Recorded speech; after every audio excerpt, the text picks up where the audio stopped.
out in Shanghai. Ronnie O'Sullivan. Here's the introductions then. It's Luca Brecel making his way into this vast auditorium. What a day it's going to be.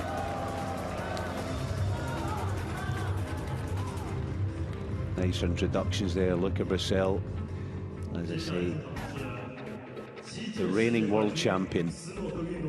And there is the 3 times defending champion.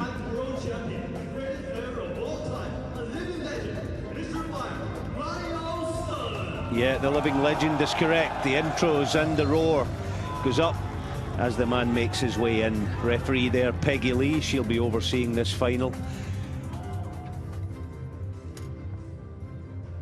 So, before the game gets started, it's welcome our competitors to take a photograph of the trophy and wish them good luck.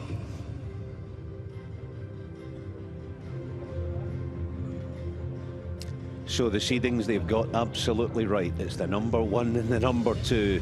There they are, just standing by the trophy, getting some nice pictures after the introductions. Just to let you know, we have 10 frames of this first session. It's a best of 21 frame final. 10 frames this morning. And then a possible 11 frames in this evening's session. Do a toss now. 4 frames. Who wants the call? Traditionally, before the interval. Who wants the toss and break? First frame, Ronnie O'Sullivan to break. Off we go then. It's yeah, they both made their way into this final through a really difficult draw, as you can imagine. Top 16 in the world were here with 8 wild cards.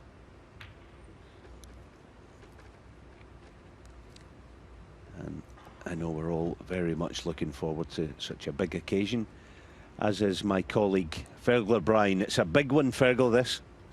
Thank you, Alan. Yeah, really looking forward to it. It's been a great tournament, and I think with these 2 players, you feel it more or less guaranteed a great final.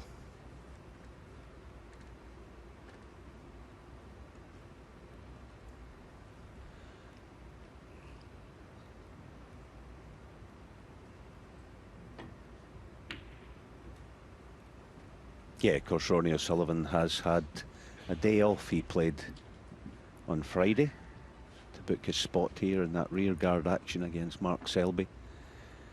A couple of massive frames, wasn't there? Frame 14 is one that you would immediately think of. He was 7-6 behind and produced a wonder clearance the last 5 reds and went away from the great man.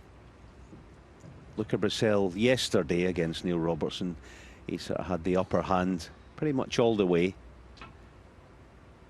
He always had that 2 or 3 frame cushion that saw him towards the winning line. Both coming through 10-7 in those respective semi-finals.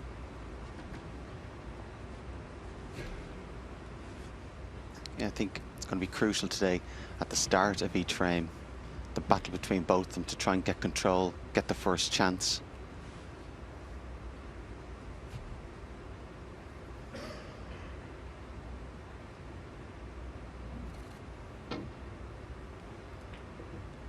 It'll be interesting to see Ronnie's mindset going out today. Does he back himself?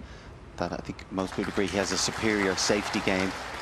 Does he try and use that to its full extent, but also doesn't want to feel like he's taking a backward step? But just Luca's range of shots is so vast, I think you have to give that due care and attention. Or does he try and be aggressive, try and beat Luca to the punch? Likewise, Luca's safety will have to be good. Not just good, probably very good. O'Sullivan playing side on every shot to try and maximise every shot, cause the greatest difficulty for his opponent. Great test for Luca. Obviously, he passed it in the World Championships quarter-final, but over the distance playing Ronnie, it's going to test every part of his game.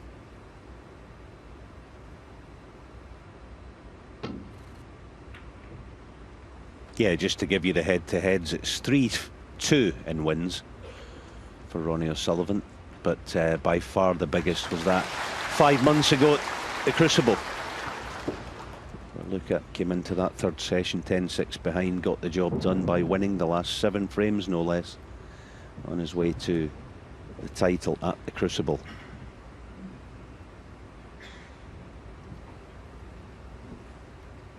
Yeah, the world champion against the world #1. Doesn't get any better than that.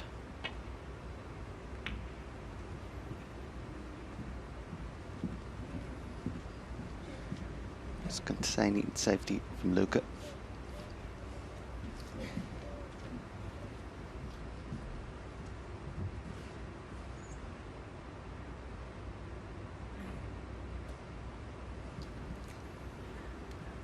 That red close to the right corner, just causing Ronnie problems there. That's why he's gone down.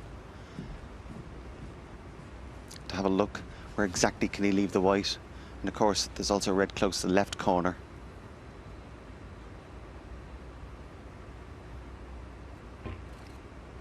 So not just the positioning of the white, but also as close as possibly can to that ball cushion. Couldn't have played it much better. That just reduces Luca's options.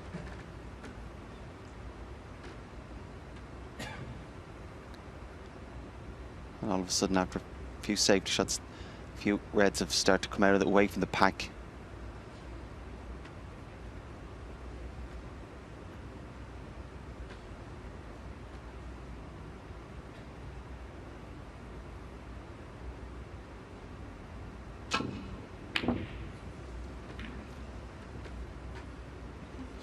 Okay, with the black not being in play, as a result, then he had to try and force it, get back up the table for the blue. Just made it a little bit more difficult. It was interesting, Ronnie deliberately leaving that red, wasn't it? You know, quite an interesting tactical move early on. It was one that he knew, I think, that Luca was obviously going to have a go at, but he set the trap. It seems to have worked. So first chance to the world #1.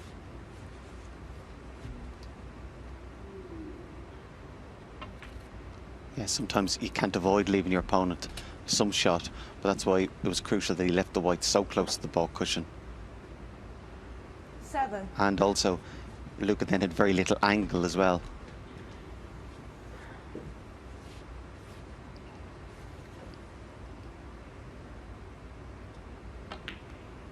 So first real 8. chance of the final to Ronnie. He'll be anxious, as always, with Ronnie as soon as he can to get the black into play. Obviously available into one pocket. Chances are, when he pots the black, of course, he'll probably land on the red on the left-hand side near the cushion.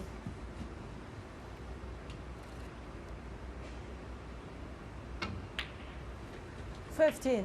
So really kind of a little bit of tidying up nearly here to do for Ronnie to get into the pack.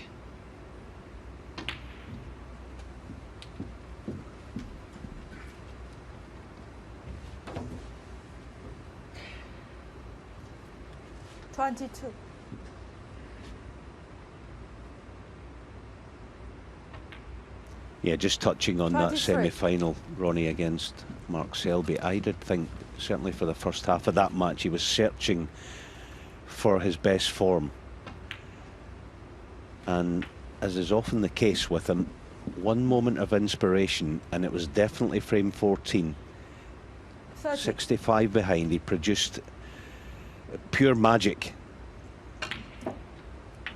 31. to make the clearance, and from there he went away from his opponent.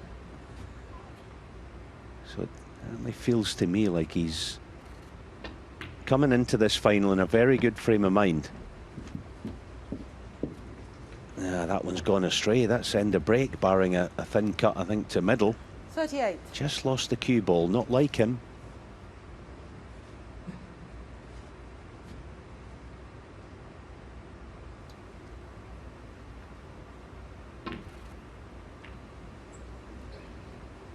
Ronnie O'Sullivan, 38.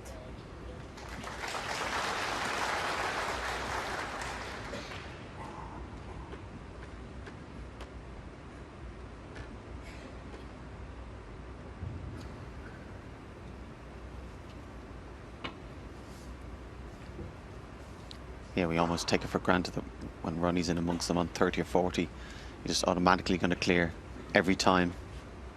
But, yeah, a very uncharacteristic mistake from Ronnie there. His cue ball control is usually immaculate.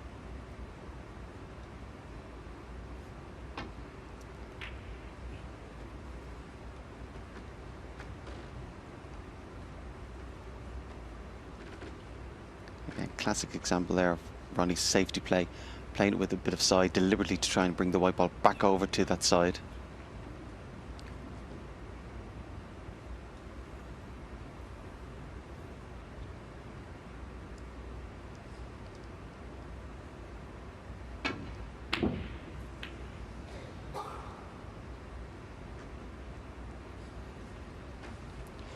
It'd be interesting as well with Ronnie's safety today.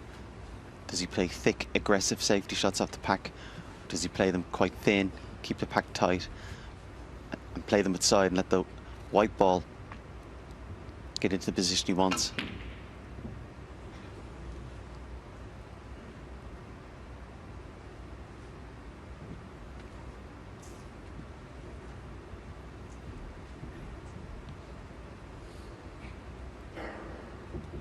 Seems to block the red that's in bog.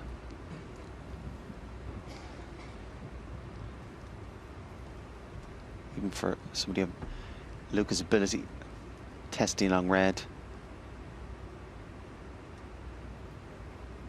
Yeah, and if he misses it, you feel he's automatically going to leave Ronnie a chance probably to win the frame.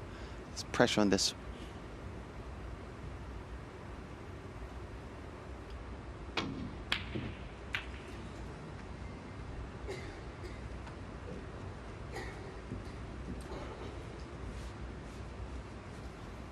Yeah, you can see the cue right across it there. Right hand side just pushed it away. Yeah, that's exactly what it was. It's not a good feeling, that, as a player, isn't it, when you hit across that type of shot.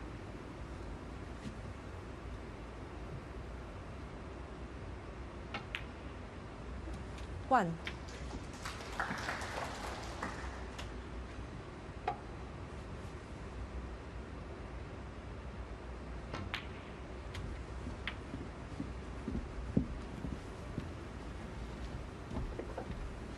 Doesn't have to concern himself with the black at all here. With this lead, pink, plenty of reds out in the open. 7.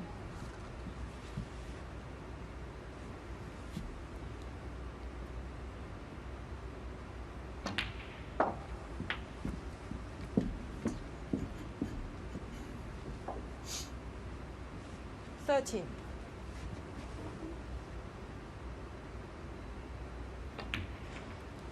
$14. It certainly appears to be a little bit sharper today, particularly at the start of the match. A little bit more at peace with himself.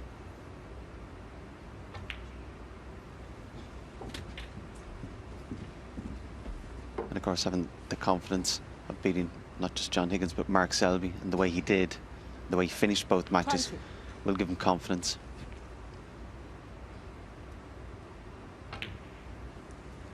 $21. Yeah, we take for granted some of the exploits, the form and the achievements of Ronnie O'Sullivan. Just looking back to, again, that a couple of days ago against Mark Selby, that 66 clearance from 65 behind to excuse me, almost light the fuse, because from 7-all, 113, 101 and 99 to finish 10-7. It's as good as it gets. Can't play any 28. better than that. Yes, he didn't get this done at the first time of asking, but this pink is frame ball.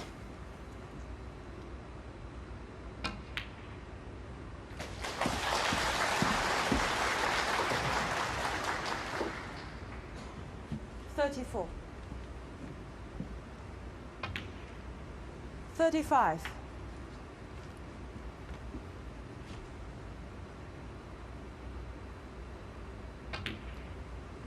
Yeah, similar to his match with John. Obviously John certainly let him off the hook, but when it got towards the end of the match, typical great champion, sprinted over the winning line. 42. rather than being fearful of it.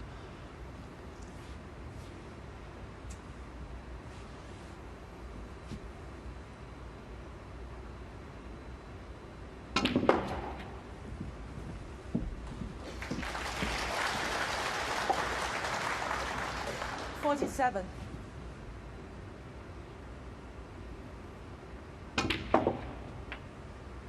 48.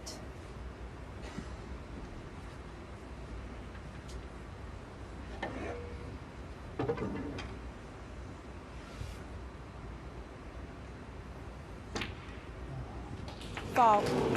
Ronnie O'Sullivan, 48. Yeah, the end-off clearly won't matter. So Ronnie O'Sullivan, in 2 visits, has got the first frame of the Shanghai Masters final underway. He bossed it and he leads. Luca Brecel, 1 frame to 0.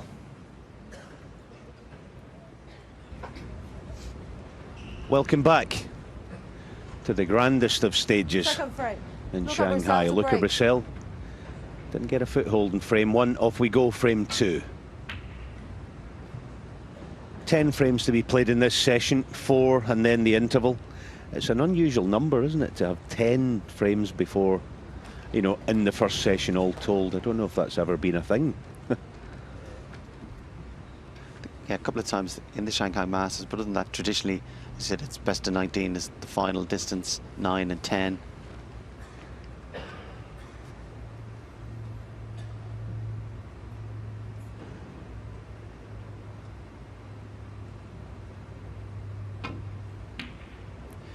Yeah, clearly players in a way jockeying for position to come back tonight for the final session, but of course barring 5 all, it stands to reason there's going to be a 2 frame gap or a 4 frame gap. Herb, red to right middle.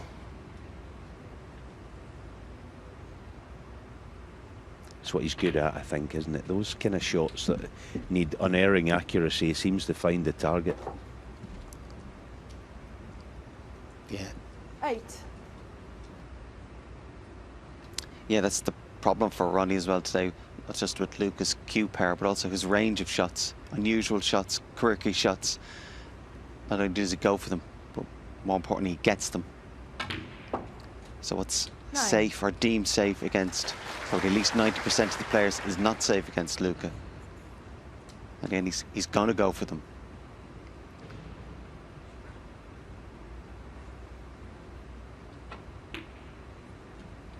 And that just puts pressure on the safety, as I said before, not just the length, but where exactly you're going to put the white. 16.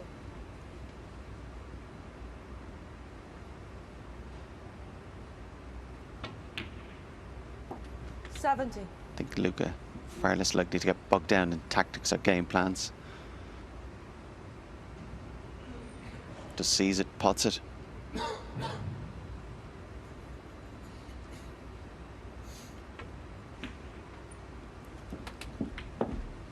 Very aggressive shot selection.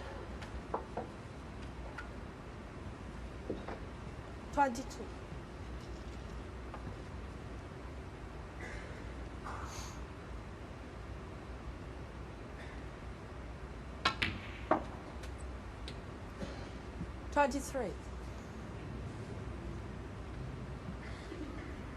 You need to create something here. But unfortunate there and potting that red, obviously the pink blocking the path of the blue.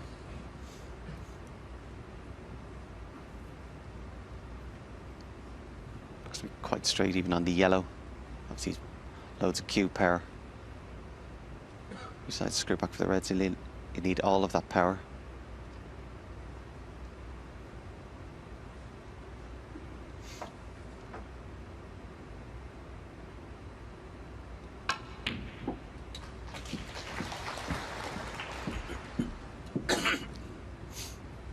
Yeah, not overly happy with that strike. 25.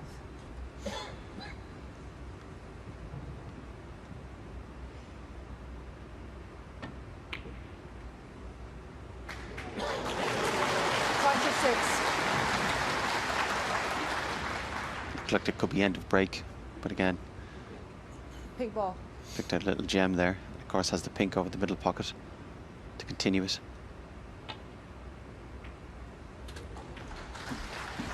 somebody this dangerous, it's just an uneasy feeling to play against, isn't it, Alan? Yeah, absolutely. His cue ball just seems to cover every blade of grass, so to speak, doesn't it? He's brilliant to watch. Unconventional, but he's definitely improved in these situations. When he's in close, you know, generally his cue ball does manoeuvre around the table, but his cue ball is, I think, improving all the time, actually. Yeah, absolutely. And you feel it's only going to get better. 40. He's no problem creating the chances. And in amongst them, if he starts getting even more clinical, he's going to be very, very hard to beat. He's a player as well, I think it's difficult for other top players to get at. That's, you know, that's always part of it, isn't it? You want to get someone at it, you know, get them under pressure. It's difficult to get put pressure onto Luca Brecel. That was another shot that was quite unconventional. There's always that thing in matches, isn't there, when you admire in some way your opponent, and there's a lot to admire with Luca when he's playing. Shots like that, spinning into the pack, getting the white move, and you think, oh, that was a good shot. That was another one. There's a lot of that with Luca. Absolutely, yeah. And as you said, you never really can't read too much off him. Great temperament. He's no tells as such. Very rarely do you see him get annoyed, bang the table like you might see with other players. And again, the biggest tell is that he never compromises. Doesn't go into a shell these big occasions. The World Championship was a classic example of that. That old Steve Davis adage, to play as if it means nothing when it means everything. Such an asset. 63. Yeah, it's been quick fire stuff. And this black should be frame ball.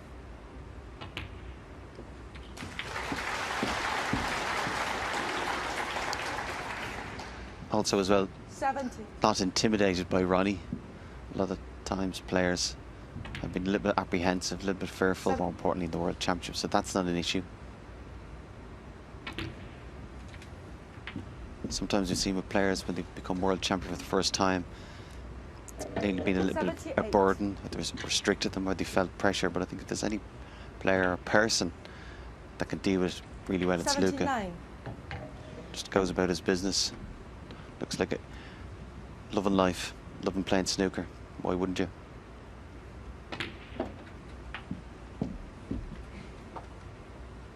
Seem to have travelled the world this summer. 86. Looking at his post on social media. It was the best advertisement ever for winning the World Championship.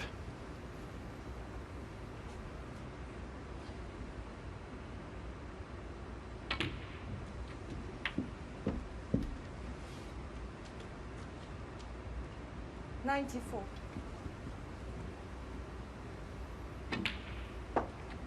95. A lovely break. Yeah, fantastic break. The first red was outstanding. And there's the roar.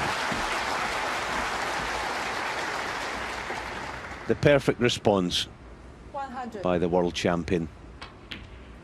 101.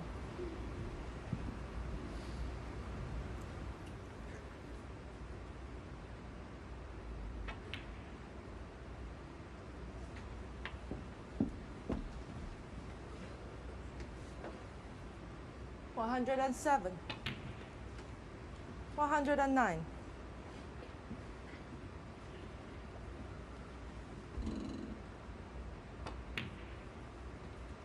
112.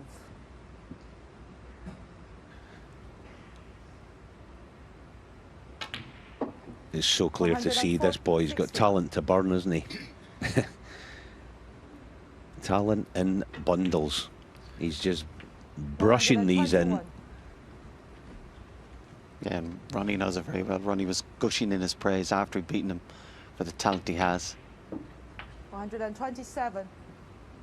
And He's back on level terms.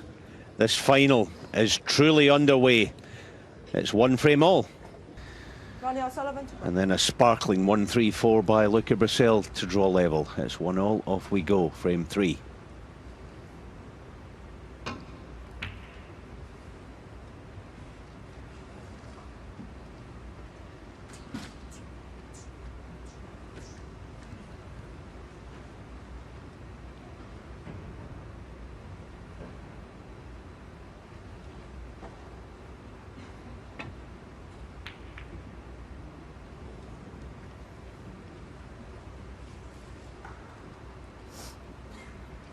I just feel this is nearly where the match is going to be won and lost. These kind of very early exchanges. I just feel whoever gets in first, every chance they can win the frame from it.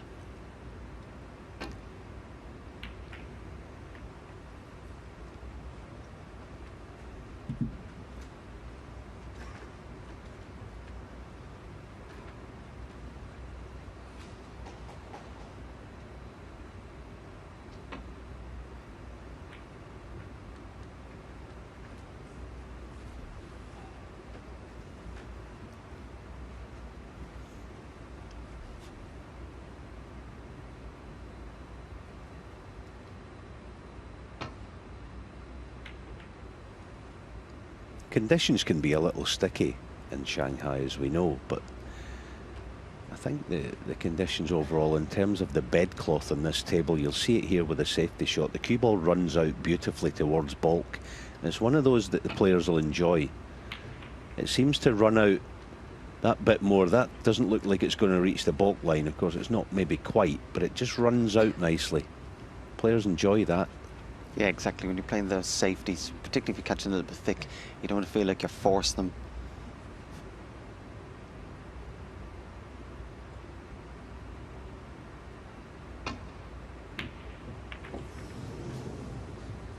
Very unlike Ronnie there.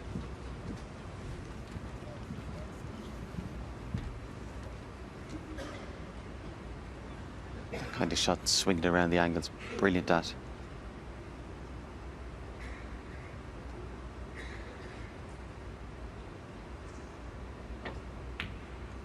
One.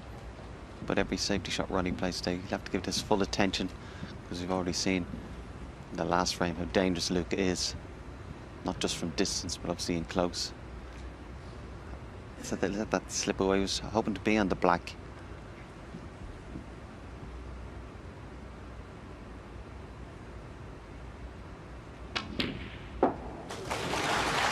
Tremendous pot. Again, he fully expected he would pot it, as difficult as it was. And again, that extra bit of power to bring it back, effortless. It's one of those shots, actually, you get the feeling well, Luca enjoys it. He wanted to be on black, as you rightly say, but it's like, oh, oh, lovely. Lovely. Yeah. Gives him a chance to flaunt his game. Yeah, yeah. So gifted.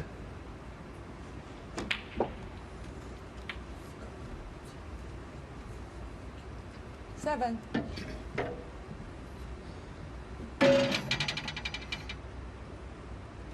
Yeah, I think he's just looking to see there if he can more or less pot the black and put the white where it is now. Right at the bottom of the pack. If he was there, he could pot it and open the pack.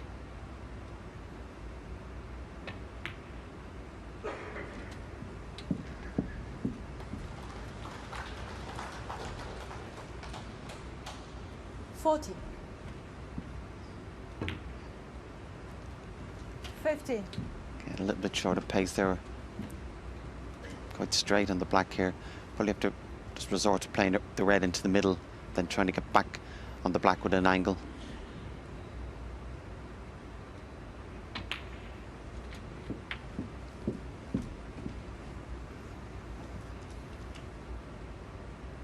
$22.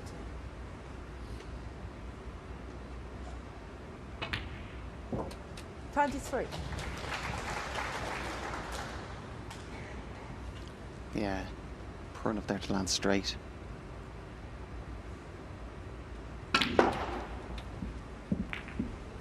Well, what we thought was straight. Did very well to generate that action on the white ball. 28.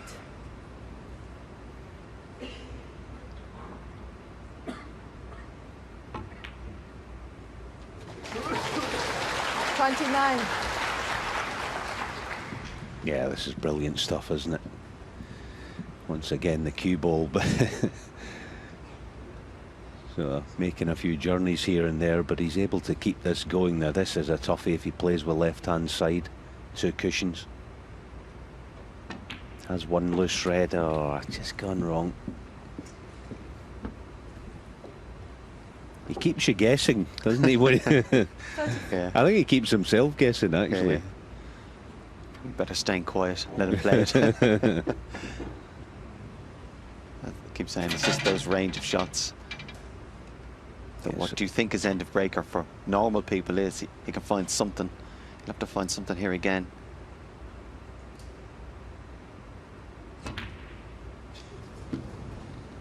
Yeah, cue that very poorly there. Luca Brecel, 34.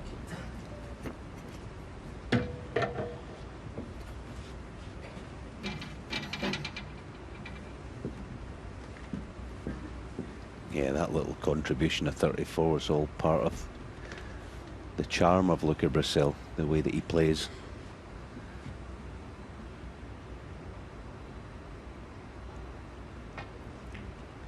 A few sparkling shots here and there, and then a shot that he wouldn't mind me describing as a sort of club player effort, that the one with the rest, but he just sort of brushes it off. Shot to nothing here, perhaps, below the pink. Ooh, that was, again. Ronnie O'Sullivan, 4. Don't know even if he hit the right red there. Not looked a fairly standard shot. That shot to nothing. We'll see it again. Well, if he went for your shot to nothing, he literally hit the red on the other side. Yeah. Yeah, I think we're all a bit mystified. When you found it, you did tiny touch the yellow, so it was a miss. Just letting you know, so. Oh, that makes sense. That's why he hit the other side of the red. When he played the shot. Oh, good look at this. Tiny little bit. Yeah, the last time when he played, he actually just glanced the yellow. That's why the white took a different path. This will test the referee now. I mean, why would Ronnie leave? Got it right in. He wants them replaced, so this is going to take a lot of work. That's the first thing for Peggy Lee, our referee. But Luca has a bog standard shot to nothing. That's what it looks like. Yeah. Wouldn't be at all surprised if Luca pots. If it was to pot the shot, that's of course if he's on it. Or of course, the fact that Luca then went in off, you think Ronnie would back himself maybe from put it on the balk line. Does the red beside the blue go?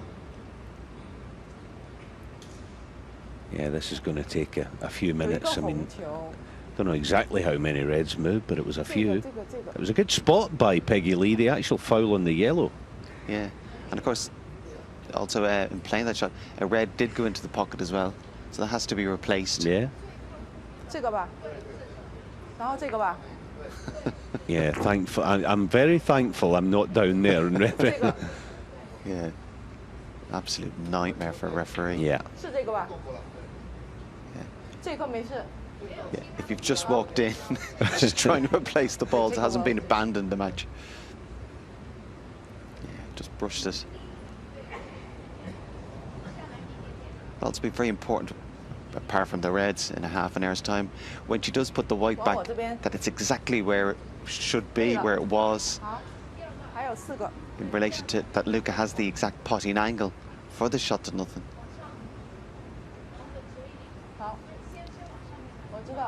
This is where it's. I mean, this is as difficult as it gets replacement-wise. It's one of those that you would hope that maybe bring an iPad or something down to the table, but we can't. I'm assuming that's not a thing. But this is just a horror story to get these replaced. Yeah, if there was some way you had a camera above and it could literally imprint the picture of the table before it was played, so she'd be able to see exactly, and then just literally drop the reds, replace them.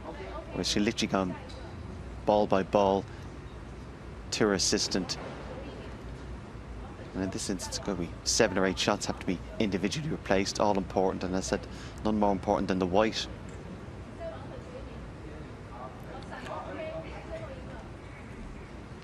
Just while this is going on, just to let you know, you can watch the second session. The second session gets underway at 12:30 UK time. That's 1:30 Central European time. Neil Foulds and David Tendon will be with you. That's all on Discovery Plus, of course. You happy for this? Just give me a second.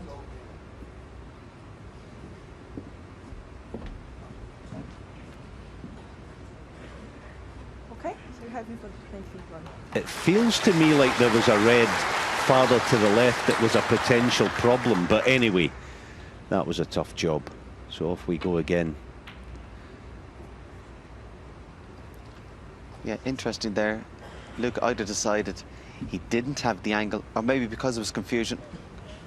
Could be a good bit of sportsmanship there.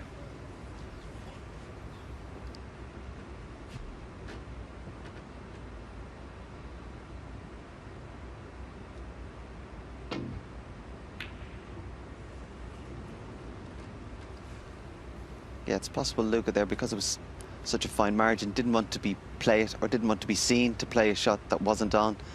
So, classy touch there from Luca, I think.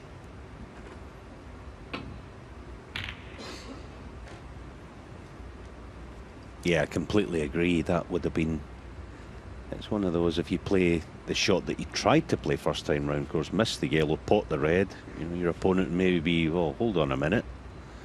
But all's fine and well. Yeah, I agree, that was classy. As was that. Superb red now looking for a bounce. A big one. Just about on it.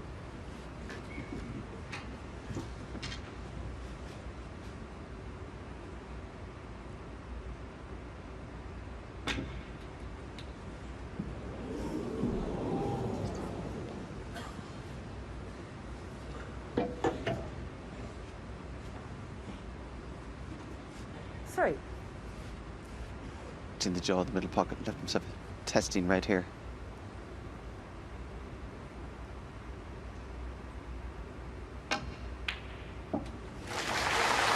Passed the test pretty well, has to be said. Not just the accuracy, but beautifully struck.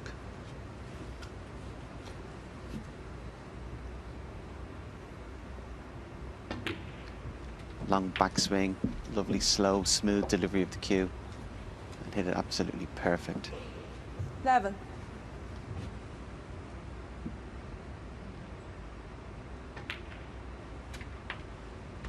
12.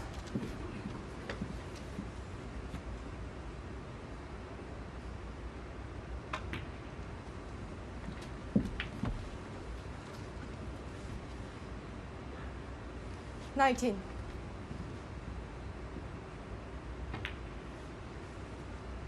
20.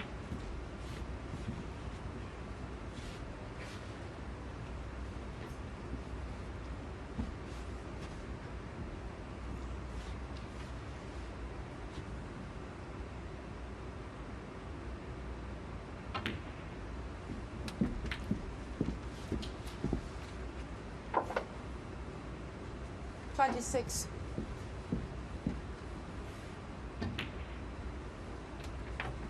27. 2 reds close to the side cushion are going to cause the problem. He wants to win in one visit.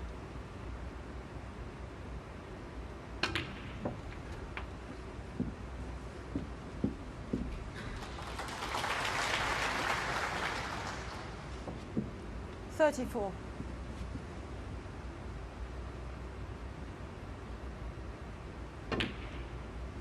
35.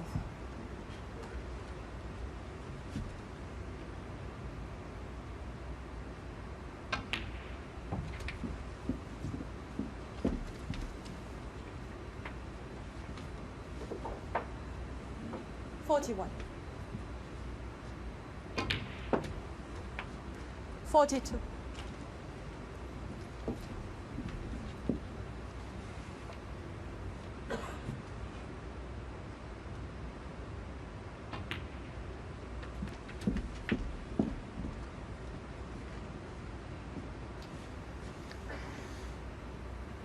49. Yes, Fergal says it's all going to be about those two reds. What can he do with them?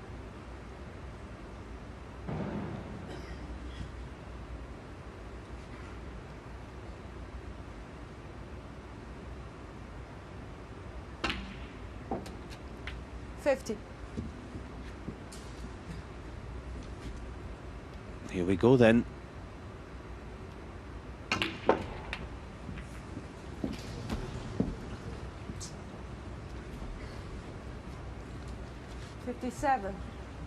Would have liked to probably been a little bit higher on the black playing that shot, but couldn't really get into that position from the previous red.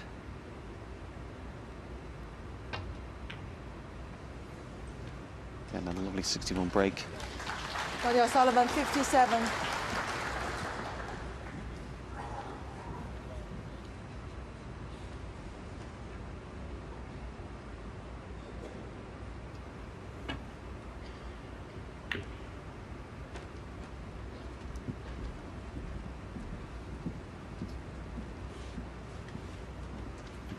Left Ronnie a possible shot to nothing. Again, if he was to go for it, he'd be coming back down towards the black. And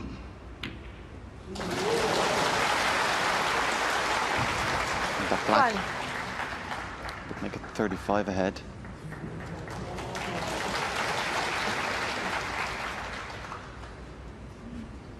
Yeah, that was a beautiful positional shot, wasn't it? Yeah, those two reds we've seen in this frame from distance just struck the ball so well. Always lets the cue do the work. Even if he needs power, never seems to hit it hard. Certainly never hits it any harder than he has to.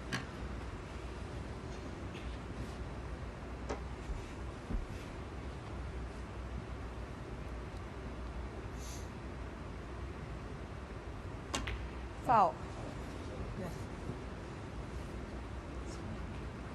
Not sure exactly the foul there. Definitely an in-off. Yeah, there might have been about 3 fouls in that one. He maybe just touched a baulk colour with his... Yeah, you can see the yellow. The yellow there. To be fair, Ronnie called it himself straight away, as soon as he felt it. Yeah, it makes a big difference, doesn't it? All of a sudden, excuse me, 31 instead of 35. That gives Luca more breathing space. Yeah, foul, but obviously not a miss.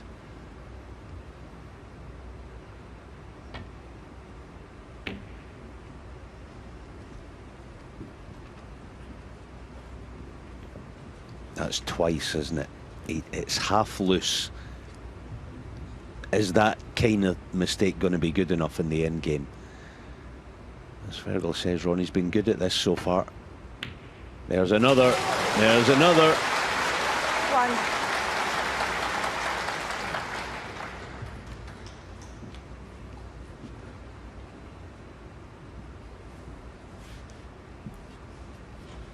This level, you just cannot leave a glimmer of a chance like that.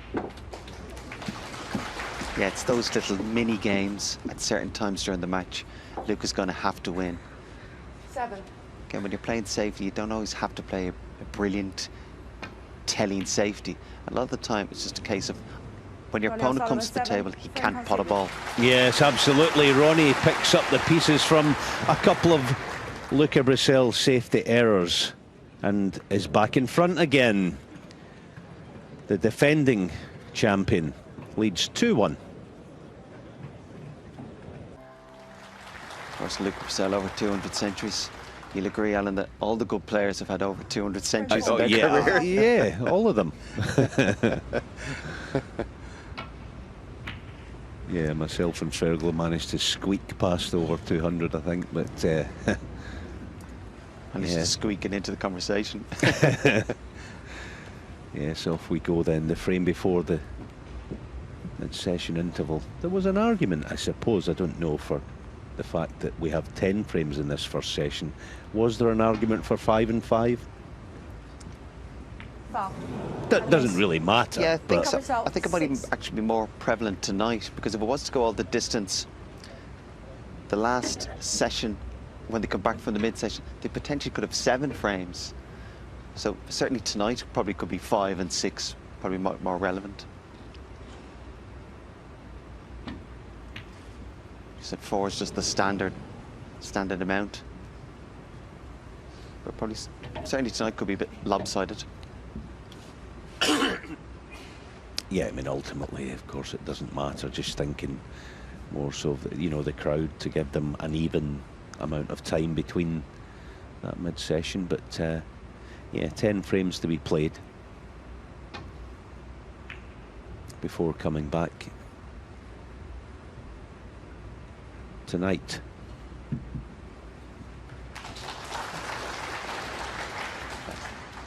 Excellent safety there from Ronnie. Gap though for Luca.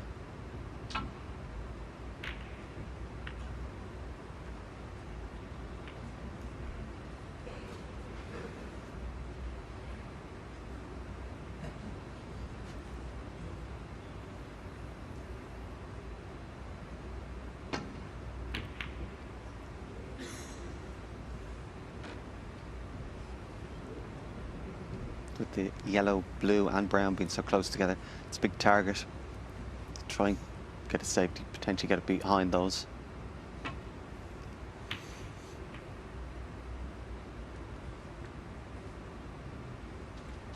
We see both players nearly every shot trying to get it there, desperate to try and get it there, gain an advantage.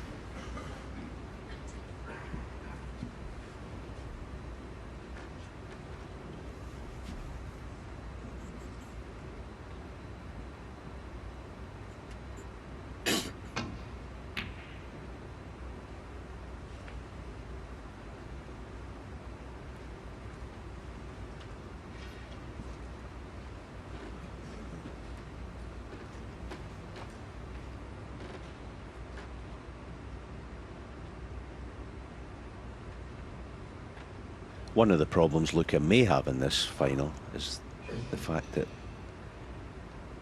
Ronnie has ultimate respect for Luca. I don't think that's true of all players. As I say, he does respect and I think enjoy playing against Luca Brecel. So that might go against the world champion.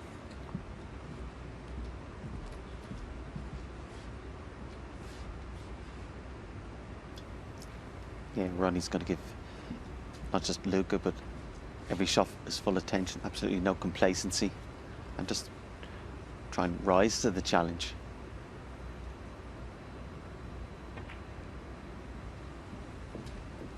Very focused today, Ronnie.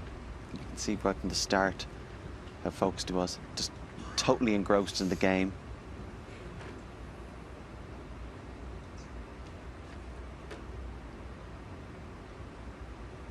Looking to try and gain any advantage. I think Luca fearful playing off the pack. The black is in play, kind of in the path of the white. And then maybe to try and avoid it, and might end up playing a little bit thicker.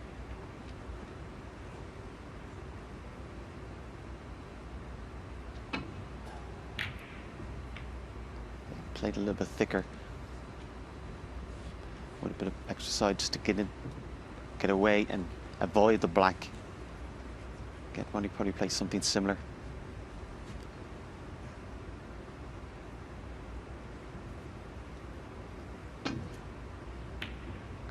Figure of 8 safety shot, it's called.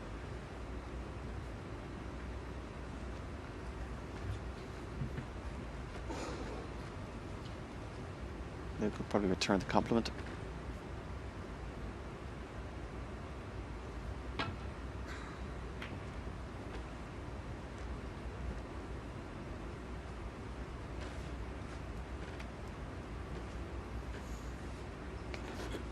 If you get the white behind the green, even not directly, even on the cushion, it would just block this shot that both players are playing the last few shots.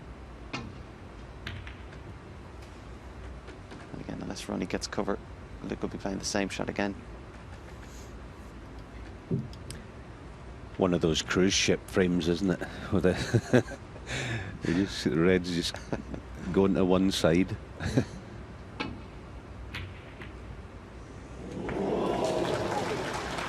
Putting the stalemate anyway. One. Very fortunate there. Not just to get the pot, but look where he is. Probably play the blue, get that back in its spot. Because the pink's out of action.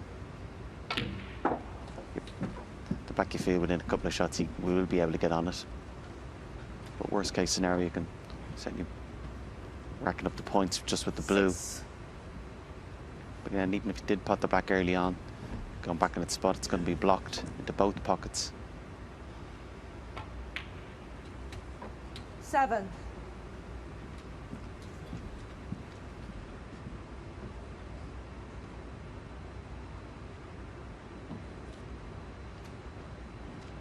Yeah, it's a good point you make, because there's not massive value in even getting the black back on its spot just yet.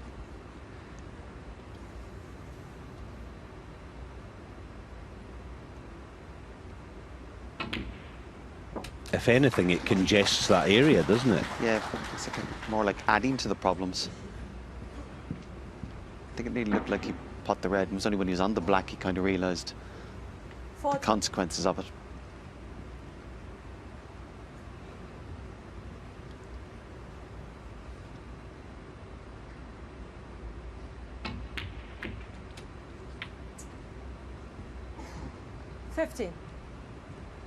Yeah, it may well be the case that the black is on to left corner, but maybe get to find out later. But either way, yeah, brown's just too difficult to take on, so tuck in.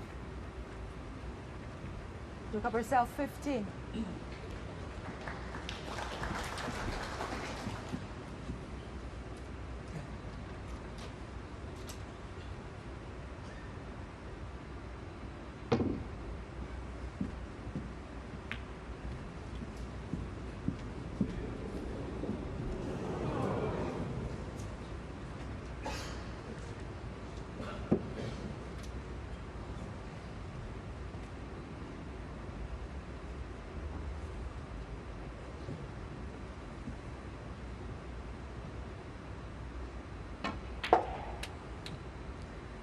One.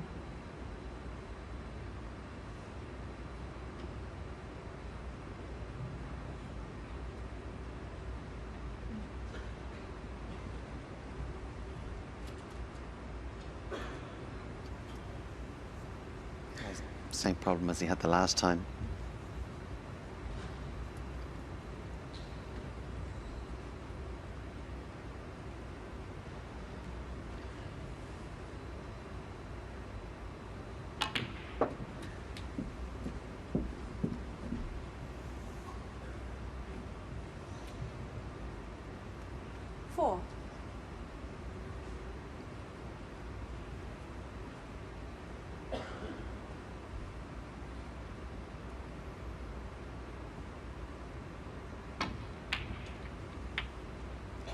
Five.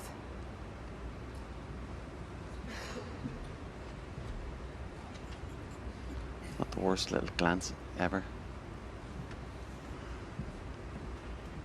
Able to keep the break going. Just coming down to have a look. Try and solve the puzzle. Clearing those reds on to the right corner. Try and open them up.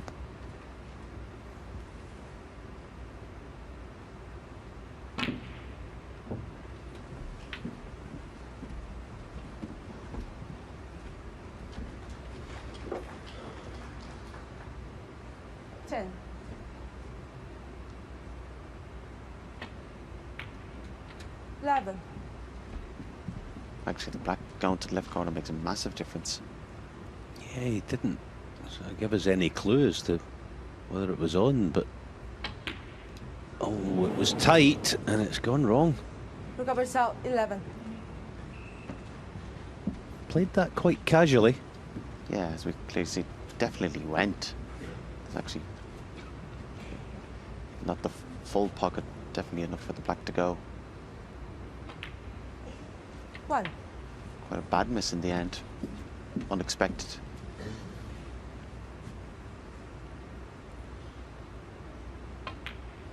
So maybe, as you said, careless, or maybe just a lapse of concentration. He's been working hard, got into position and literally just for a second switched off.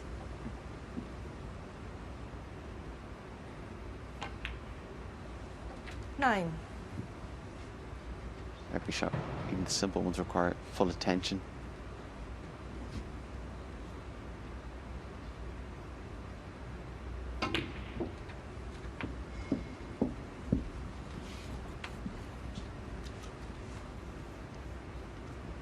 $16.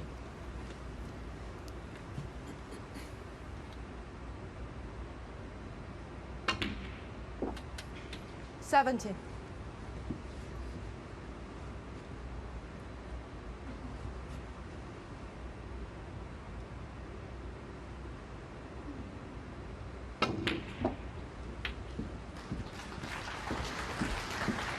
Struck that very well. 24.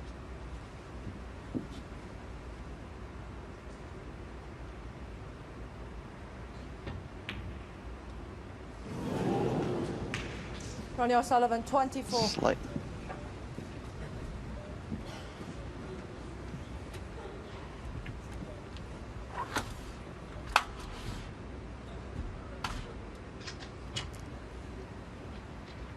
Yeah, slightly awkward queuing there for Ronnie, but we still fully expected him just to pot it.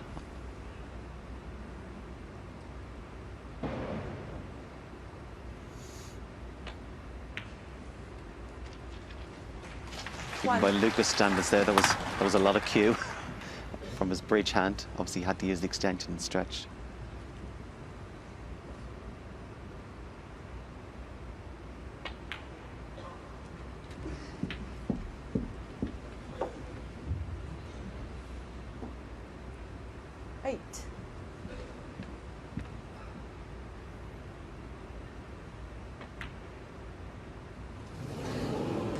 Luca Brecel, 8. A couple of misses just starting to creep into the game that haven't been there before. That just adds to the importance of this frame.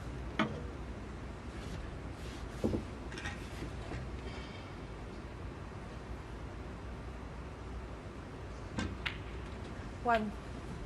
Could be potentially the first psychological blow of the final. If your opponent wins a frame in one visit, it doesn't seem to hurt as much as a frame when you've had chances. And again, apart from even that, also than the scoreboard, obviously the difference between being 3-1 to Ronnie or 2-all is important as well.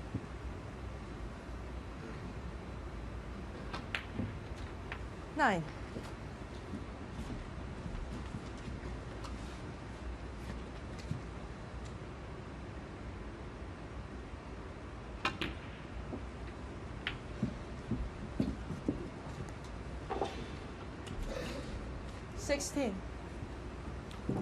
Got about as close as was possible to this red. Now, what sort of angle can he muster on this black, providing the red goes in, obviously?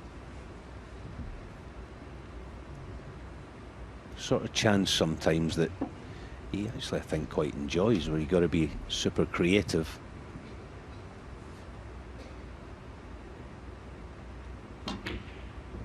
Yeah, it was awkward, wasn't it? That yellow was just a... Ronnie O'Sullivan, 16. That's an obstacle for his cue arm. Yeah, you can even see a couple of times, even adjusting his shirt, the sleeve, the cuff.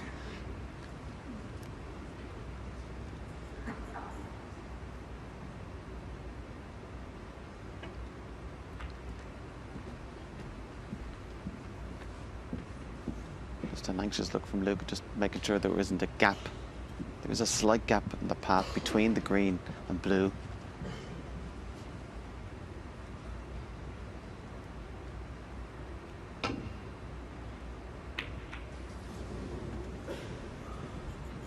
Maybe a little bit fortunate. These are the kind of exchanges, Alan, I think that are going to be crucial for Luca. Just not to do anything careless. And, as I said, in a little mini game of who pots the next red, he certainly would make Ronnie favourite.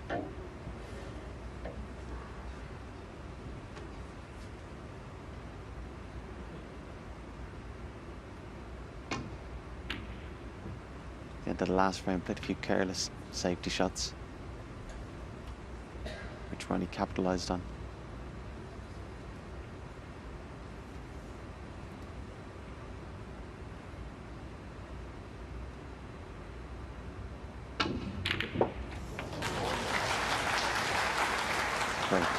One.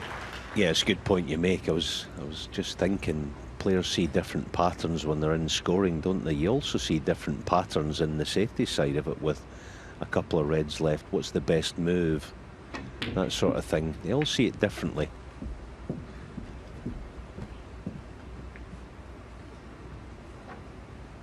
Ronnie, of course, I agree, you would think is a bit more accomplished in that department. Safety side of it, that is. 6. Yeah, might be looking to try and disturb the red away from the pink, but again, of course, even if he got in close, guaranteed a snooker.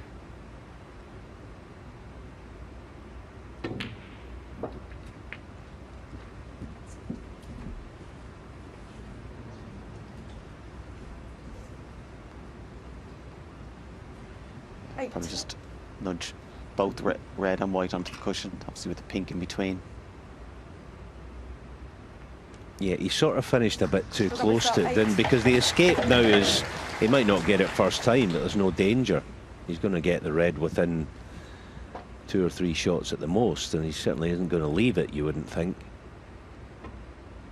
All right, Luca might be able to dictate from here, but he didn't get a lot of value. Yeah, wasn't able to maximise the shot totally.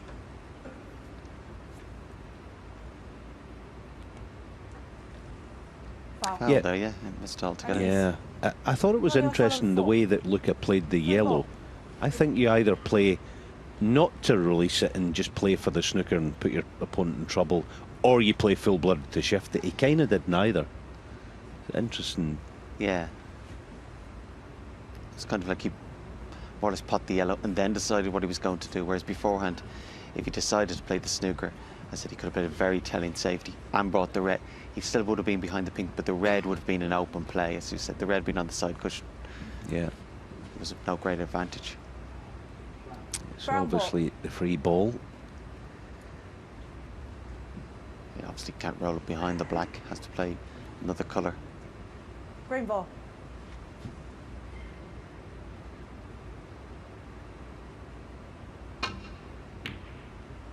Quite careless from Luca there to not hit the red altogether. Not so much even the 7 points, just you feel like he had control of the frame, he's given it away. Ronnie's able to dictate it. Foul and a miss. Ronnie O'Sullivan 4. Free ball. Can he pot the green, somehow leave an angle on the black? Green ball.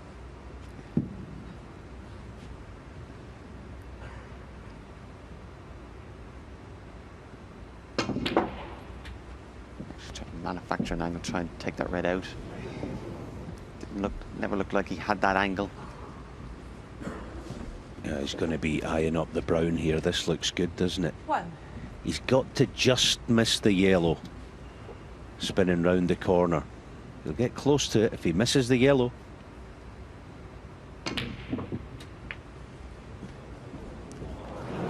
Yeah, didn't go close enough to the yellow.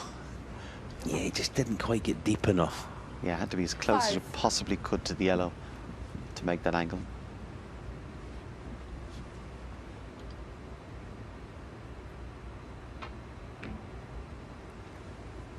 Ronnie O'Sullivan 5.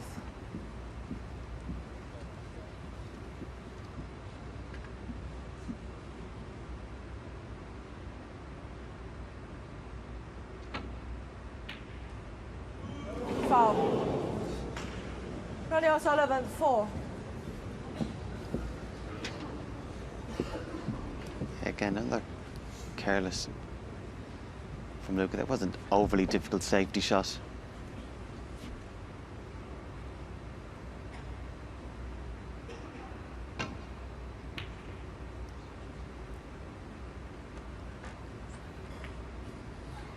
Again, those extra 4 points make a difference. That Luca, even if he pots this red, tries to clear, will need that pink on the side cushion. And these are crucial moments.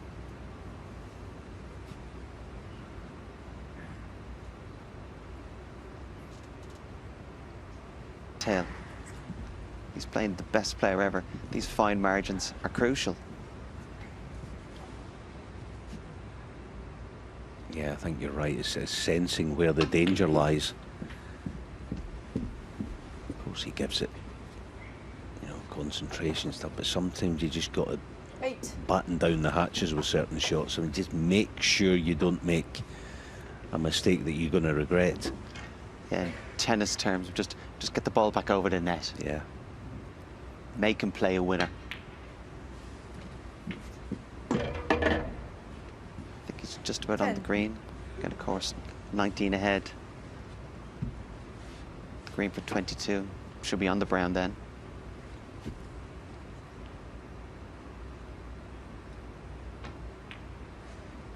Looking at that little passage of play there, Ronnie didn't play a really telling safety. He didn't force an error from Luca. Luca just a little bit lax, a little bit careless. And again, has paid. Ronnie O'Sullivan holding sway at the moment. 3-1 to the good. 6 more frames to come in this session.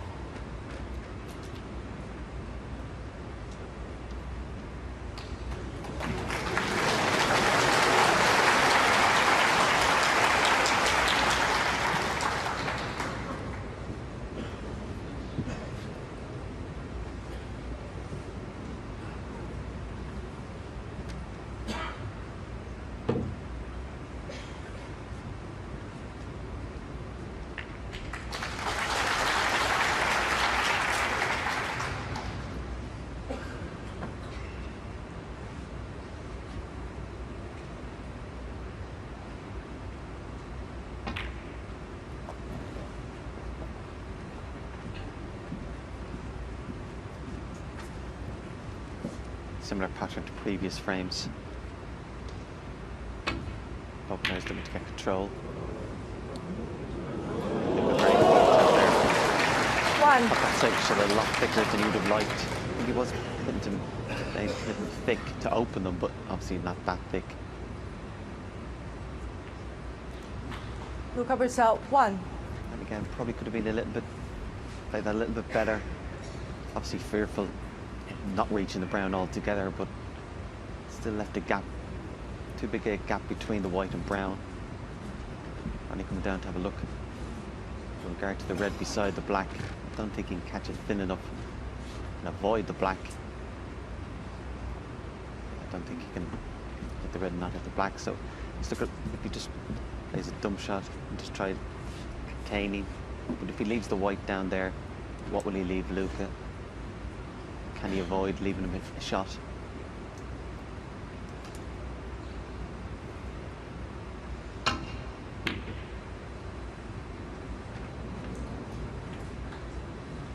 So he tried to manufacture something. But I think Luke can still clip this one. It's quite, like it's close to, obviously quite thin. No guarantee at all where the white is going. So those are just trying to commit to the pot. It's quite thin.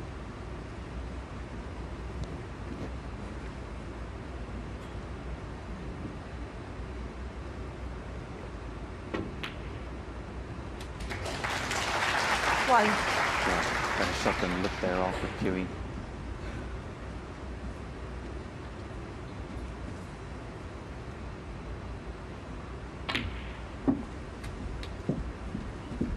So on that early safety exchange, he's got the first chance. 5.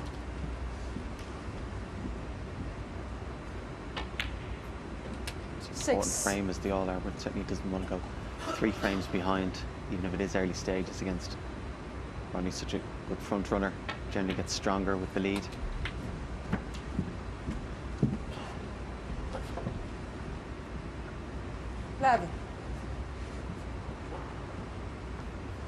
Just overran that white slightly there. So potting this red, he's going to be canning another red. Position a little bit trickier. 12. Play it well.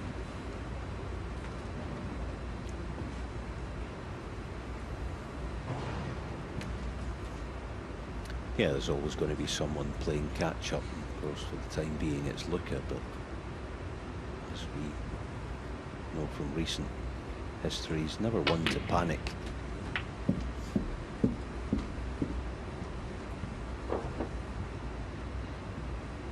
$19. Yeah, I don't think he's on one. Certainly not to right corner, barring a plant. Yeah, it's a poor shot there. He's not on any ready. Massive margin for error.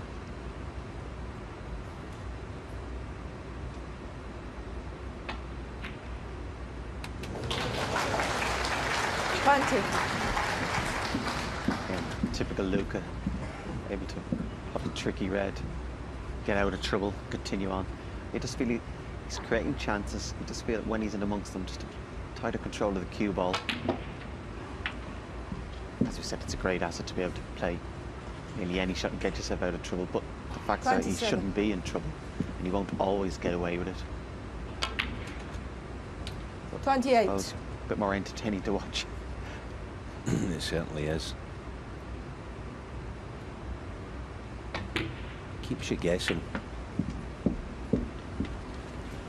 It says keep the cue ball under 35. closer order if he can. Of course, this game's not played in a piece of paper. It's 36. easy saying it. These guys make the game look that easy. We sometimes get blasé, almost always. 43. Already had to recycle this break a couple 44. of times. Again, just a little instance there, just being straight. It would be just as easy to have been perfect on the black as leave the white there.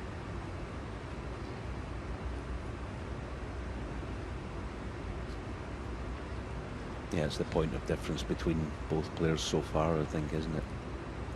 Cue ball. Yes, he had the 1-3-4 in frame 2.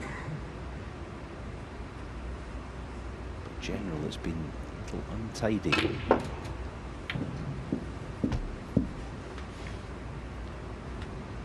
Yeah, sometimes you find that with players that 51. the great potters, they're great at getting themselves out of trouble. But that's probably because they've had more practice in getting themselves out of trouble. Because the cue ball is not as tight control as should be. 52.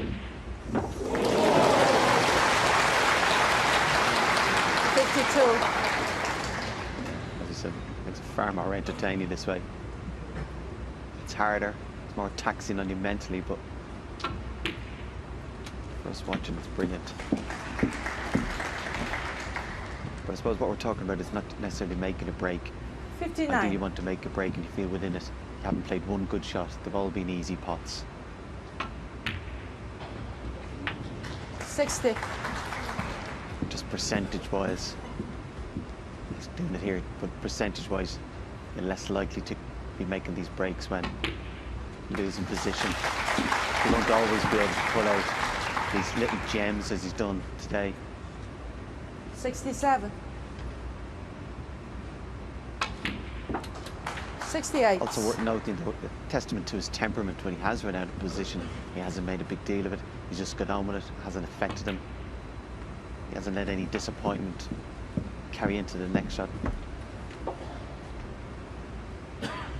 Similar attitude, I suppose, to like Mark Williams.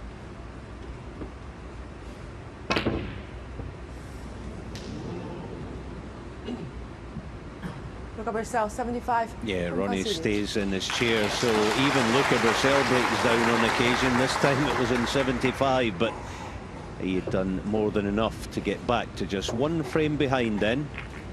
It's Ronnie O'Sullivan 3, Luca Brecel 2.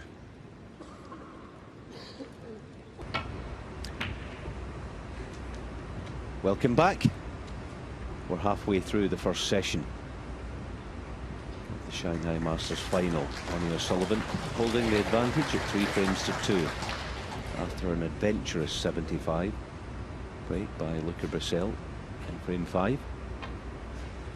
It's been very noticeable throughout the whole tournament. Very rarely has a player potted a ball off the other opponent's break off. I don't think it's necessarily that the players are more conscientious this week than others. Sometimes the way the tables can play, the spread of the cloth, dictate that. Feels like some tournaments, no matter who's playing, after every break off, they've left their opponent a shot. And of course, at this level, that one shot at the start of the frame could be the frame, but that has not been a feature at all this week. And that's why the starts of the frames have been a bit more protracted. Players being patient again, looking to try and gain an advantage, gain that first chance.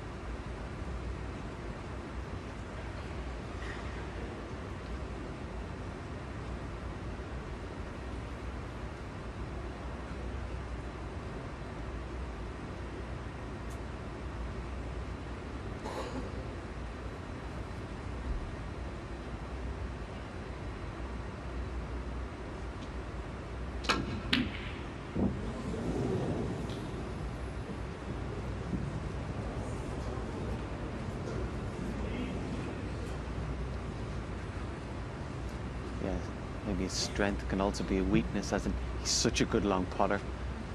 Probably gets tempted or seduced into going for a couple that you really probably shouldn't.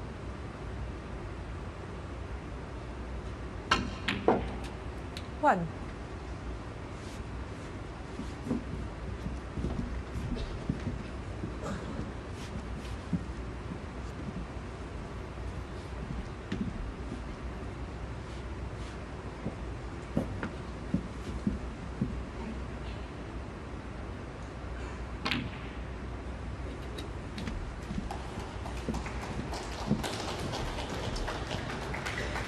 Anxious little look there from Ronnie just to make sure it looks perfect.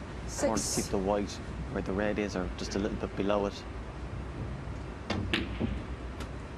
7. Yeah, frustrated there, straight on the black.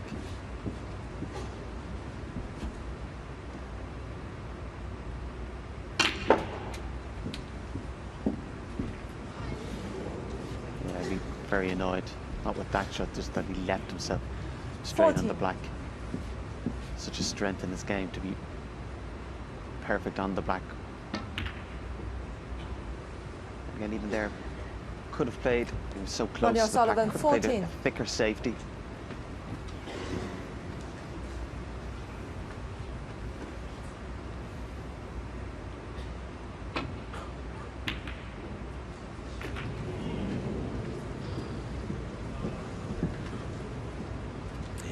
Won't do at all, Luca Brecel. Ronnie is never one to back off a match and sit back and wait on chances, but all gifts are gratefully received, and he's had a couple already in this frame from Luca, which almost nullifies the, I said adventurous but really good 75 he made in the previous frame. You know, effectively sometimes you don't like to, you don't mind losing frames, but losing them through your own really basic mistakes do hurt. Yeah, 1. Unforced errors really they are. It's different if your opponent plays a series of safety shots, put you in trouble, and eventually you come unstuck and you go, well, fair play, you play that well, but the mistakes Luca's made safety-wise have been bread and butter safety shots. An unforced error there from Ronnie. Surprising when he came to the table that he only Ronnie O'Sullivan, ended 1. getting just the one red. But again, it's these guys' instance here from Luca. Yeah, Finda that you want. I said before, every safety shot you play doesn't have to be a very telling safety shot. It doesn't have to be a winner. Your first priority when you're playing safe is to get it safe. He's not doing that today. Just be patient.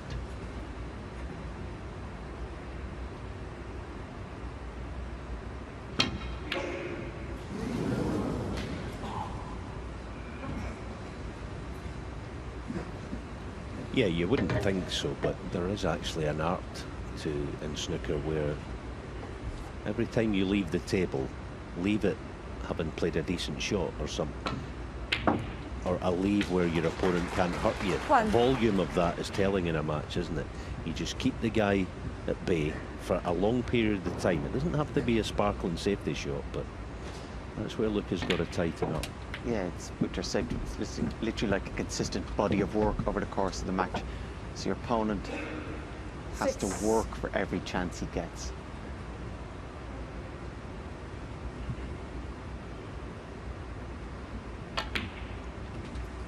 Seven. And again, we're not working off the basis that Luca's playing Alan McManus or Fergal O'Brien. We're working off straightly off the standards of he's playing Ronnie O'Sullivan in a final. Chances are those little mistakes, he won't get away with it.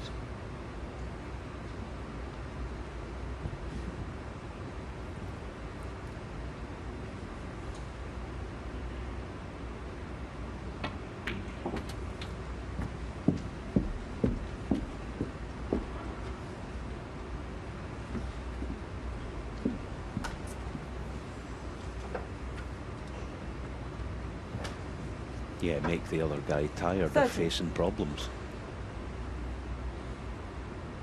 It's kind of driving up, which is correct. That's just typical 14. Luca again.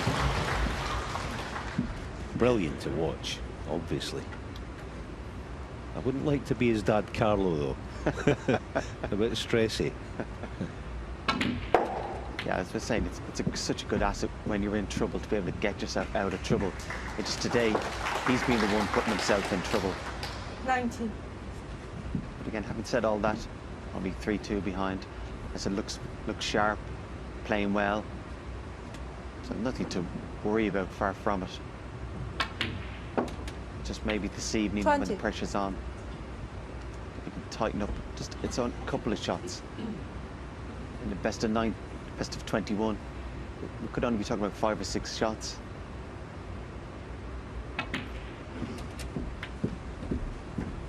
Because when he gets in amongst them, he's very fluent, very positive.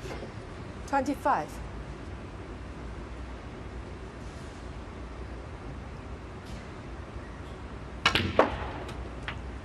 $26.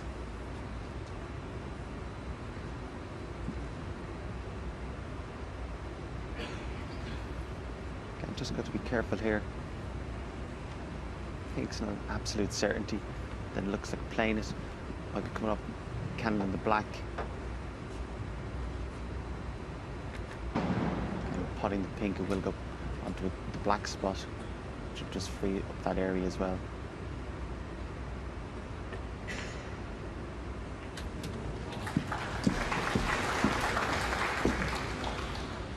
That was good. That was the time to take those extra couple of seconds. 32. And the extra 10 seconds he's taken there probably just means he'll clear them 33. up even a little bit quicker. If he doesn't lose position, of course. Yeah, it's quite tricky, this one. Dead weight. Yeah, played it nicely. Yeah. 38. Yeah, just 39. certain moments in frames and matches, just to take those extra couple of seconds.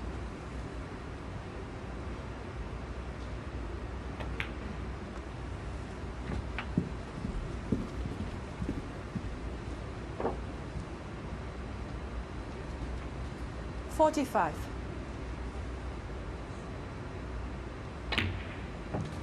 46.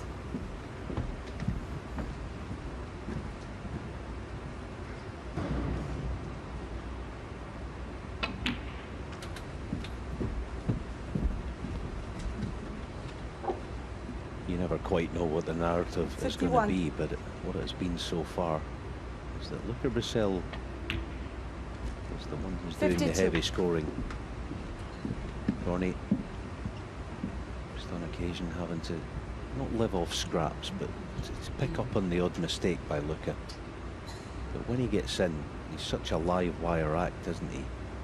Luca Brecel, very unpredictable, unconventional, hard to pin down. Yeah, I think that was part of the attraction of this final. That you 58. knew Luca wouldn't be intimidated, the fact that it's a final, but also you knew he's not intimidated by playing Ronnie. 59.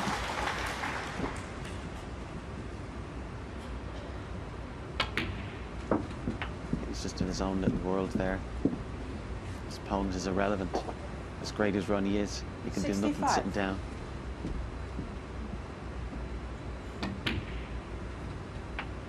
$66. And again, his cue ball control, as I said, could have been a little bit better. But all that's just done is just highlighted the skill, the talent that he has. And beautiful to watch. 72.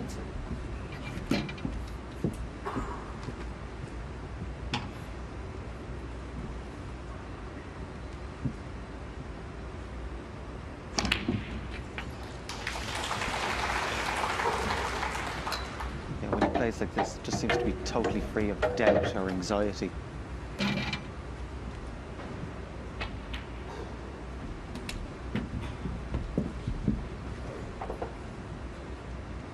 $78. 80.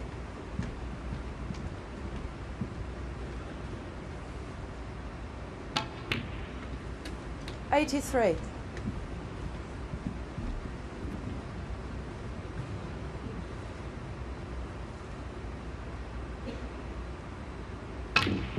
7. Yeah, cue ball's getting its money's worth, isn't it? But that didn't matter. Ronnie O'Sullivan, Sparkling 7. stuff Frame conceded. from the world champion. The odd mistake, but lots of magic. He's back on level terms. This Shanghai Masters final is 3 frames all. The second act, I guess you could say, in this Shanghai Masters final. Ronnie O'Sullivan led 3-1 at the interval. Ronnie O'Sullivan to break. We've played 6, and Luca Brecel is back on level terms. Off we go then. Frame 7 of 10 in this first session.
There's no doubt that it's disconcerting to play against, isn't it?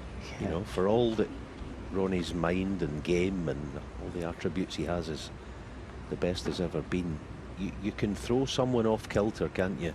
Luca Brecel certainly can. Yeah, absolutely.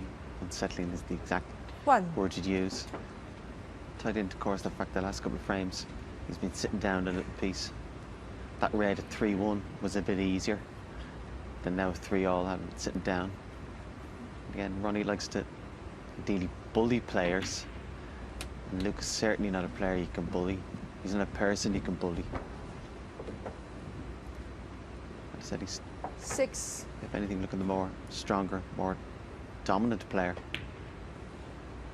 7. And if one player is going to go on a little burst of a few frames in a row, it certainly looks like Luca more likely to do it.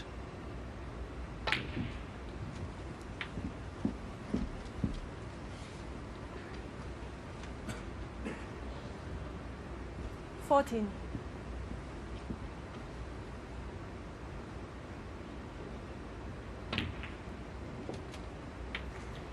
$50. Yeah, I think for all that Luca has an all-action style.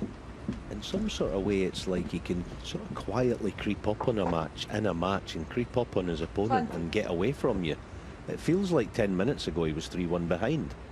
All of a sudden, 21. He's going along in his merry way. On a break of 21, the Reds are sitting in to go 4-3 in front. When did this happen? Yeah. He's like that. It's a, as I say, it's got quite a bustling style, but he quietly just gets it done efficiently, and it's just such a strange 26. mix he has, his own game. Yeah, and you can also, because he's so attractive to watch as well, even though you're his opponent, you kind of nearly spend a bit of your time 27. admiring it, or nearly curious yourself, what shot will he play? Oh God, he hit that shot well. Oh, that was a great shot. And then if he does miss, it feels like you need a couple of moments to regroup yourself and refocus on your own game.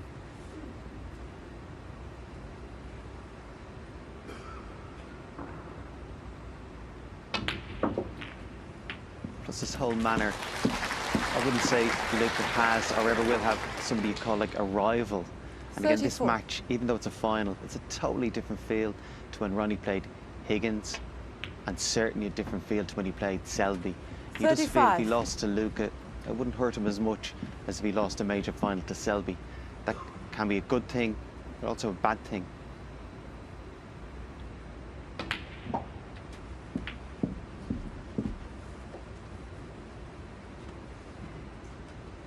$42. 43.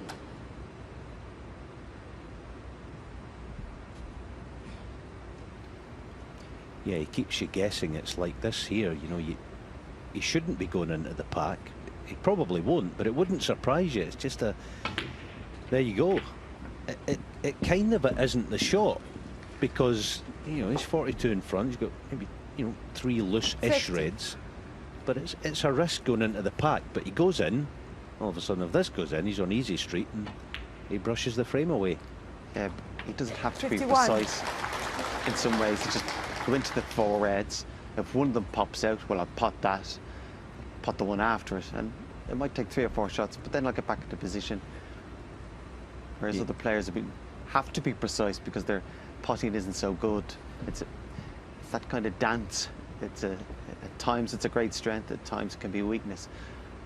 But certainly if he tightened up his cue ball a little piece when he's in amongst them, and then if winning this world title gives him 54. another injection of confidence and actually improves, he's going to be a serious contender. And whereas before we would have thought of Luke as, could he be a world champion? Yes. All of a sudden you're looking at, could this guy be the world #1? Could he be the top player? Yes. Maybe not in the next year or two, but please God, at some point, Ronnie, John 62. and Mark will just go, get rid of them. Certainly, 63. you could see a scenario now, 3-4 years down the road, where Luca is the best player in the world.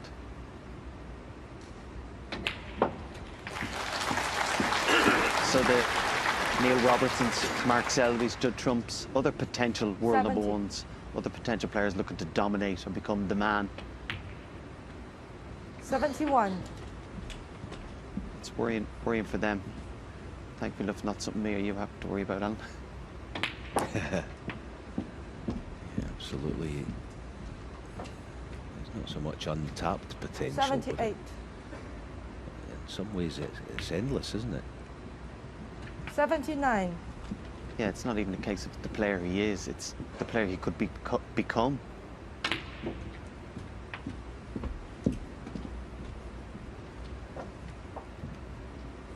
$86. 87.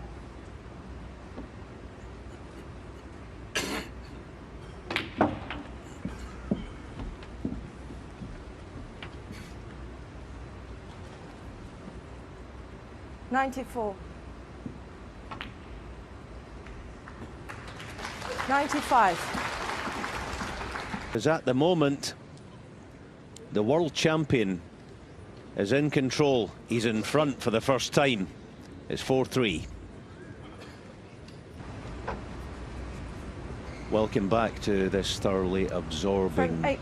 Shanghai Luca, Brecel to Masters break. final with 7 frames completed, 3 to go this afternoon. Luca Brecel is in front for the first time. He leads 4-3 courtesy of a string of breaks. He sets breaks of 75, 98, 103 and 134. He's in control at the moment. The great man going to have to come up with something special to hang on to Luca's coattails.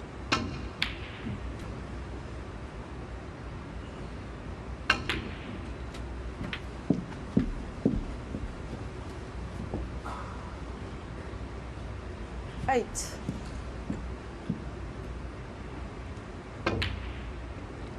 Nine.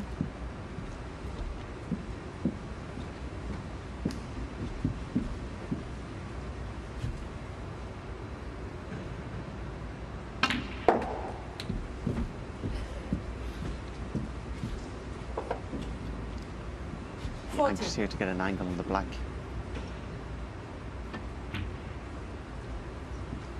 15. Looks to be perfect. Probably stun into them hard rather than a screw. Yeah, for Ronnie, lacked a little bit of power. 22. Unlike him.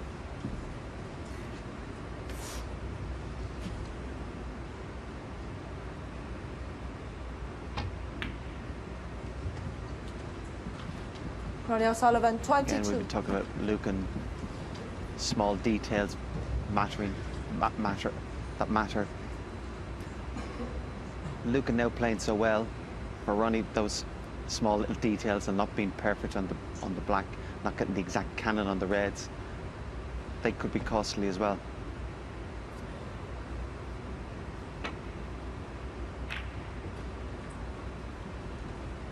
The other thing is, it doesn't matter who you are, what you've won, what you've accomplished, and Ronnie's done it all many, many times over. But there isn't a player alive, there never will be, that when leaned on hard enough, there's a reaction. And the type of game that Luca plays can upset any apple cart you want to mention.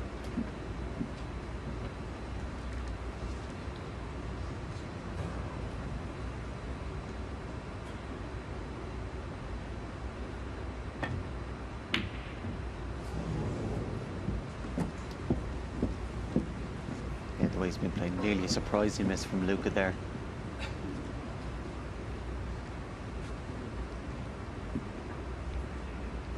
Yeah, but I'm not suggesting for a second that Ronnie's going to wilt under the onslaught from Luca, because that would be a very foolish assumption. He's got to come up with the goods. I'm sure he will do. One. Bubbling along beautifully this final now, isn't it? Ronnie with the early headway, and then Luca bossing it.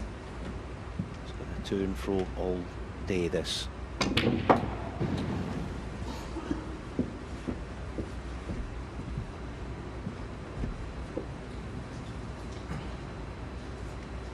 Five. Yeah, lost the white, a little bit frustrated.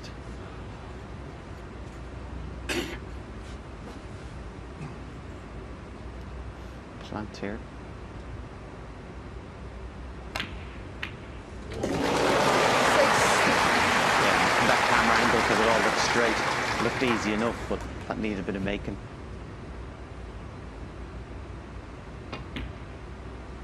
Not even sure if we mentioned that he played with his left hand either anymore. It's old news. 11.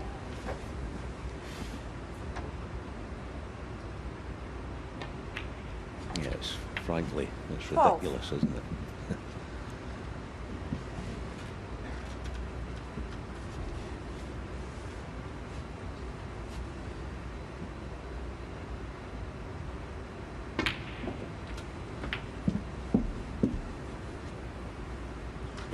It's not something that you 19. always think about with O'Sullivan, the resilience that he has, 20. his character as a player, but it's there. We saw it this week against Salby. Had nowhere to go, did he, at 7-6 behind? 65 behind. 5 reds left and produced an 27. unbelievable clearance. Neil Fold said at the time that the black to the last red, one of the best shots in a long time, and I totally agree, to get position on the red.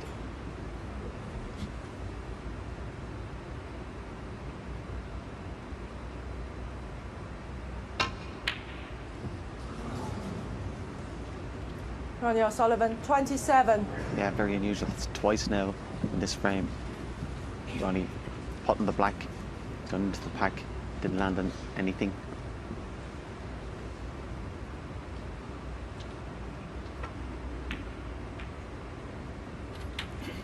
One.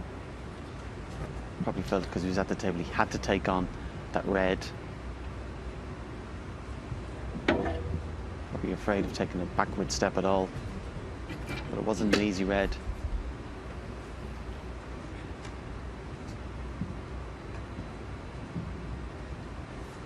Again, Luca definitely on top in this match.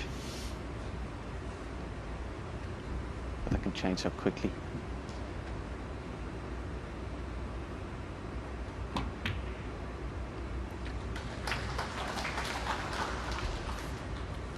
Another thing for Ronnie when he's playing Luca, can happen a little bit, I think, maybe playing Judd, but there's parts of the match or some bit where it's nearly more entertaining to watch his opponent. 7.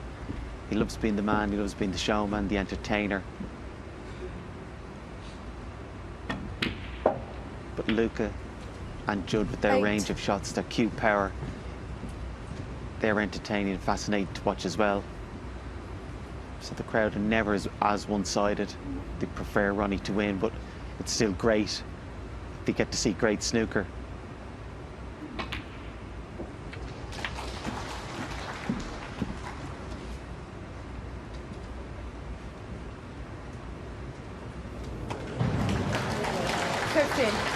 Well, what to say about that? I've seen that before. That was 16. one of your rubs, Ferg. Of course, I'm joshing. What a bonus that was. He played the shot nicely, actually, didn't he? But what a bonus. It's funny, isn't it? When you've got a talent like this, things happen that shouldn't happen. It just all kind of rolls into one. Yeah, exactly. Particularly when you're playing well. I don't know why. 23. Always seems to, you tend to get a greater run of the balls. Again, this frame's important. Obviously important, the fact that Ronnie had the lead if Luke was to come back and win it. Also then the scoreboard. Again, Ronnie just, I wouldn't say he's gone into a shell, far from it. Just the last 3 frames have had a little bit of an impact on him. Yeah, just wins this frame back to 4-all, and we continue on.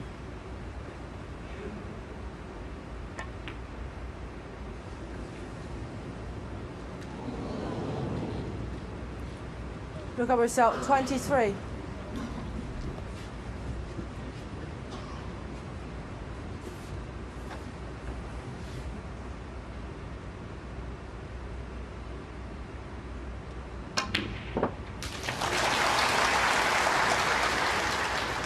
One.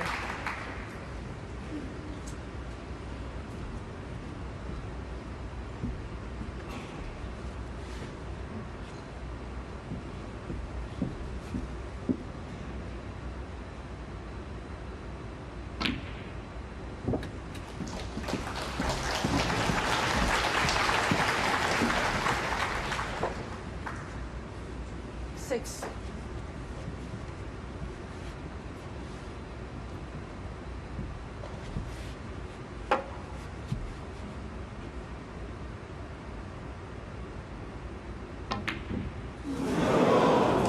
Just try to overplay the cue Ronnie ball in O'Sullivan, these 6. pockets.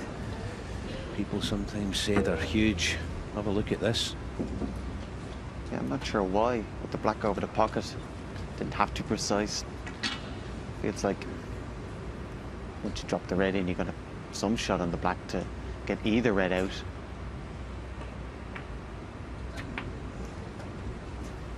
1.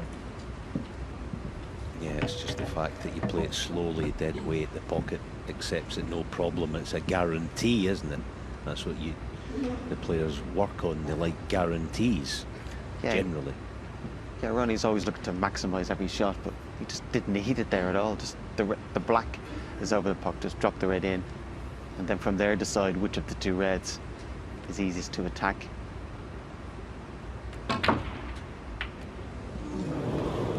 Lucky there, plenty of topspin there, just trying to sludge it. 8. Just thinking this could be a crucial stage of the match, this frame, couldn't it? This would be a massive blow. It's where, if he has been fallible in the final, it's been in this type of situation. And there it is again. Yes, he's got the cover on the red, but it was a risk he didn't have to take. Yeah, I don't think that was the right shot. And as I said, your strength can become your weakness. He's such a great long potter. And when he needs it, more often than not, he can pot them to get out of trouble. But you also get a little bit seduced and tempted to go for a couple of shots he shouldn't. But again, we said at the start, we knew at the start of this frame was important. The way it's developed has just added to its importance, psychologically and also the scoreboard. Yeah, strangely enough, I think there's value in the pot here. There's value. He's left it. There's definite value. Sometimes a risk like that is fine. It was a scoreboard shot, wasn't it?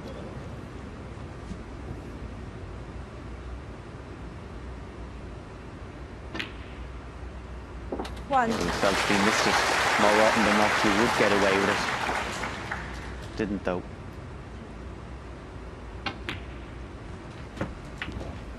Again, Ronnie 32 ahead, just needs the red. I suppose I was saying in this first session, and usually there's 10 frames, but that 8. does every chance of getting 5 all, which is probably the ideal scenario coming in tonight.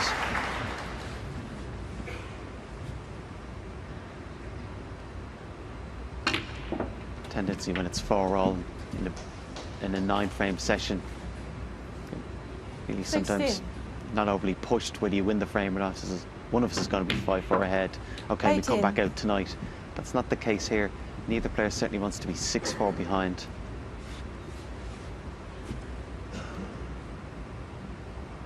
Try and give every frame the same 21. importance. The first frame's as important as the 21st frame. And again, Ronnie, he wouldn't say he was wobbling at all, but just 25. feeling more comfortable now. Plenty of table time back again. And more importantly, 4 all. 30. O'Sullivan, but crucially, we're 8 frames in and it's 4 apiece. And we have 2 more frames to go in this opening session. Ronnie O'Sullivan gets us underway in frame 9. 4 frames all. Remember, 11 is the target this evening.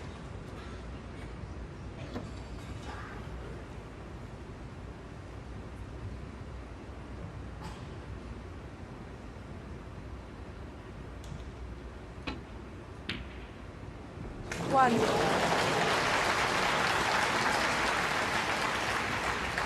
Yeah, lovely pot, beautifully struck.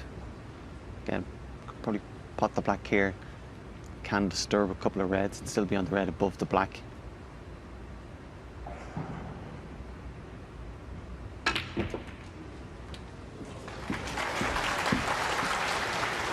Great shot, took full advantages there. Great example of his cue power. 8.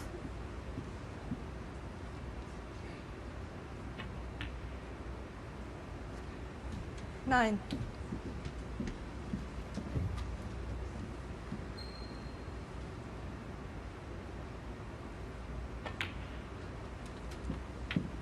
Yeah, you just feel it already that Ronnie broke off, and that was that frame.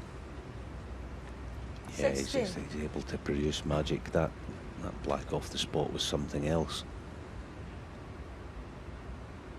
I don't know, we'll never get a reading on it. About 17. 3,000 revs a minute, I think, was on that cue ball.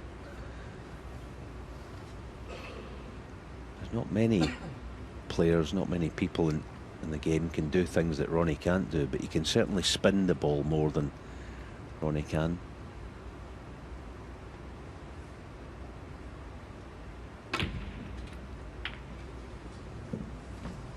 You wouldn't think that would really be important, of course, you know, it's all about accuracy and where you position the cue ball, but it gives you weapons that other players don't have.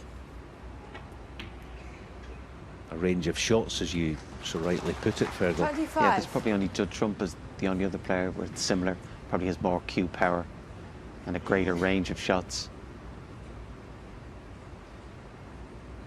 And I said that also ties into then the crowd being drawn to those players. They're very popular as well. So sometimes some of the limelight can be taken away from Ronnie.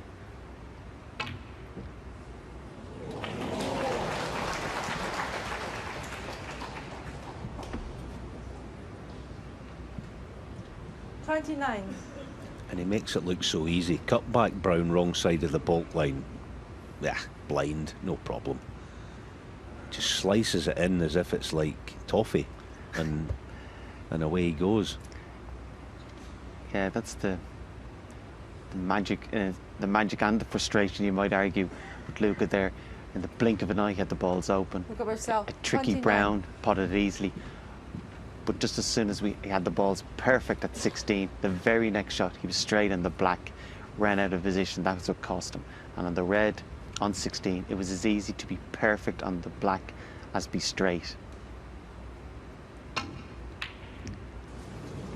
And again, you're not really saying that as a critic, you're more saying it as a coach. If you're coaching him, you just make him aware of the fact at certain times, just for an extra second, just be conscientious to get perfect on the black. From there, it can't really go wrong.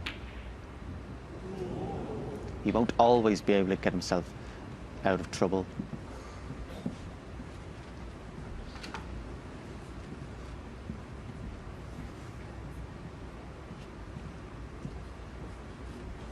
Because if he doesn't improve that cue ball control in amongst them, he's going to be very, very dangerous.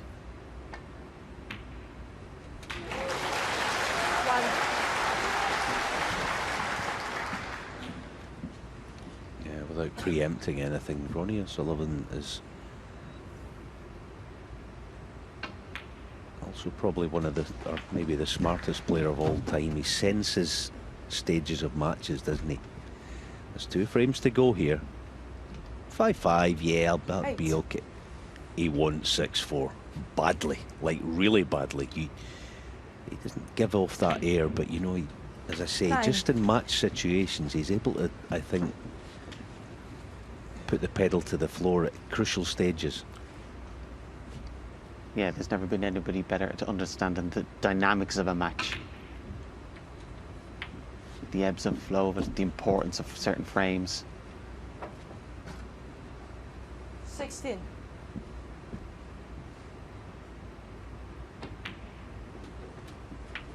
And you kind of feel Luca's played the better snooker today, and for all that, it's 4-all. And again, he couldn't rule out that it'll be tied or even Ronnie having the lead.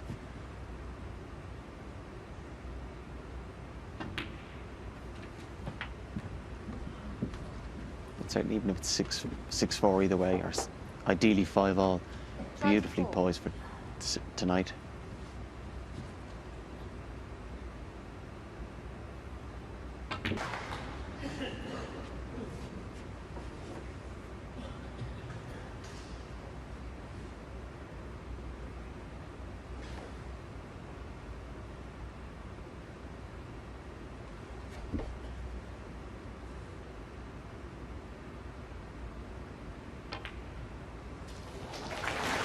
Yeah, lovely shot. Right-handed, the rest, and even left-handed. 32. Never sacrifices his technique. Always plays the right shot. Plays it the right way. 33. Same delivery, smooth delivery of the cue every time. Fantastic.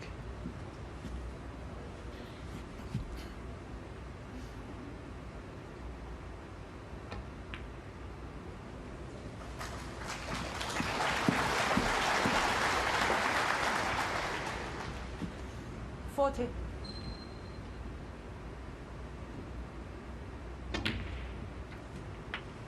$41. I just felt there on that shot, he changed his mind twice on it. And that's unlike him to not back off. He's still just okay in this black, but it's not a certainty.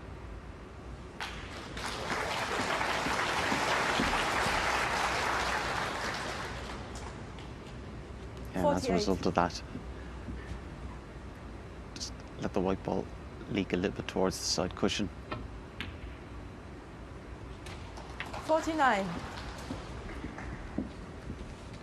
So it looks like he's a nice angle to clip the two reds. Yeah, very well played. So 27 in front, two blacks from here. Will obviously be 43. I don't know whether that's gonna, what he's after. Doesn't look like it. So he's going to need 57. one of the two difficult reds to win the frame at this visit.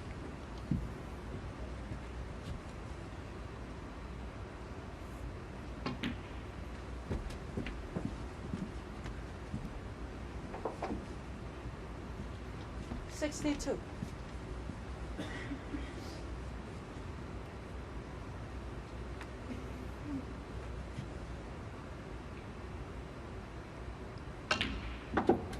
So this is his highest break of the match. 63.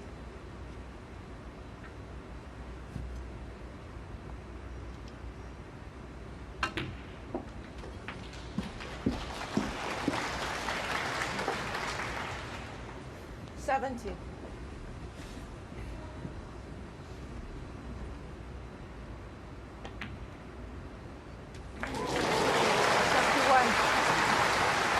Just held the pace off enough, didn't he, for it to accept it.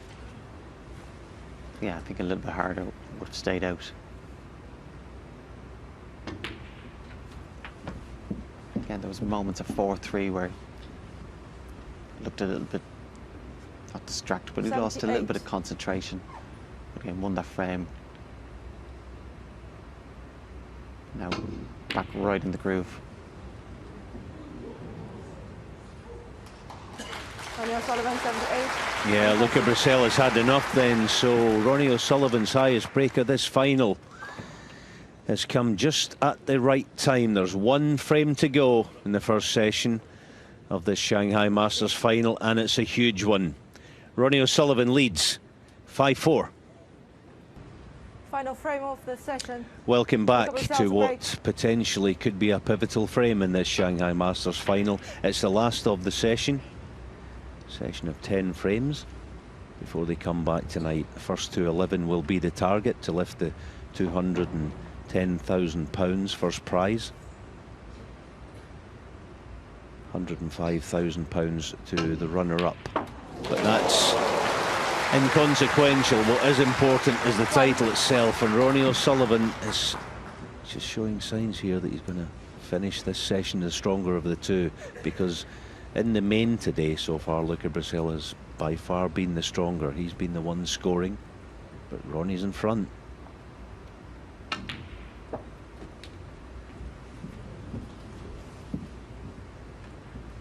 Yeah, what makes this match so appealing is that no matter who's at the table, it's still great to watch.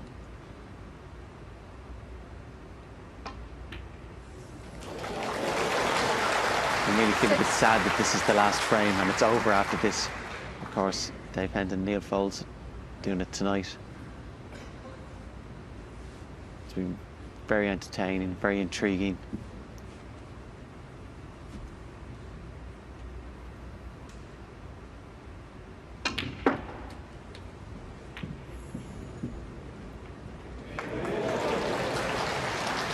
Kiss.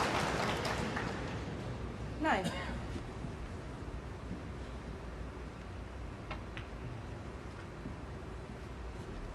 For once, the dreaded D cell.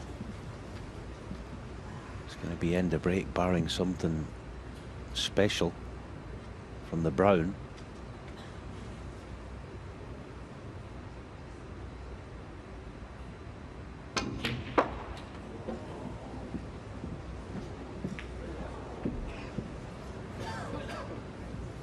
What What an effort that was. 14. Even to find the cannon on the bunch. Great effort. I think you can gauge finals sometimes. As you say, Ronnie O'Sullivan, sorry, this is the 14. last of the session. You're just enjoying it that much. There's so many different things going on, and it's gone by in the blink of an eye, it seems. Yeah. Very enjoyable. When they're actually at the table, just to watch them play. The skill, the talent that's been on show, but also nearly lurking in the background. There's the dynamics, the tactics, the psychological impact, and again, that's only just going to be magnified, obviously, this evening when the trophy's won and lost.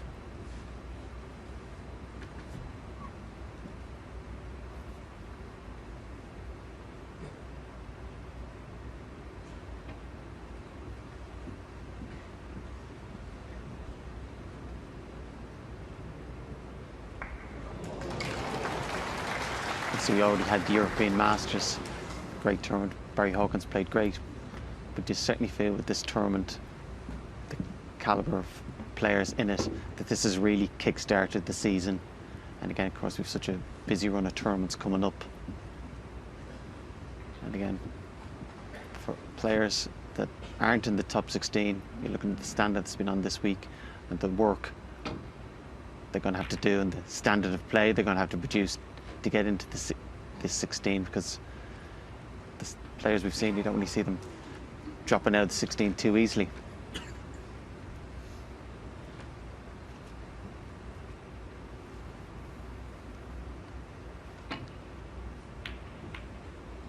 Yeah, one of the big ranking events in China actually gets underway tomorrow. The International Championship qualifiers at Bonds Forge in Sheffield.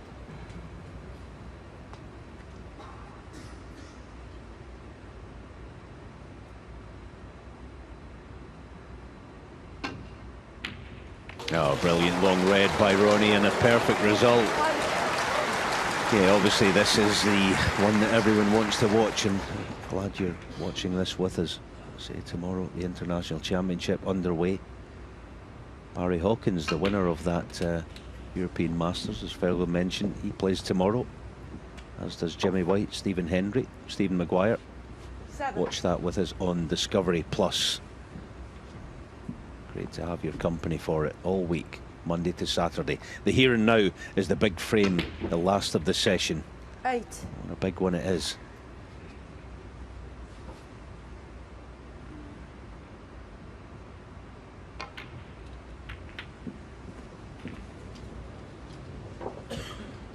I think we both sort of suggested 15. in just halfway through that last frame, the previous frame, Ronnie senses moments, and he's got that eye about him at the 16. moment, full concentration and like total concentration. Yeah, you wouldn't say Luca let him off the hook at 4-3, but it looked like he might go 5-3. Obviously, we've seen John let him off the hook, Mark let him off the hook, and from then on, smelled blood and just did everything a little bit better.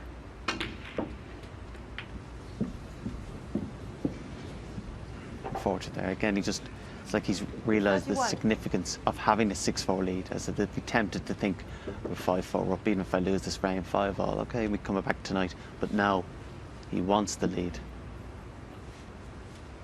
And on the other side, Luca played quite well, and all of a sudden could be behind going into tonight.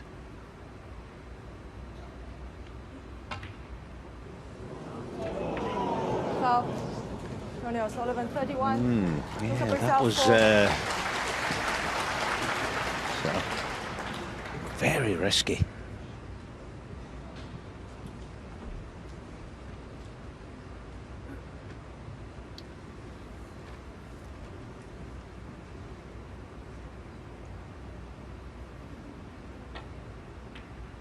I must confess, I didn't see that kind of move coming, where I just thought he made a move there that he didn't have to. Sometimes it's about what you don't do, isn't it?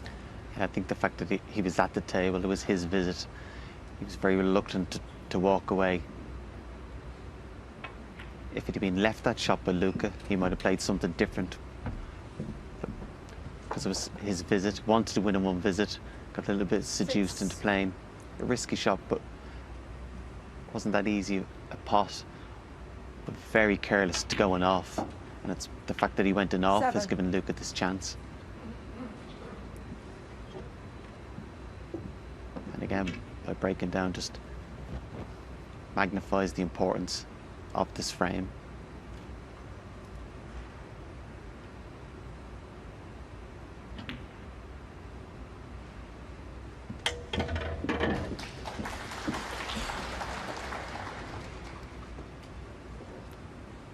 Not sure Luca gives any frame any more importance than the previous one.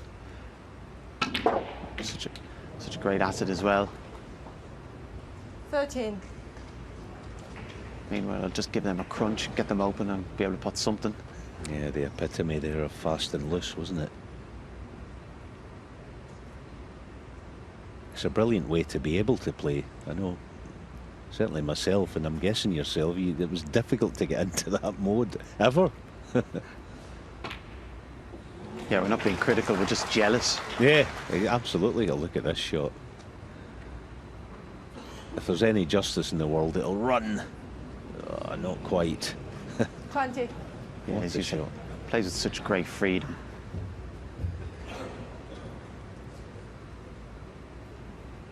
I don't even think Luca can take on the double. That's what he gets you. He probably gets his opponents as well, thinking things that are not even there. You think, what's he going to do next? Nothing's a surprise. Yeah, you have to think a little bit nearly out of the box and playing him and commentating on his matches. Look at Brecel, 20. The parameters of shot selection are different with Luca. Yeah, and I wasn't even talking about that double. I was talking about the one in the right side cushion. Gee whiz. Okay, 21 in front. Needs cover. He's got it.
Staying aggressive, eyeing up probably the more difficult red of the two on.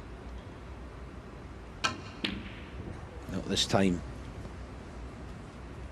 I say, the more difficult of the two. I do believe the red on the pink spot does pass. We're about to find out though.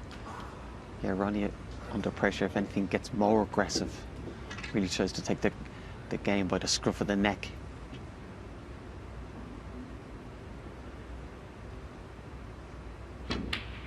Because again, that red Luca's just potted. There was a shot to nothing for Ronnie. Maybe you could argue percentages were greater, but I think he'd nearly rather miss than show weakness.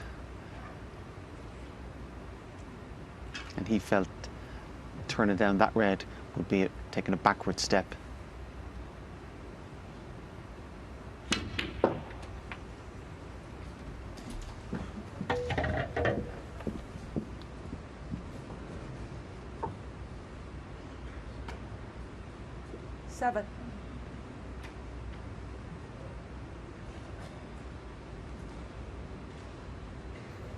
It's quite a basic error not to be on the straight one of the two. Cue ball going to be running around again, round the back of the yellow probably. Just got to run. Got the brown as an option. Again, the least of Luca Brecel's problems when he plays, I think, is actually potting balls. He just finds it so easy, like falling off a log. So what we are going to get is a close finish to this last of the session. 12.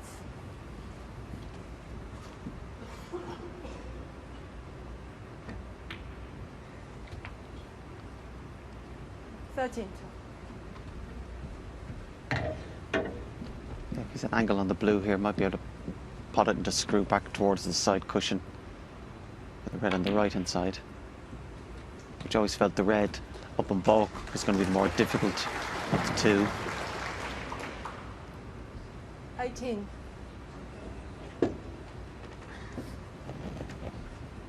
Can't do too much with this red.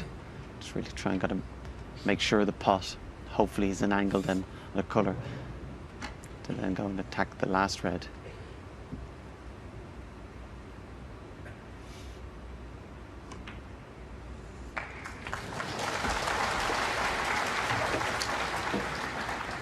Yeah, it looks to be very straight on the black. 19. He's potted 7 balls in this contribution. He hasn't been in position once, and he still isn't. Yeah, you're reluctant to say this is end of break and he has to play safety because God knows what he could manufacture here. I think the percentage though is to try and put the colour, get as close as you can to the red and leave yourself ideal on the red to play a safety where you're guaranteed to keep the red safe with every chance of getting a snooker.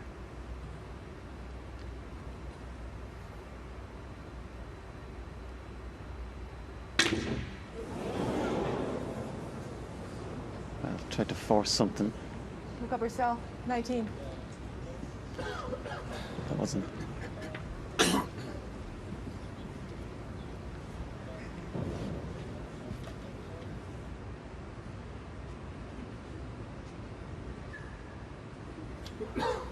Yeah, unusual there for Luca. A little bit of body movement, trying to force an angle that wasn't there. And of course that body movement led to that miscue. It seemed unnecessary to be trying to force.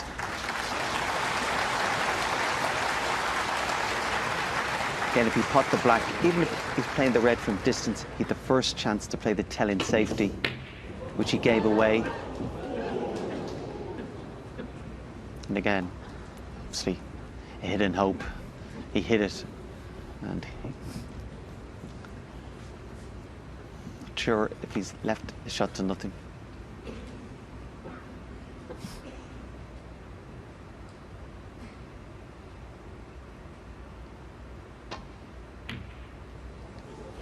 But it's these type of mini frames, literally like a mini game, I said, on the last red. Who pots the next red? You make Ronnie a strong favourite.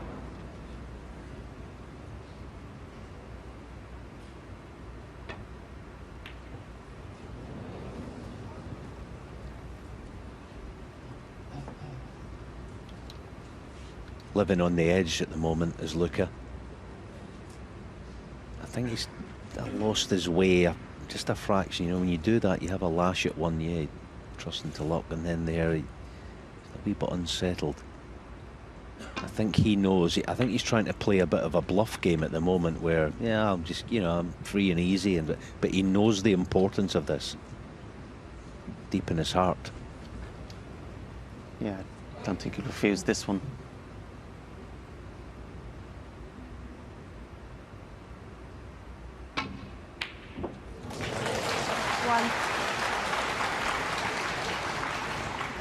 Yeah, great pot.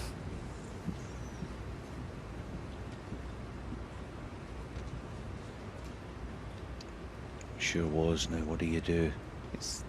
Is the roll up behind the pink ever in his mind? In a word, no. I don't. Yeah. It should be in his mind. I'm not saying he should play it, but it's yeah, an option. it's an option. But I think he's looking at the pink. Well, there you go. There's a box of tricks and a box of surprises. But I guess if you don't fancy the pot and it's the stage of the match when perhaps he's probably right. A risk is too much. I think it's the right shot. Yeah. But I would say that. Tension abound.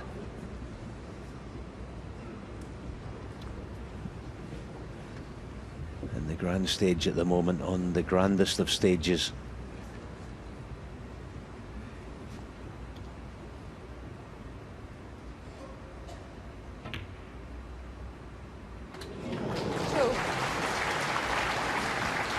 Just got it wriggled in.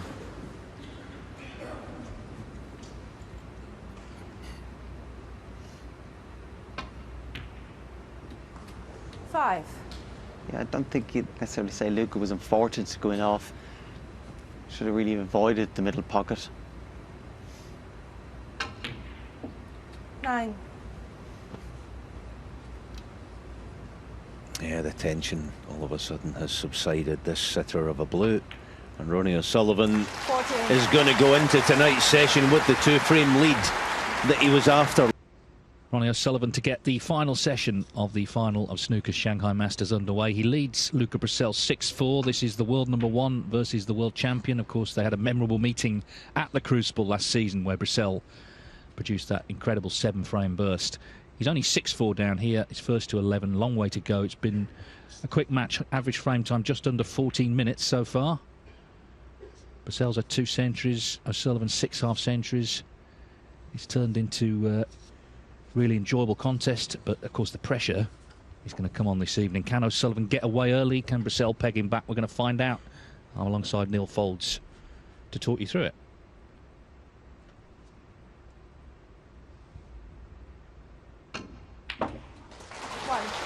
Yeah, thank you, Dave. It was a very entertaining opening 10 frames. You wonder whether if things got a little tight in this match, things would slow down a little bit or become nervy. But it was open snooker, beautiful snooker to watch, actually. I think that Ronnie O'Sullivan has always been suited in those free-flowing matches. Of course, he lost to Brecel at the World Championships, but 8. and he's lost before to quick players. But I think he prefers the faster pace of snooker because you can play it that way better than anybody. Well, he made the early running. He led 3-1, trailed 4-3. Brecel for 3 frames was pretty sensational, actually. But O'Sullivan turned it round at the end. He's actually scored 100 fewer points in the match coming into the session, but he won some of the tight ones.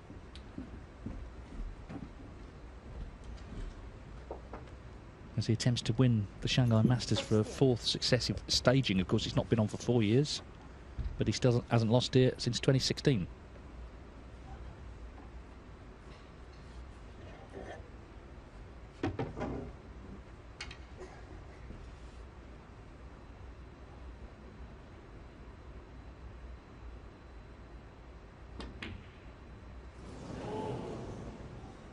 A little bit jabby, that one, and O'Sullivan, 16. I think his mind was on the cue ball, trying to get it around the back of the black, and it was not his smoothest striking with the rest. But I can't think of many shots I've ever seen him miss like that, really, with the rest, even though he infrequently uses it. I've always thought he's very good with it.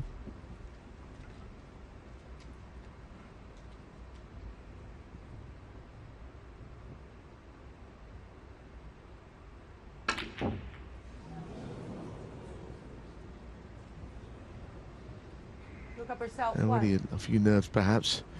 I mean, you are forcing those in. He was perfectly on the black. I didn't really expect him to miss, but like O'Sullivan, his mind was on that cue ball, just getting the reds into better places.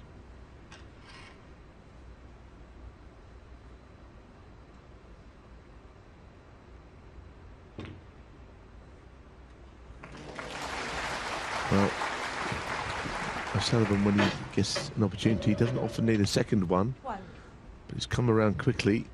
Chance number 2.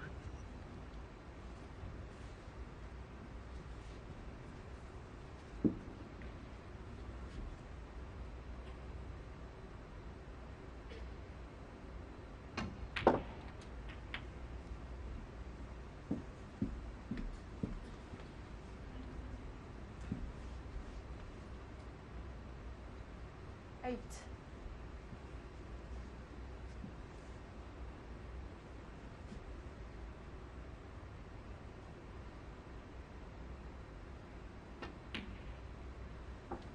Nine.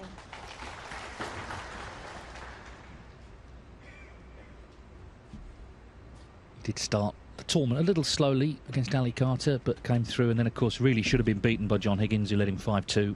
Couldn't finish him off. O'Sullivan finished the match with 2 centuries, and similar against Mark Selby at the end, 2 centuries to win 10-7. 15. Yeah, and I think the win against Higgins in that fashion, because you're absolutely right, Higgins looked for all the world who's going to win, often is the hallmark of a player who, once getting away with a match like that, will end up going on and winning an event. It's happened over the years.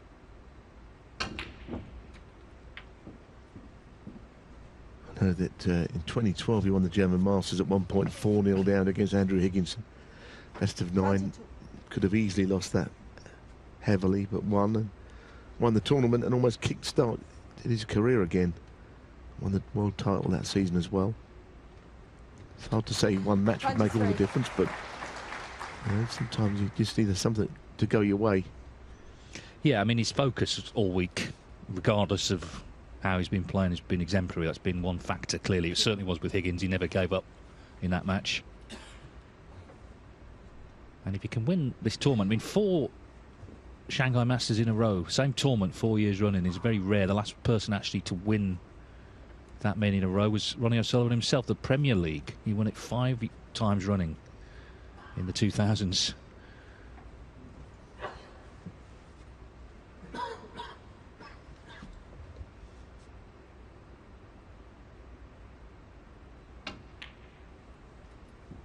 Yeah, for a while that Premier League, the finals weekend was played after the World Championships, a week after, and of course not everyone was up for it, quite honestly, and Ronnie just played as Ronnie did, and he, I mean, one year it's played up in Manchester, and the semi-final and the final were a complete non-event. He just 26. buried everybody.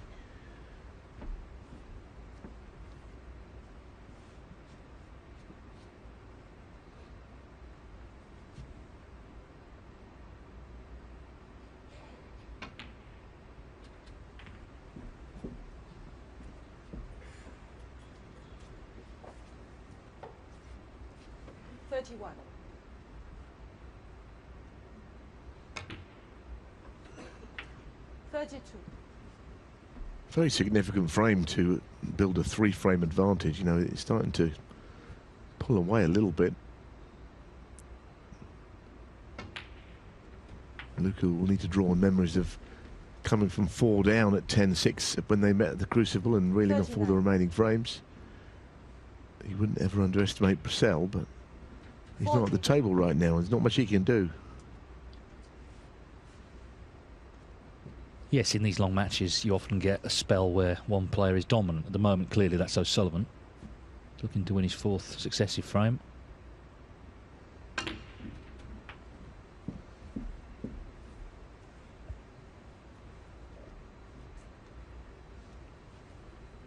$47. Yeah, still needs another red here.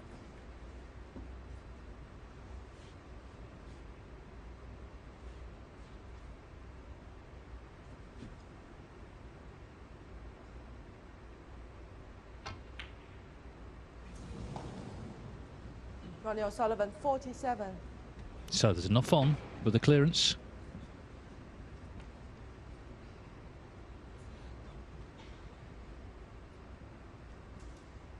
I don't think the middle pockets are particularly easy, especially from an angle, a cute angle like we saw.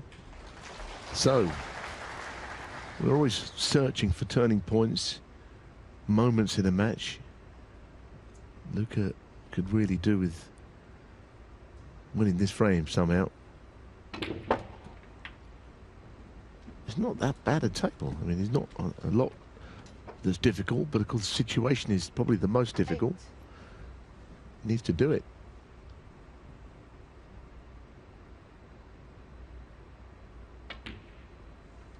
Nine.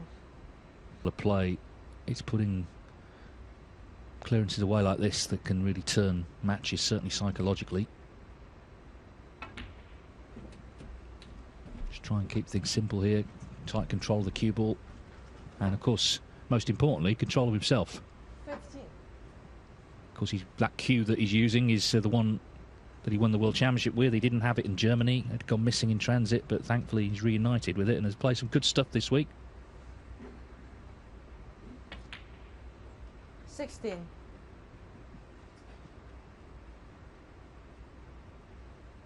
Probably already thinking about getting on the left-hand red, which I'd suspect will be the last of the two that he attempts.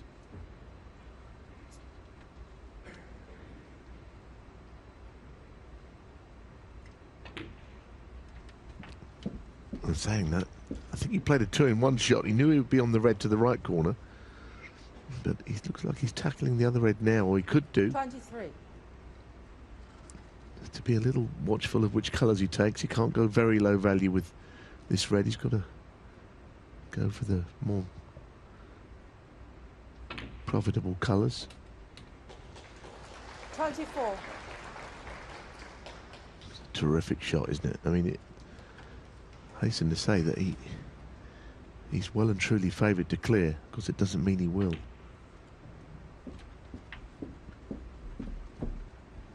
Blue is what he has to take here, or more. 30.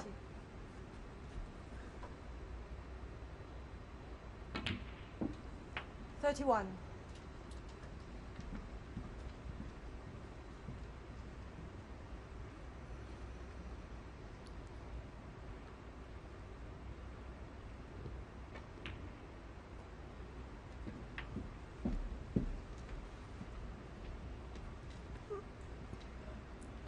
38. 40. Well, he can win by a point.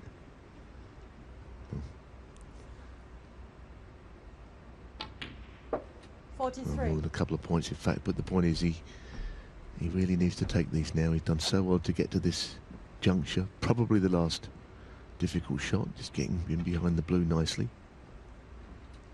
47.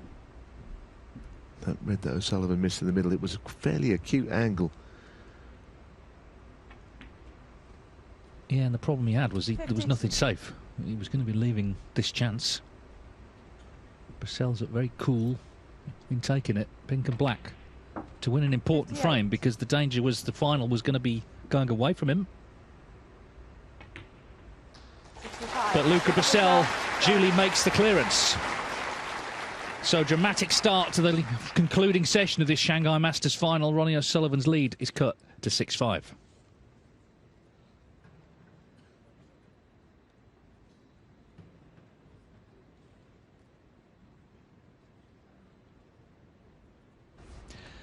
So great clearance from Luca Brecel has launched the final session of what is a very exciting Shanghai Masters final. I think we felt it would be, but sometimes it can end up one-sided. This is, at the moment, a bit of a thriller. Yes, it was just the consummate ease in which he cleared Brecel there. He never gave the impression that he was ever going to miss those.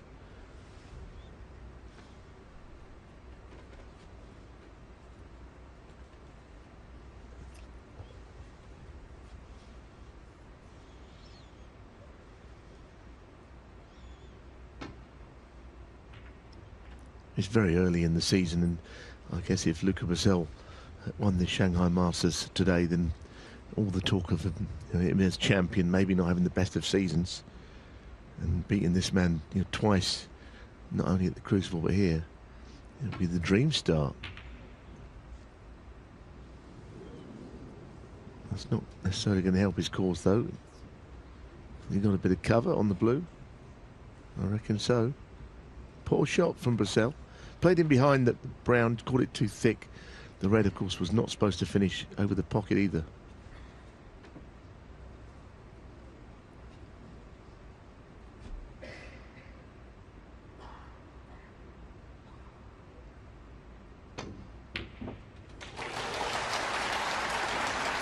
One.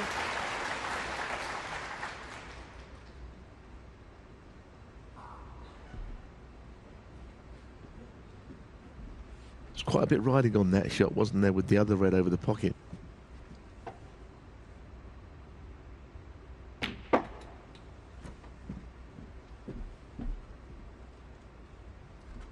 Brecel said something interesting before the final. He was talking about the approaches, because they're both attacking players. He said, I'm more attacking than Ronnie is. He said he's more measured than me, but in the balls is the best ever. So I've got to be careful, A, to take my chances, and B, not to leave him any. And this is one here for O'Sullivan to hit back after that last frame.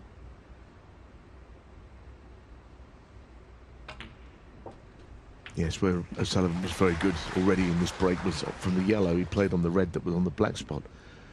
And that is where he is a master break builder. 11. Very often it's the first few shots, 3, 4, 5 shots, where the key balls have been moved or potted, clearing the decks for all the rest. And that's where this frame has already commenced. He's given himself a chance.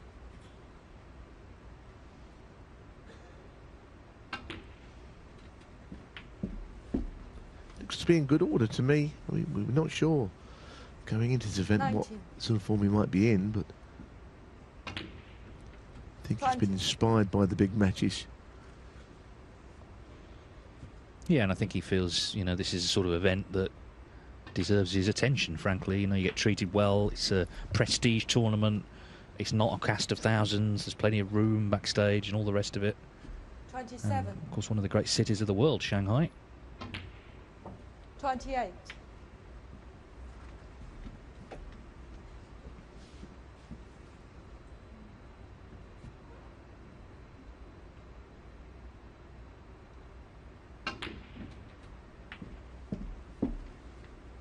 Yes, the Brecel safety shot was just hit with too much of the red 35. that he caught, and that's why Brecel is sitting down and has done ever since.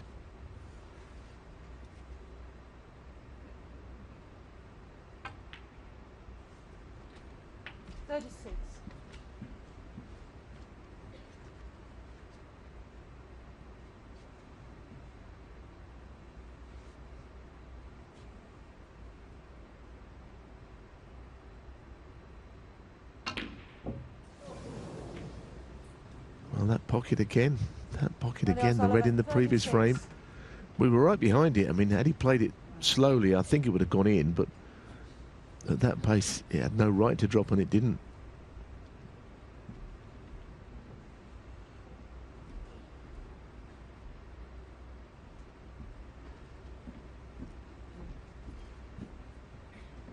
Well, maybe the red to the middle. The one up into the top left must be inviting as well. Ooh. O'Sullivan will be surprised but very pleased to be back at the table so soon.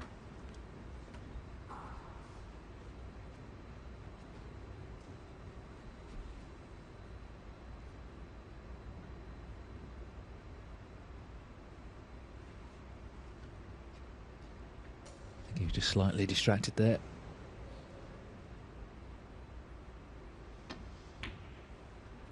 One. Well, it's a reprieve for O'Sullivan, although that same thing happened in the last frame because he didn't ultimately win it. So let's see if he can now kill this off. I think Fergal's marathon frame record is not going to be under threat in this match. This is whipping by, isn't it? No, I think not. I think not. Your record's safe, Fergal. 8. 9. We've seen a lot of Fergal this week. He actually mentions it more than we do. It comes up a bit in conversation.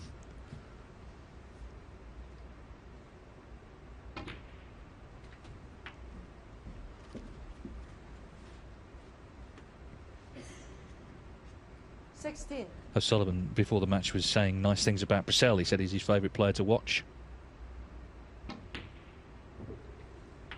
It's an interesting rivalry, I think, because obviously there's 20 years between them. O'Sullivan is very established at the top of the game. Brecel is looking to... Now he's won the World Championship, fully establish himself there for many years to come. Beautiful little shot there, wasn't it? His control is as good as ever. It's a surprise when he makes a 25. positional error. Now, if this goes in and it's too many, but the red that follows it will guarantee that his two-frame lead has been restored. Brecel had that chance though, which he didn't pot the first red even. 33. Yeah, it's kind of what he said. As I said, he said, if I don't take my chances, I'll be punished. And he wasn't the first part of the frame, but he has been in the second part.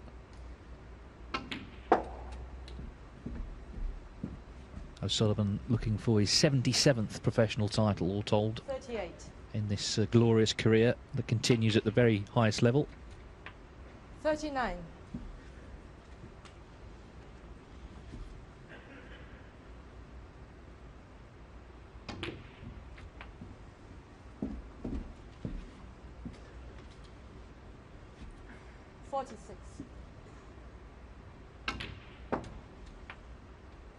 $47.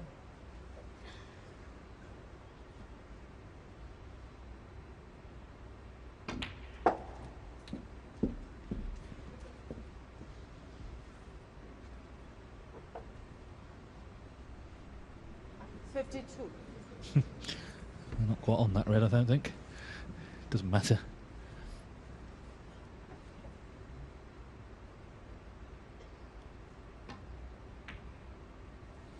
$52. Second chance in the frame.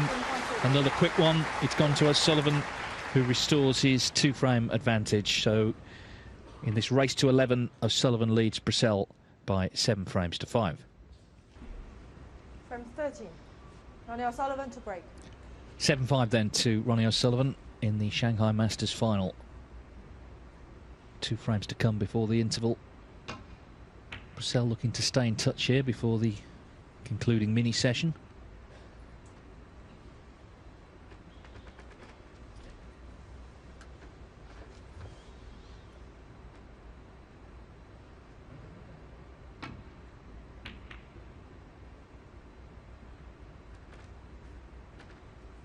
I think the problem all attacking players like Brecel have had against O'Sullivan over the years, and of course some has beaten him, some have beaten him as Brecel has done. It's just that that style of game really seems to suit him. He loves playing quick players, the Jack Lisowski types and people like that, because he seems to play that game better than most. Even though he's be 48 this year, still plays the game like a young man. Oh, that's a great shot, isn't it? What a shot that is. Swerve to get a 2-cushion thin contact on a red. Beautiful.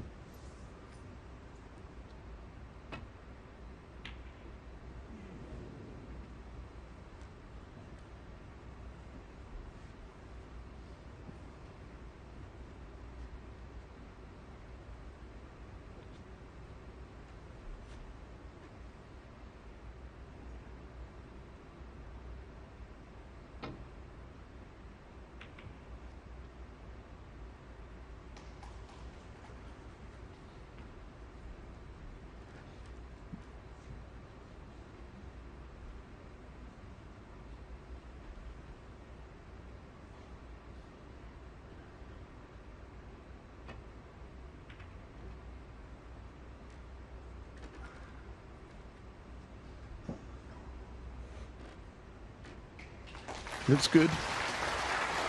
There seems to be like a fairly big target area down the right side, just one cushion into them. Various reds in a line. Just lay into the bunch.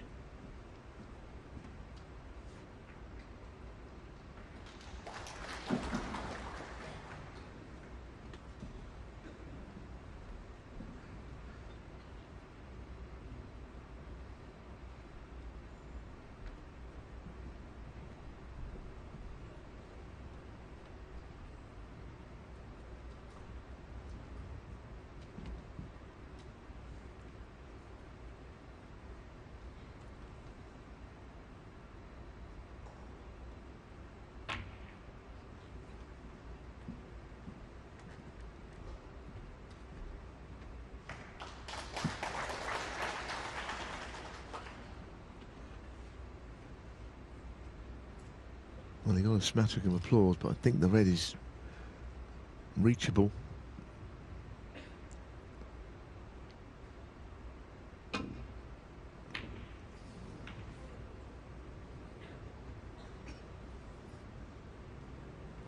We've got the low camera angle, and it always looked as if it was going to find his way to the pocket, that one. Ronnie put his hand up to apologise, but of course Luca could knock this in with ball in hand. He had no knowledge of getting through that little gap there, O'Sullivan.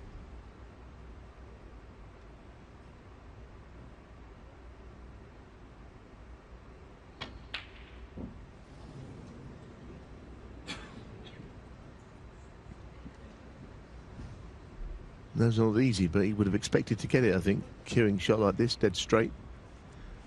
Put the cue ball dead straight deliberately.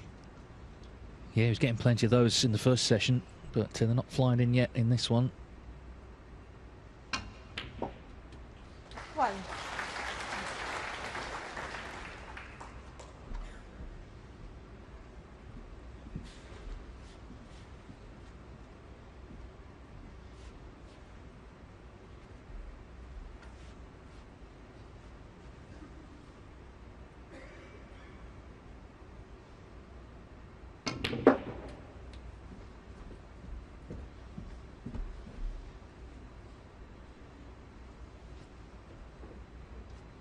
Now, a left-handed shot on the table for probably blue. 5. Don't think he'd be interested in touching the black here or going for the black. I mean, he might end up with no shot on the blue, but really, the problem with the black is I don't know whether, when respotted, it will be potable everywhere. Because he's not on the blue the right side, he may have to play it.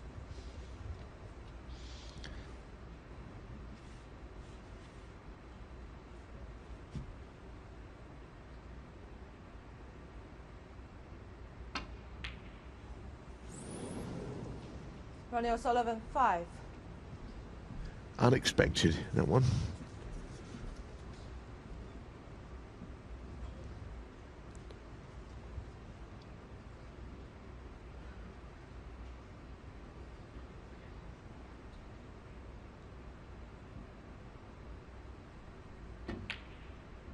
One.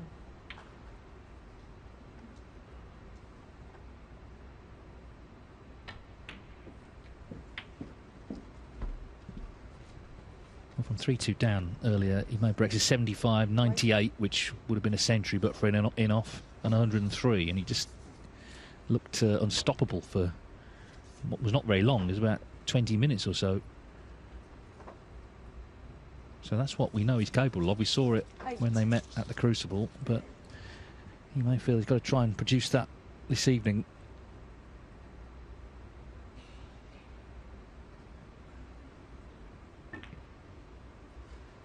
Yes, I mean, as you say, you know, he's 4 down at the Crucible overnight. 9. Yeah, kind of 3 down here in Shanghai. It seems a long way to come back. And of course, that being 4 down, he did it at the start of the session. He played a brilliant last day of that match against O'Sullivan.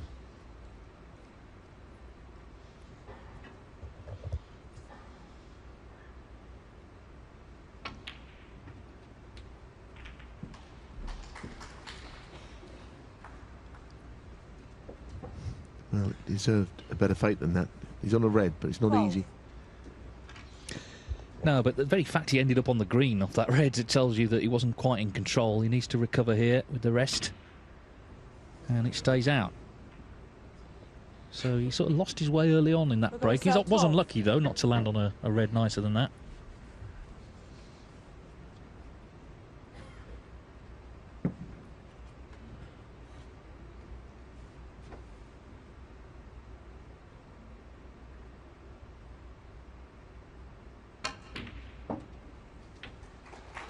One.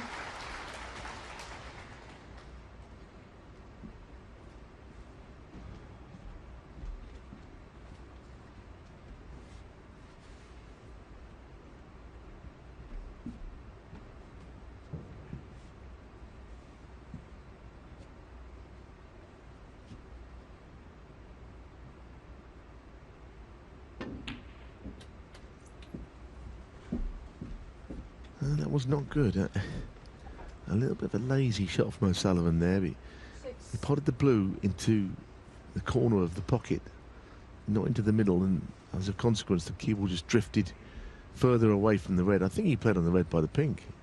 Poor shot on the blue for him.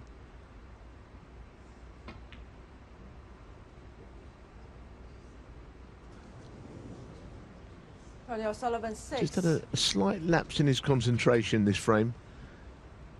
Missed that bad shot on the black, and then the shot on the blue in some ways was even worse. It was a bit casual.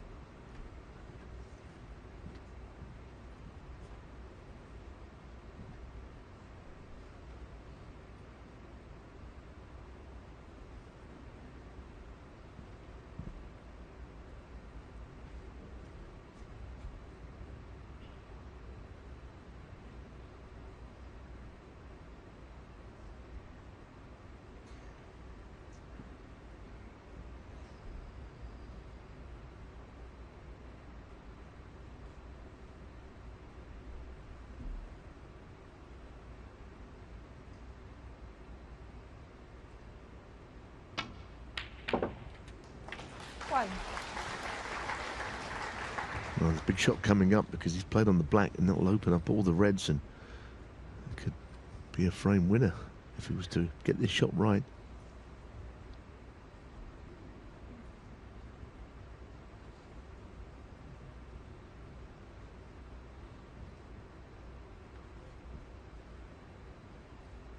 Doesn't like the bridging, does he, at all?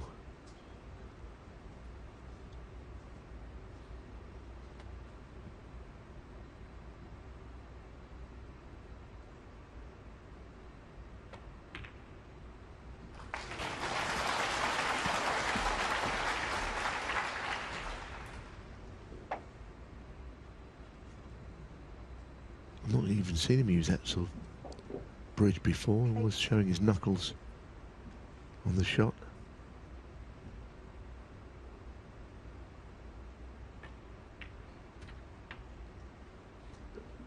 Nine.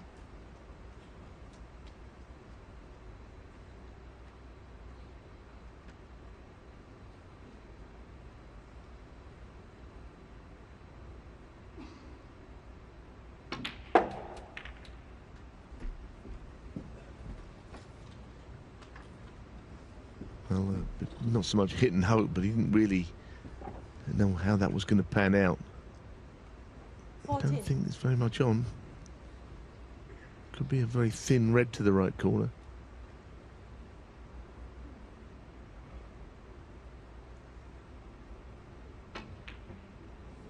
Played it well. Deserved a better kiss than 15. that.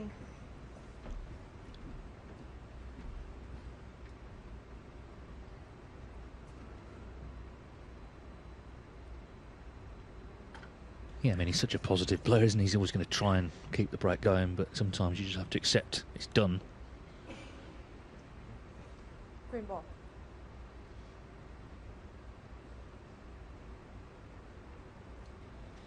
Yeah, I mean, you can't pot them if they're not there to pot. It's as simple as that. I mean, this snooker probably, you would say that O'Sullivan will get out of it without leaving much on. But don't think Luca had any other shot but to play it. I think sometimes you're looking for something further down the line here. When he rolls into the reds, he might leave it touching. So then you've got the advantage of the balls.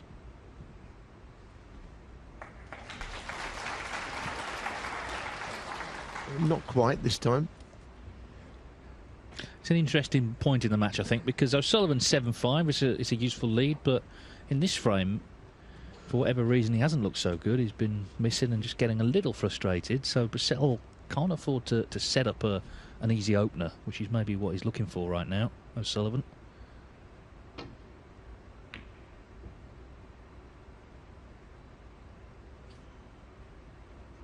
Not been many sort of disjointed frames, but they all count the same, of course.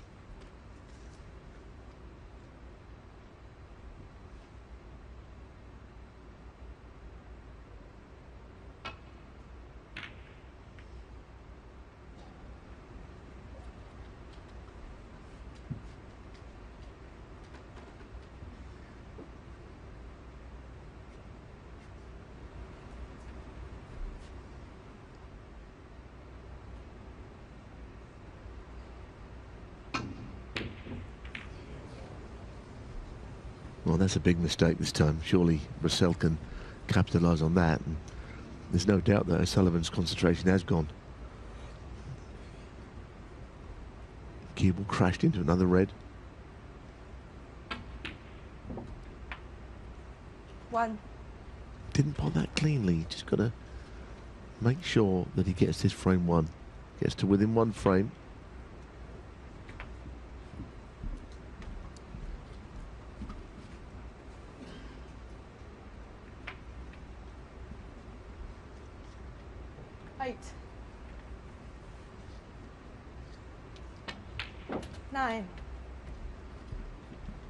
Yeah, I mean, he's definitely done most of the scoring in the match. O'Sullivan's highest break 78. He's only had 3 half centuries, even though he's 7-5 up. Brecel 2 big centuries and quite a few other sizable breaks, but his cue ball is running and running. It's okay. It does go on a bit of an adventure at times, doesn't it? It's got to be said. Well, it's one of the reasons it makes him an exciting player, isn't it? You know, it's all a bit of a sort of death-defying sort of trapeze act or something, isn't it? It's not always textbook. 15. You know, he finds ways of recovering a break. Still not enough in this. It'll be 40 in it when the blue is potted.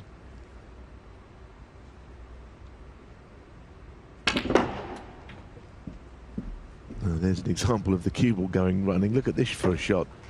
This is a great shot. He's almost put it too much on this. Exactly what he was trying there.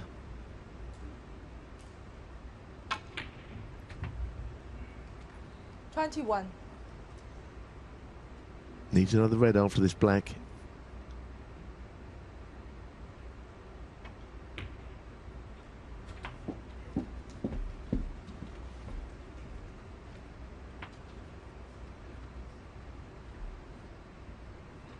$28.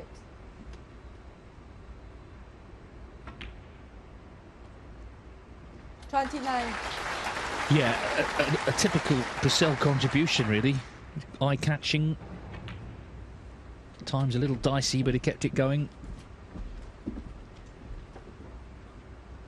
O'Sullivan had quite a few chances in the frame, but we're back to within 1 again. 35.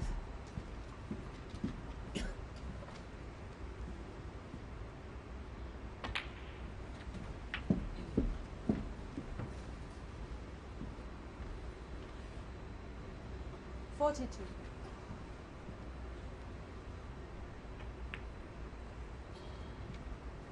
43.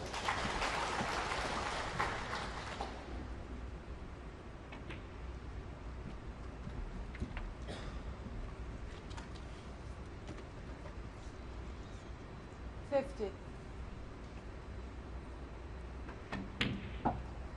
52.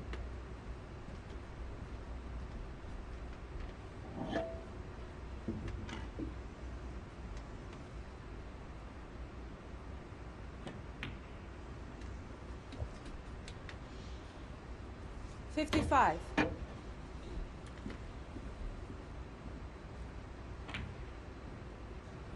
Luca Brecel, 55 will do nicely. Luca Brecel pulls one back, and this is still a tight final with 1 frame to come before the last interval. Ronnie O'Sullivan leads 7-6.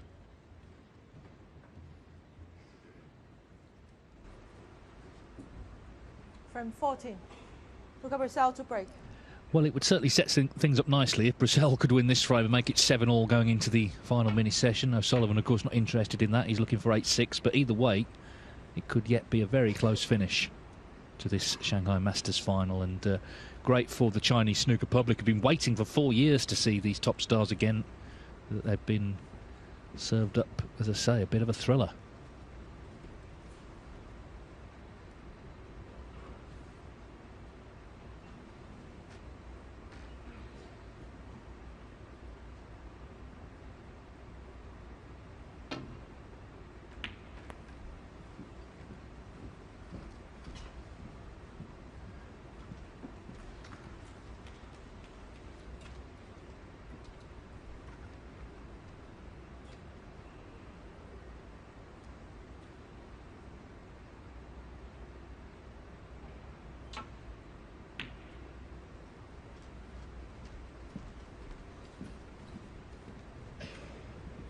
dear. I think there's a gap through to the red.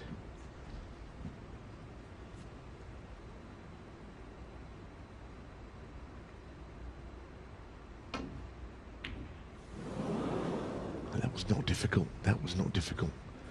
I think he played it with a bit of right-hand side to try and bring the cue ball away from the cushion for the blue. I mean, look at this. This is a pretty easy shot. Very easy, in fact.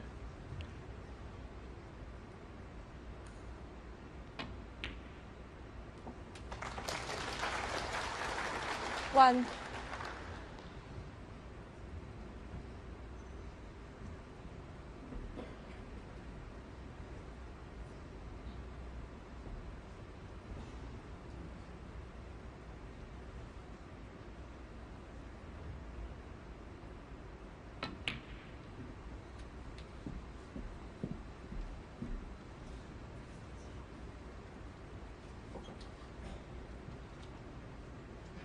Five. No, that was unwelcome. Hitting the bump of the middle pocket. He tried to come down for the red directly above the black to the right corner. Still played it from there. Look up yourself. 5.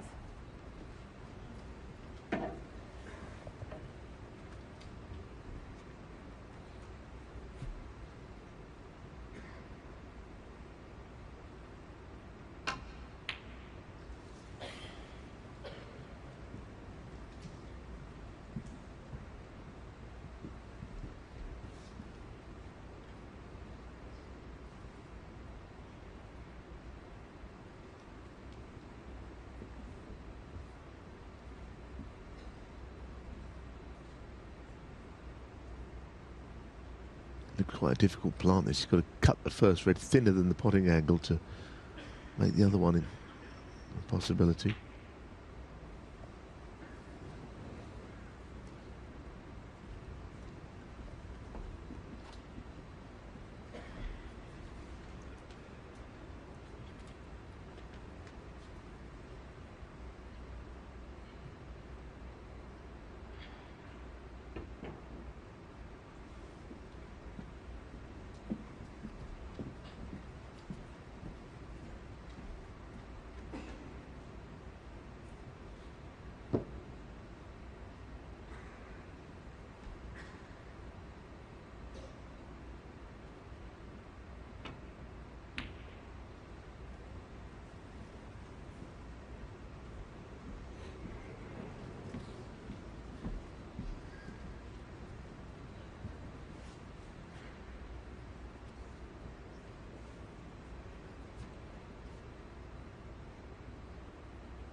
Played a series of not very good shots at all, O'Sullivan.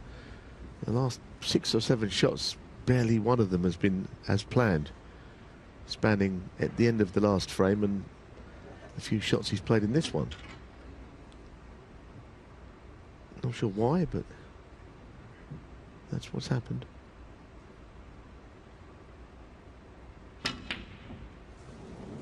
Well, the importance of this frame seems not lost on either player. Yeah, I mean, Sullivan's in front, 7-6, but the last sort of 20 minutes, Brecel may have felt, well, there's chances to really punish some mistakes. That was one there. He didn't do it. 1.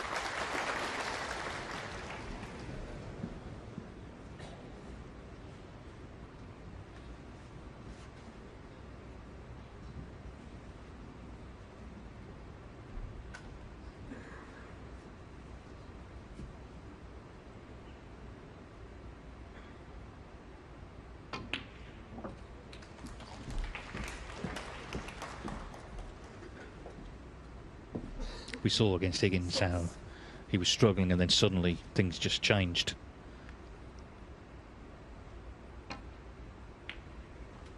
Seven.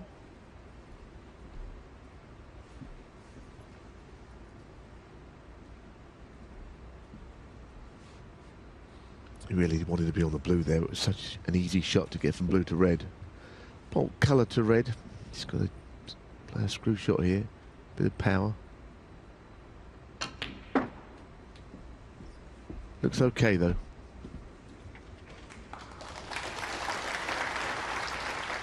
Ten.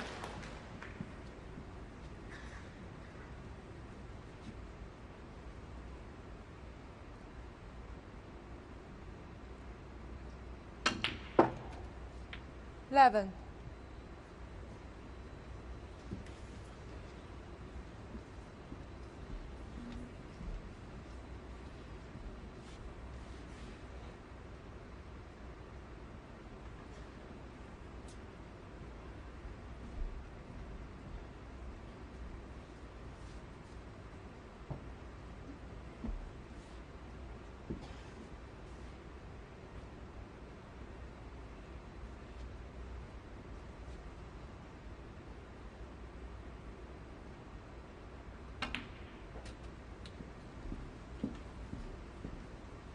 I think that wasn't his first option to get on that red, I'm sure. He had 60. no angle on the blue to get on anything else.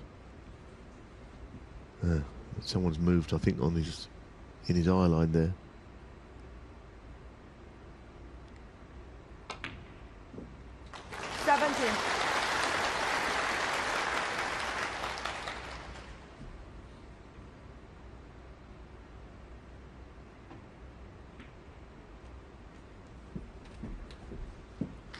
Well, O'Sullivan battling to find something here, and it's the fact that he's been battling all week, which is why he's in the final, of course.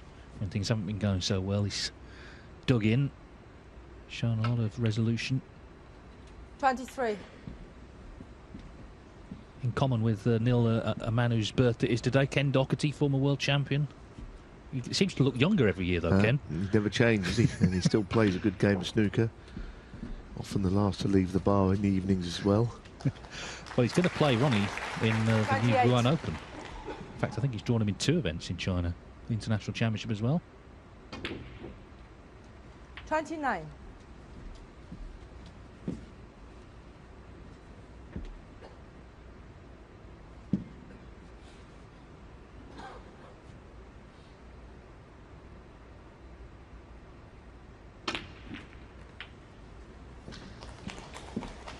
Well, he's got slightly embedded in those reds there.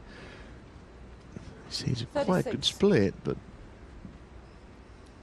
just a degree of difficulty about this queuing near another red. Yeah, it was the red, I think, that Ronnie O'Sullivan, was 36. very close to the cue ball. It was a big distraction.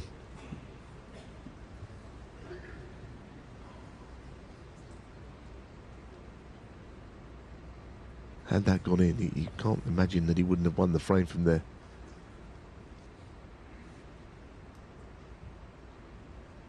Now, if there's going to be another turning point, another twist, Luca with another long straight one. He missed one when he had ball in hand earlier. But this one is just off straight. You can see the distances. What a shot. 1. What a shot. The fact that it was off straight is why he played it the way he did. He's always got the roll-up option if he feels that any pot is a little too risky. Some of the shots he plays, you know, you could cut together a highlights reel just of him. You'd think he would never lose a match. But, of course, it's just the one shot to get in, often. Brown ball.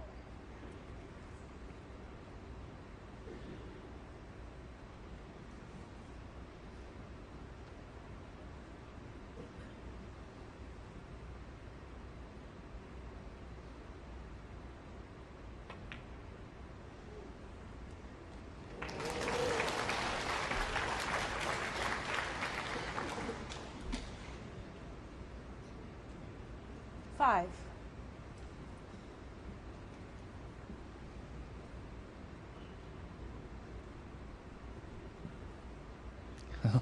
He's looking at the plant now. He's played the positive shot again, but the reds covering one another. Yeah, he could have finished anywhere down there, and he finished slightly awkwardly. Dare he play that right-hand red? The plant's not quite on, as we're looking on that screen, it's top right jaw. So it's not directly in line.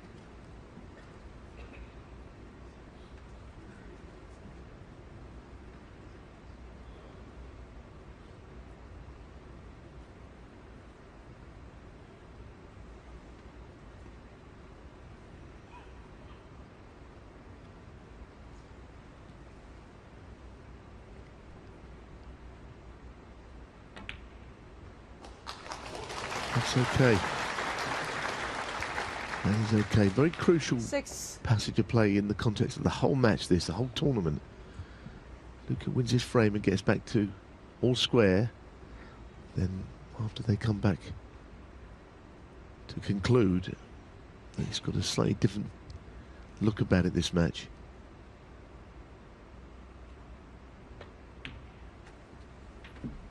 Because Ronnie started with 2 frames in the way of a lead coming into tonight. Might be wiped out here. Yeah, and I do think the concern for O'Sullivan, he's not scoring. He's winning frames really in 2 or 3 visits, which we don't associate with him, of course, the game's greatest break builder. Maybe he needs the interval to come just to clear his mind. He'd still like to be 8-6 up though. So Brecel knows this is a big visit.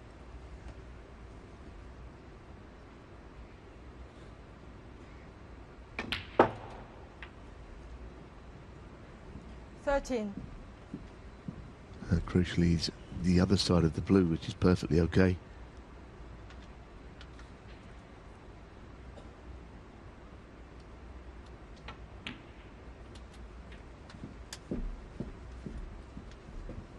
What a chance this is now. Yes, he's a few behind. Doesn't mean 18. a lot where the balls are.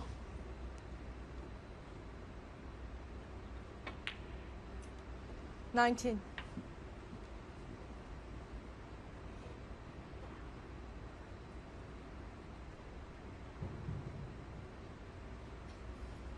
I'd like to think any kiss on the middle bit of those 3 would be all right.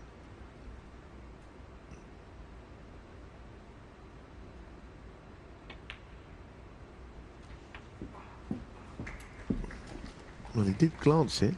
I'm not sure he played to. But again, it's 26. absolutely A1. Your minds are now drawn to that red on the right of the table.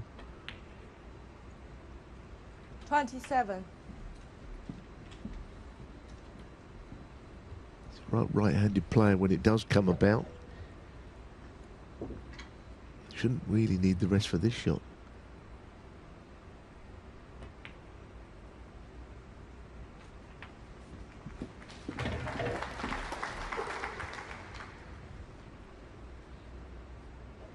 $34.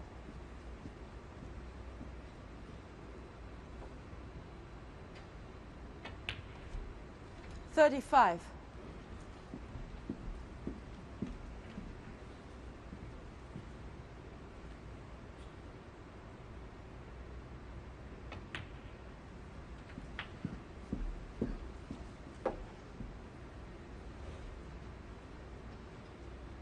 $42.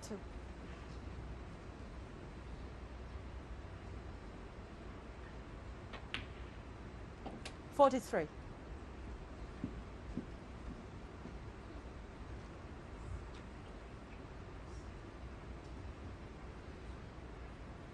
Well, a lot depends on which colour he takes off this last red. He wouldn't want to have to need the green. Yellow would love to be frame ball, because the green could be a problem, I think. He's played that well, hasn't he? Right behind it. So the lead is 12. 48. Plus those 7 and 19. 49. Beg your pardon. Correction. Well, he'll need it now, won't he? Because he'll be 23 with the blue, so 25 with the yellow, 25 on.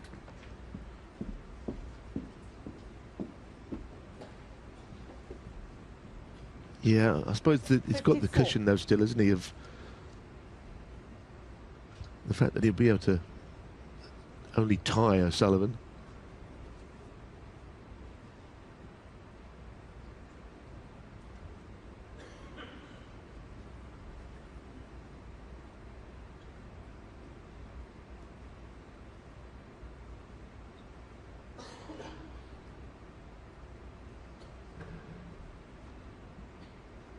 I think in a situation like this, you know, don't do anything too fancy. Make sure you do get to that 25-point lead with that many on, rather than risk missing the yellow playing a massive shot. Well, he's still trying, isn't he? And that's the kind of cavalier player he is, but he still 56. He's not getting anywhere near being on the green. However, he'd like to think he'll get the snooker here. He doesn't want to just overrun it. He's got just the cushion of clearance, takes it to a respot. There's a worst case scenario.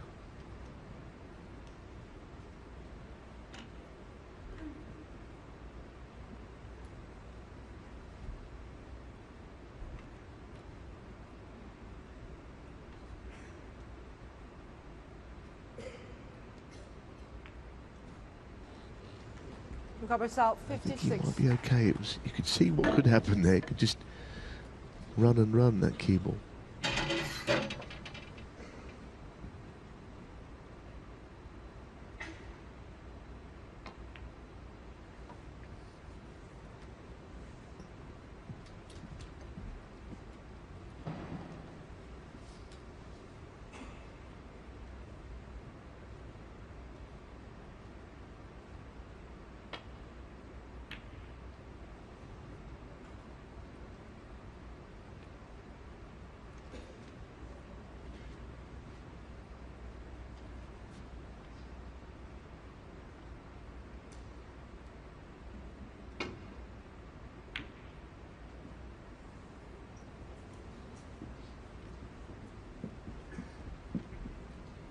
Well, for the neutral, it would have completely set up the remaining frames if Brecel won this one.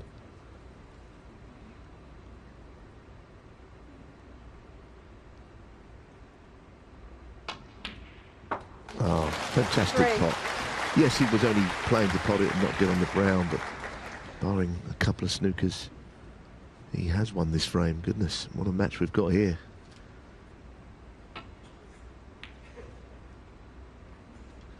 Luca Brecel, straight. Yeah, could not be set up better, could it? O'Sullivan, he's already walking off, I think, here. He's seen enough.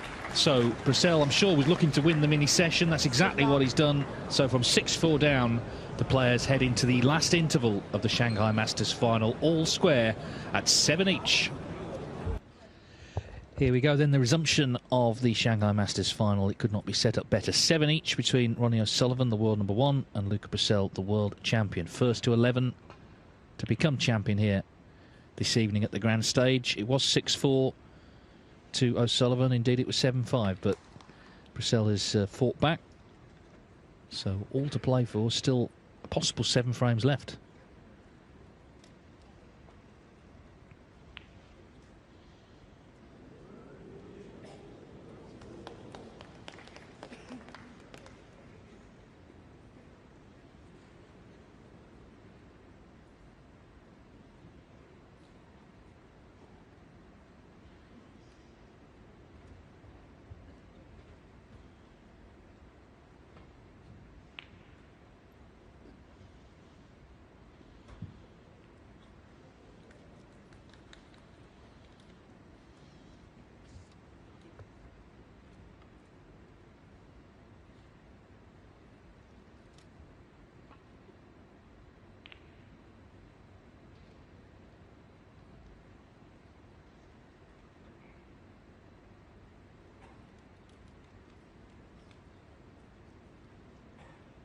Well, he just was struggling a bit before the interval. He's had 15 minutes to collect his thoughts as he lines this long red up. There it goes. Yeah, I mean, it may have been more. I mean, people talk about concentration going. His focus did not quite seem to be there. Maybe they're the two of the same things, but as you say, that he's got to concentrate his mind now because there are no more breaks. It's right through to someone winning the title here between this pair.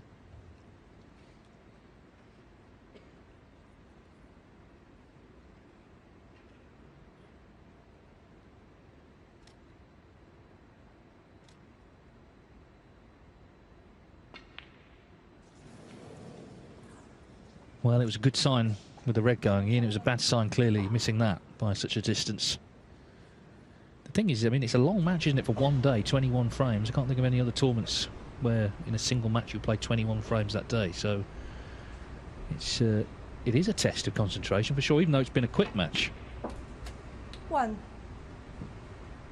Well, that's the point, isn't it? I mean, if you'd have had a match where there were half-hour frames all the way through it, it would seem too much of almost a test of endurance, which is not really what we're looking for in snooker. But it's been entertaining, but there's still quite a long way to go, in fact, isn't it? The best of 7 from here.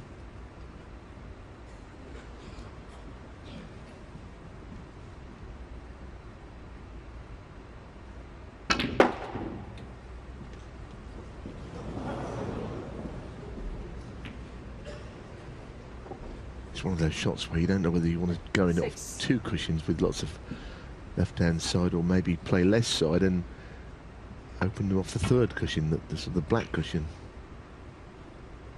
Either way, Luca Brecel 6. One player will have to take charge of this match from this point.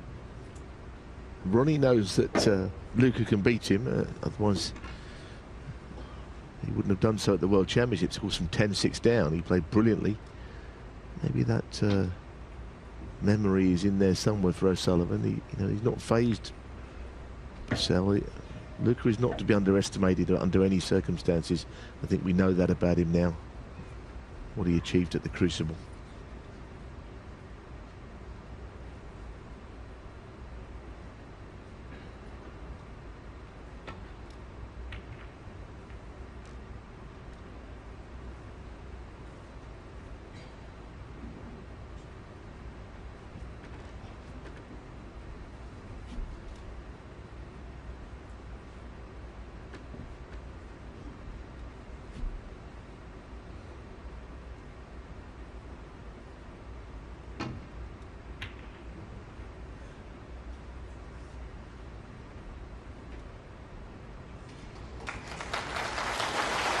Very telling safety shot potentially. He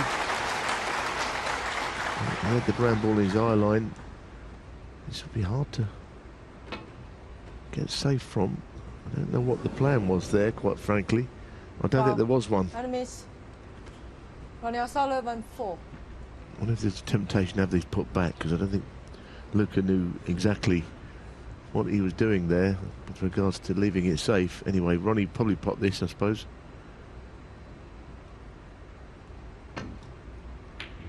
Yeah, so best not to have it put back.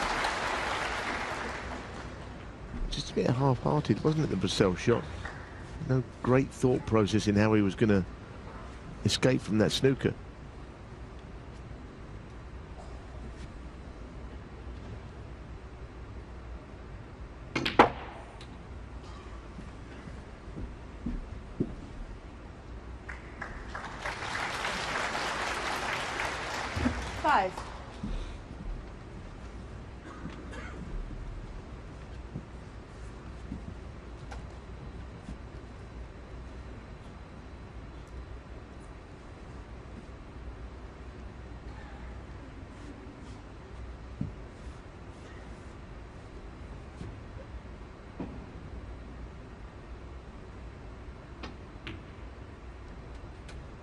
Six.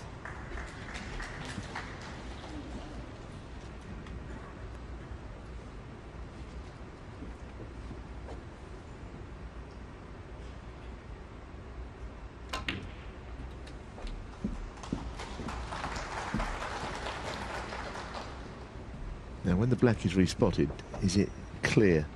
I think it is, to the right corner. 13.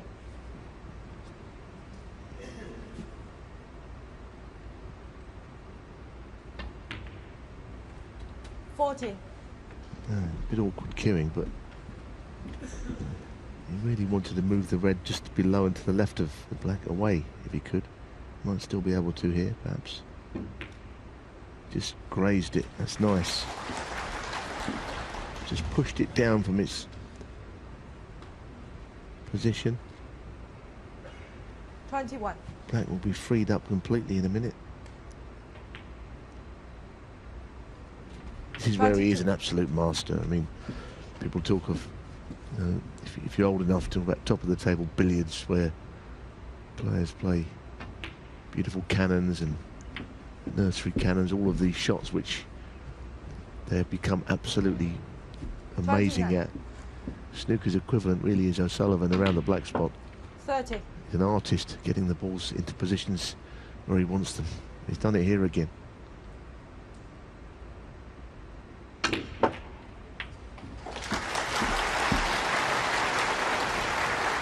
Yes, and now 37. the frame's at his mercy.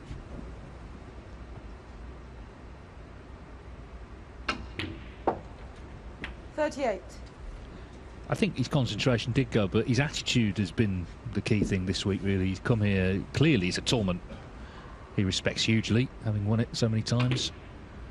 He was even out, you know, at the opening ceremony, taking part in that. That was a little kick, I think. I think you're right. I was about to say, Dave, that to me was heavy. And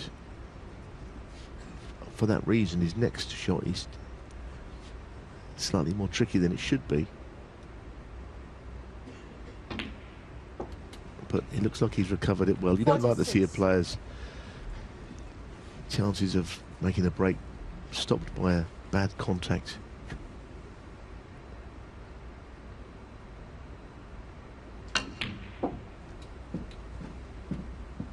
And where's the cue ball going this time?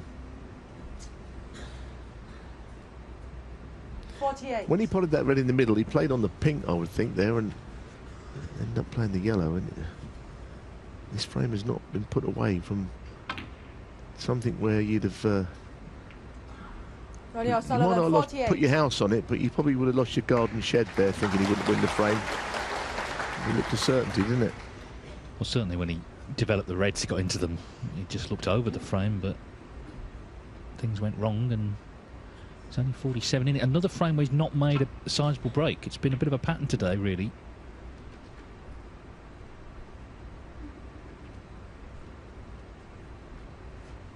I tell you, there's a handy little nudge on the blue ball, which doesn't give O'Sullivan a very easy escape up the table.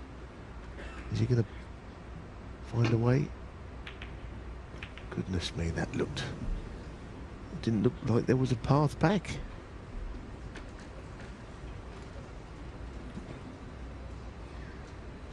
Can't think how he expected to get cue ball through a gap there.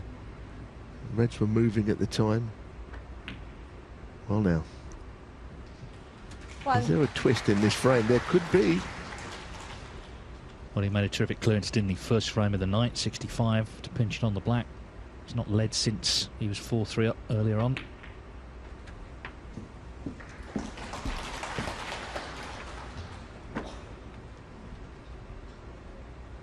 Eight.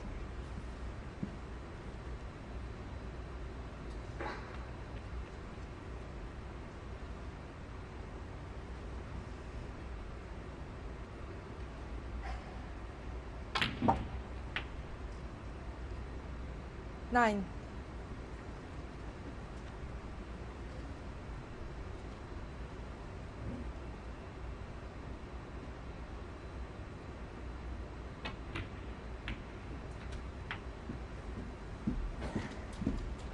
Now, what's he on is the question. He's looking down the line. 60. Is he on the red? I think he is, the right-hand red. And he didn't push the other red safe either. Just handy for him. 17. Well, he potted it into the right side of the pocket when he wanted to pot it into the left side and hold. Could have run it around of two cushions there. Didn't think that one through overly. Now this recovery shot is big.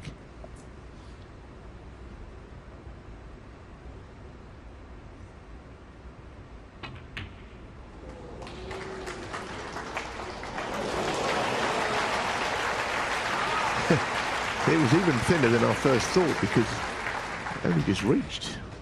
Mercifully, the cue ball didn't quite reach the middle pocket. It's real watch through the finger stuff, isn't it, with Luca Brecel? He finds some pots, he finds some areas of the table. Well, he knew straight away that wasn't going in. 24. And that could be frame over. Pressure was just building in that break, wasn't it? Things were getting more difficult by the shot. Well, it's another reprieve for O'Sullivan. I mean, Brecel, if he doesn't win tonight, and there's a long way to go, we'll look back on moments like this, really. 1. Because O'Sullivan is being given the openings rather than sort of earning them.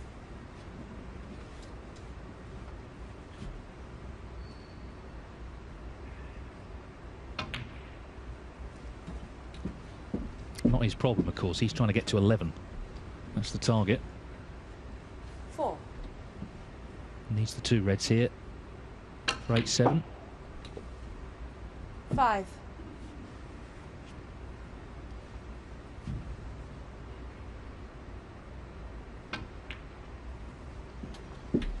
Yeah, a little bit of a relieved O'Sullivan, I should think. Inwardly, you wouldn't know it necessarily 11. looking at him, but he knows he should have won this frame before now, but at least he has won it. Yeah, I mean, as much as at times he struggled this week, you know, players have got to take advantage when they get the chance, because you know at some point it'll come good. He did against Higgins in the end. He did against Selby in the end. Actually, Ali Carter as well put him under some early pressure. He's responded each time. Brecel could have gone back in front there, 17. but once again, he's going to be chasing this final.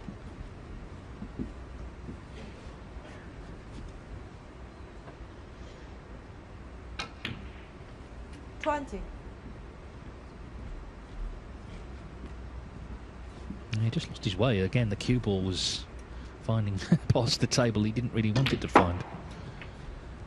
24.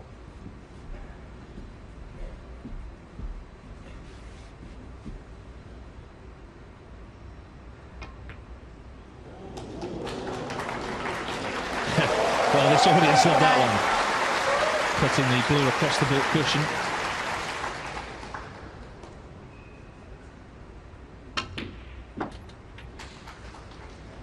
$35.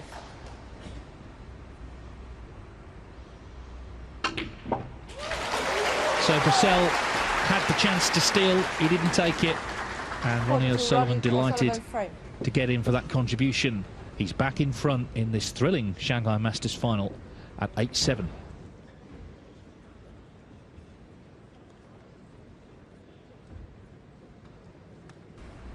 From 16. Look at Brecel to break.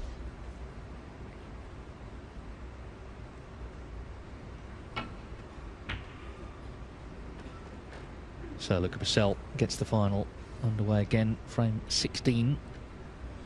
8-7 it is to Ronnie O'Sullivan, looking for a 4th successive Shanghai Masters title. Of course, one of those was the ranking event version. He beat Judd Trump. Since then he's beaten Barry Hawkins and Shaun Marphy in the final.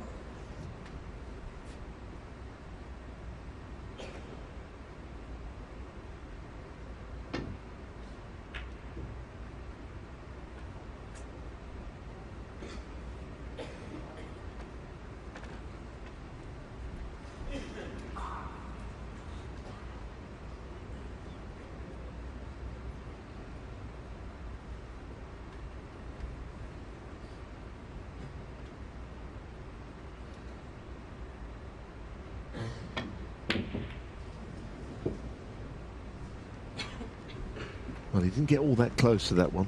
It was usually with those he's got extreme accuracy. Didn't even hit the jaw. Wow, well, he can get to it with the black there.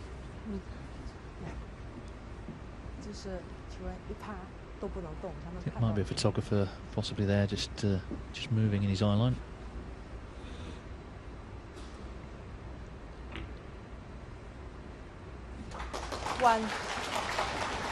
Now, if you can get the appropriate cannon on the red above the black, this could be an early chance. And that'll do it nicely.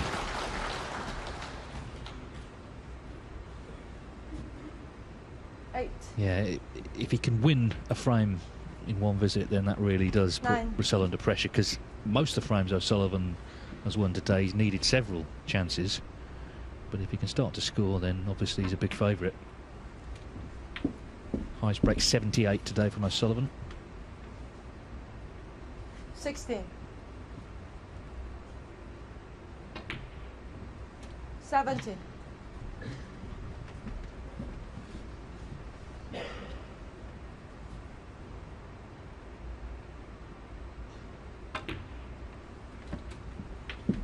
he really got into them there. I thought he was going into the bunch, but he started to get enough spin just to be on the loose red.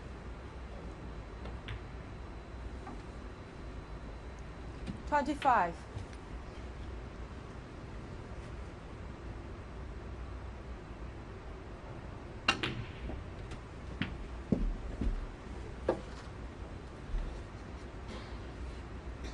$32.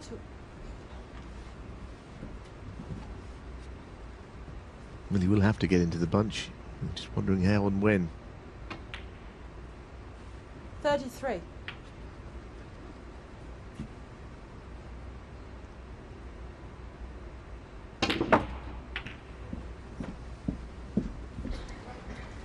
He's played it pretty well without any great luck here. I don't see what more he could have done. 40. Now, one that will test his long game here, this red, up into the green pocket.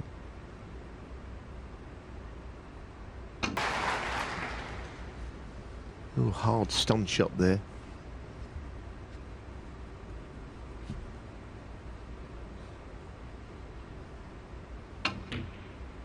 It wasn't obvious that he'd left a chance, Brecel. The cue ball and the red were very close together from the miss that Brecel played into the left corner. But 45. only a couple of minutes later, we see that century was his 1000th, wasn't it, where he ended up going off the black, and Neil Robertson won the high break prize because of it. Yeah, Robertson was fully aware of that. He did say beforehand, Ronnie O'Sullivan, once he gets in, is the best player amongst the balls, and this is why. 85. Well, it's been a fabulous break, Dave. It really has. 86. 1.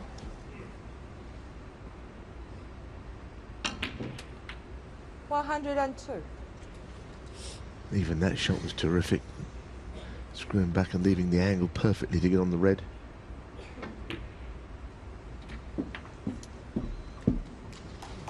What about that for a place to put the cue ball? If you put it there with your hand, it would be absolutely exactly where it is now. Glorious total clearance from Ronnie O'Sullivan. He could have gone 8-7 down, but of course he won the last frame, and with that 1-4-3, he's just 2 from victory at 9-7.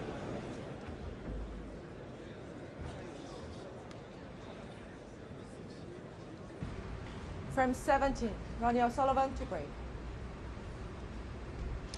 Ronnie O'Sullivan needs 2 more frames to retain this Shanghai Masters title. He leads Luca Brecel 9-7. He's won the last frame with a magnificent break of 143, the highest of the tournament. That'll be worth 10,000, assuming he's not beaten by Brecel.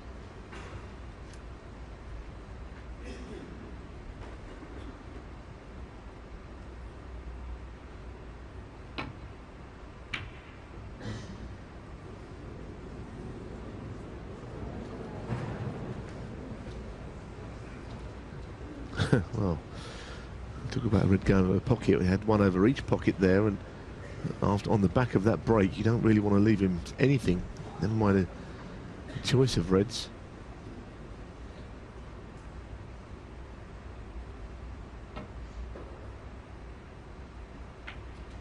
One. Playing it slowly, you never quite know if you're going to get a minor drift. Be okay with where it finished. Just feel that he might be at the point where he's, I could say unstoppable, but that's not quite it. But very inspired stuff from O'Sullivan when he needs it most.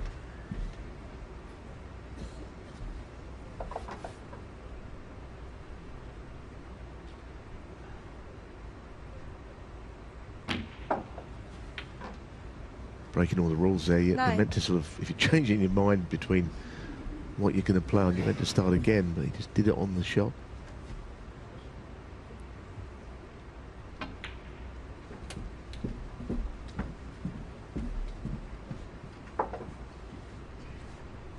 $40.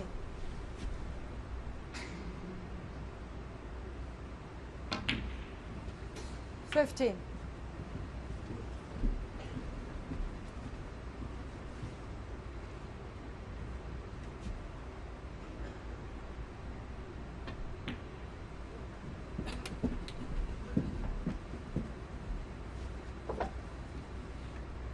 20.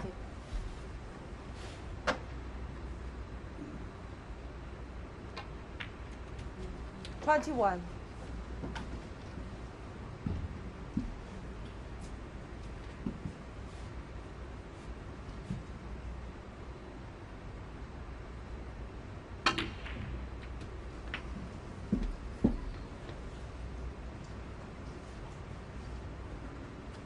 28.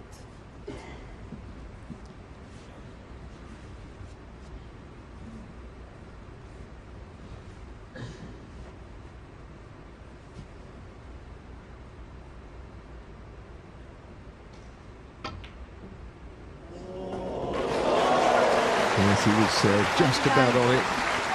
Couldn't really control the cue ball and take it out of bolt, so the big shot's going to have to continue if the break's to continue.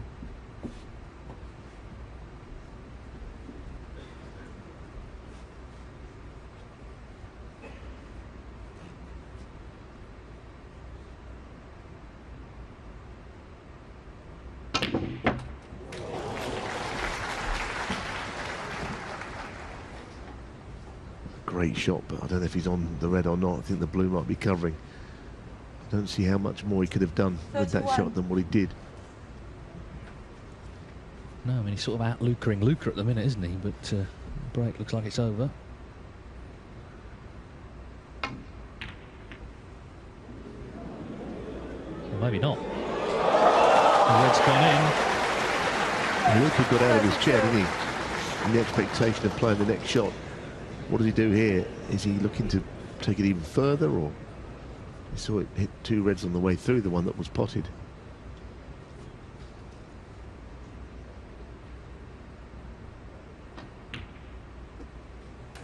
Wow, big shot, great shot. So okay, he was lucky with the fluke, but that brown he had to get. He's going for the jugular now, 36. Sensing a big chance, feeling confident again, cueing brilliantly.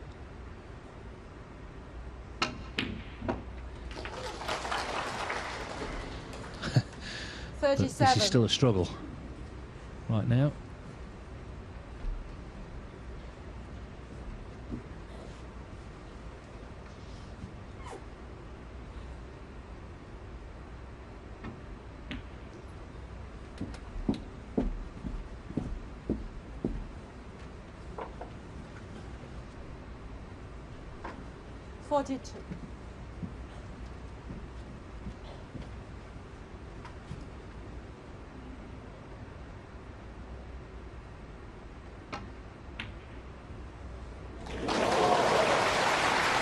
Amazing, isn't it? 43. This break is keeping going somehow. I'm not sure quite how. Yes, he had the fluke. I mean, the break in the previous frame was absolute, complete, and utter control of the cue ball. This time, it's been a very different break. But he's going to try and cut the brown in. It's thin.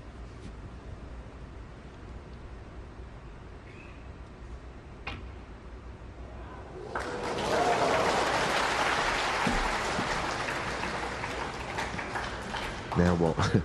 The red up into 47. The green pocket, perhaps. The other one possibly into the yellow pocket. The options are there, but the shots, both of them, are difficult.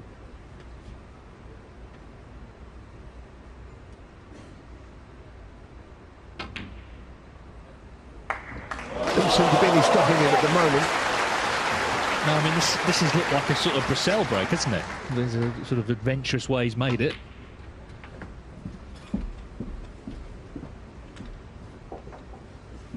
Well, Luca's only hope is that somehow he leaves this over the pocket, but that's the only hope, really.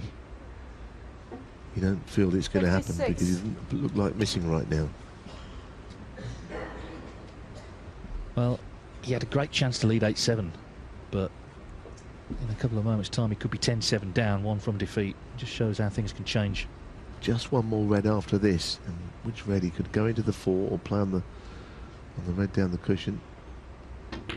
And that's, I think, the consummate match play shot. Just roll this red in, get the frame 1, and see where the break ends. But No heroics here, I don't suppose. 63. This is frame ball. Very different break to the last one.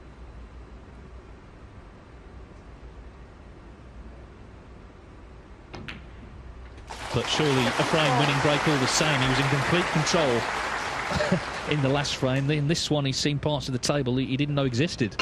But he's kept it going. OK, got a fluke, but he's played some great stuff as well. And this could be another century. He's got all the reds into play. So he's well and truly made his move in this final. And it's been the story, really, of the tournament for him. There have been times when he has looked vulnerable, but his opponents haven't taken advantage. And it's a tall order, clearly, now for Brecel to turn this round. 79. 80.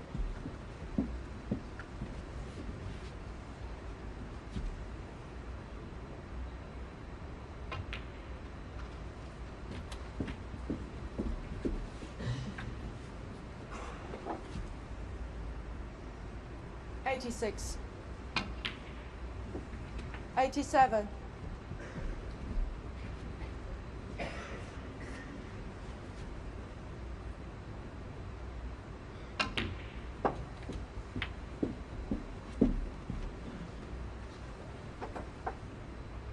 93.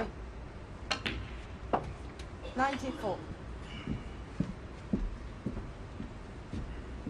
So the pink for back-to-back centuries. Spellbinding stuff, this. Well, I mean, you can just see that the kind of break it's been in 100. contrast to the previous.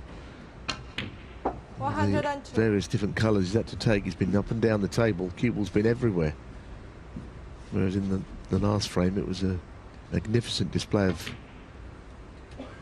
cue ball control. This is more sort of free and easy stuff from O'Sullivan. More than one way for him to make a century break. 109. And Luca got up, didn't he? He understandably thought he was going to play another shot. Then he got the fluke, and he sat back down again. 114. 8 centuries now in the 4 matches he's played in this tournament. Who's going to beat him in Shanghai? Nobody has since 2016. It might be another 12 months before anyone gets the chance. 120 to follow the 143. Brecel now is going to have to win the last 4 because Ronnie O'Sullivan is 1 from claiming the trophy again. He leads by 10 frames to 7.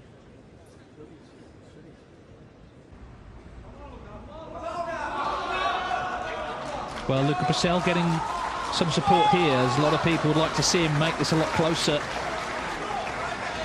But he's in trouble. He's just sat out 2 centuries from Ronnie O'Sullivan. It's 10-7 to O'Sullivan. He needs 1. Brecel needs all 4.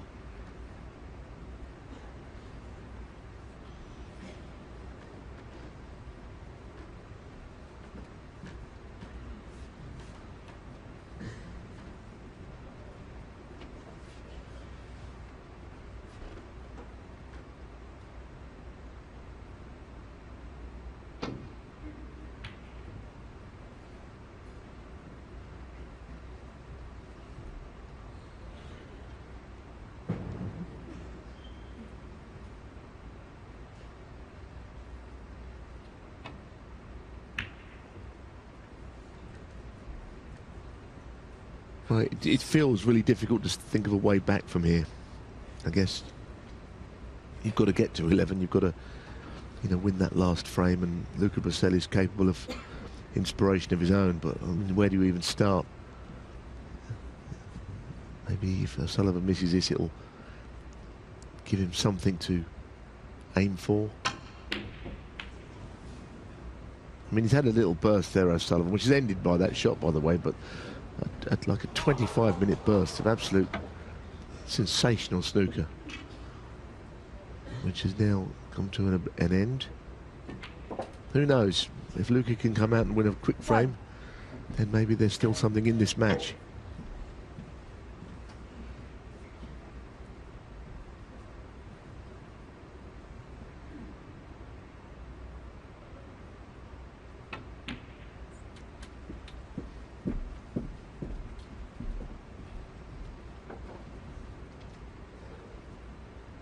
6. Well, we know he could do it because he did it against O'Sullivan at the Cruise, but it wasn't quite the same. He was 10-6 down overnight. It wasn't at the point of defeat, but he reeled off 7 frames in no time at all. But he's seen, I think, the standard now that's got to be produced to stand a chance of turning this round. It's been a really good final. I mean, obviously we knew it would be these two. They play such 40. attacking snooker, lovely snooker to watch. 50. I think Luca has played pretty well. He's just walked into something in the last couple of frames that hardly anyone can withstand. Yeah, he had a chance for 8-7, didn't he? He just lost his way with the cue ball as he was attempting to make that clearance, and in the end he missed a red to the green pocket by quite a distance. That's sort of where it started.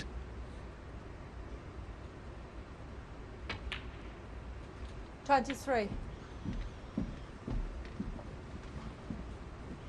He's the only player under 30 in the top 16, Luca Brecel, so, you know, he's got a lot of time still to achieve a lot in this sport.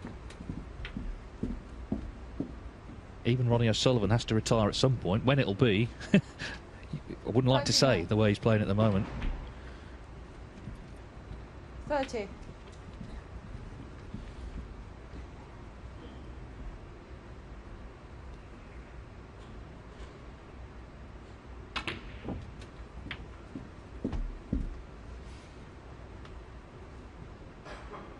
$37.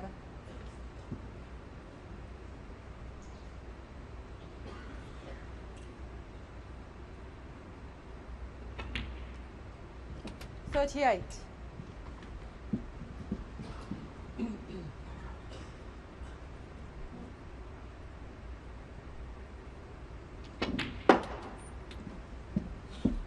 He's played that well. He didn't have a big angle, but he really got behind the red nicely. This is good from Brecel. He had a lot of sitting down time and saw balls flying in from all angles.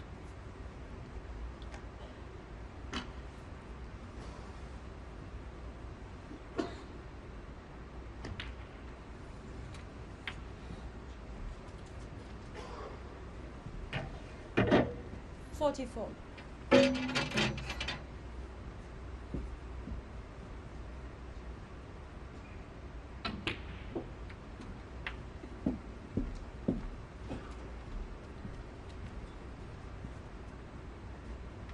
$51.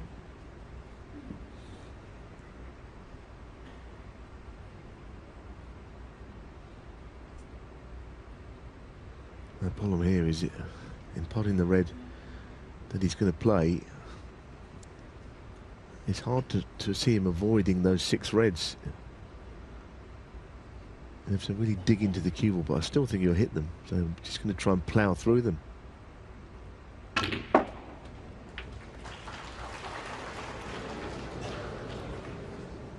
Has the pink come to his rescue up there? Can he get through?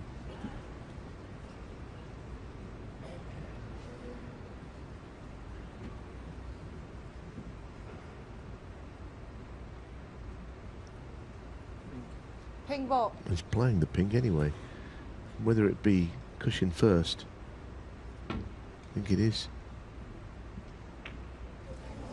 Look up yourself, 52. He's been unlucky on the previous shot. I mean, he tried to top the cue ball through the bunch. You never quite know how that's going to end up.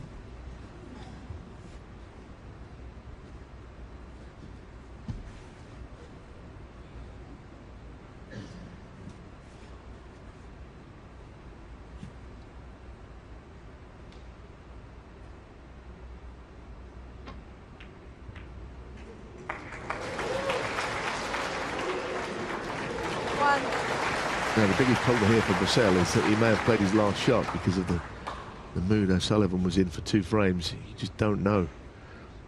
You know, you would not put it beyond O'Sullivan to dish these. Absolutely. And once again, 6. at the crunch in a match this week, he's come good. I mean, if you were watching the other day when he played John Higgins, you would not believe that he'd still be here now. He really struggled. 7. John was playing good stuff, just couldn't finish it off. The other thing I'll say though about that, in the Higgins match, the Salby match, and this match with Luca Brecel, he has finished all 3 matches very strongly. He hasn't always played well, but the last few frames and all of those, he certainly has. Yeah, killer instinct. Ronnie O'Sullivan 40. still top of the rankings 15. and may well still be Shanghai Masters champion in a few minutes' time. It would be 4 in a row, remember, here.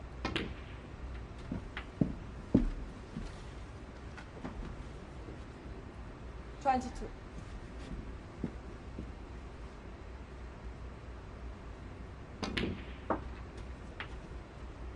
23.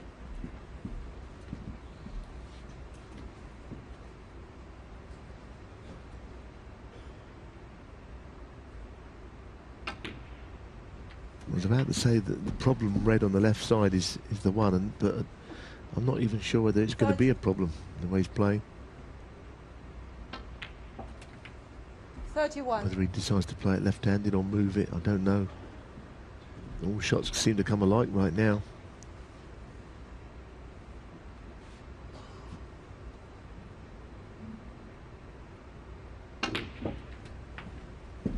Maybe here he just moves the red off a red 38. and then finds some shot on his colour.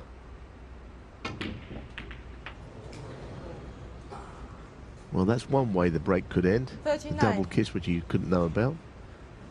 Does he try and keep it going, or he's got a guaranteed snooker if he wants it?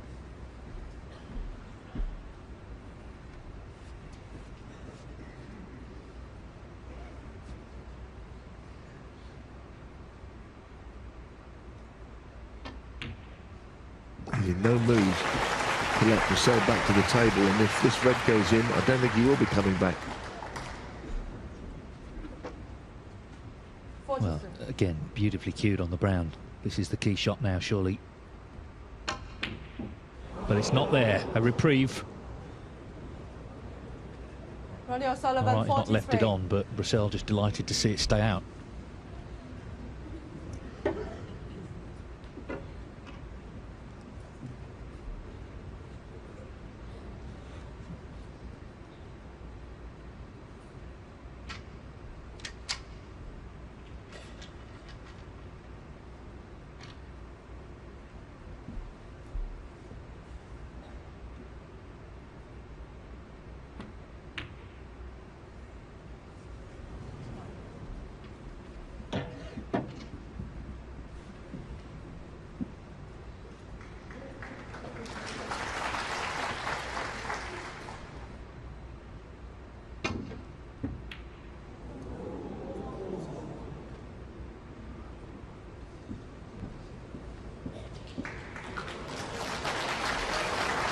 What a result.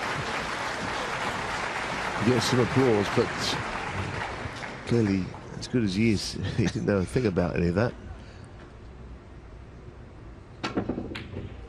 Brecel hoping for the best here.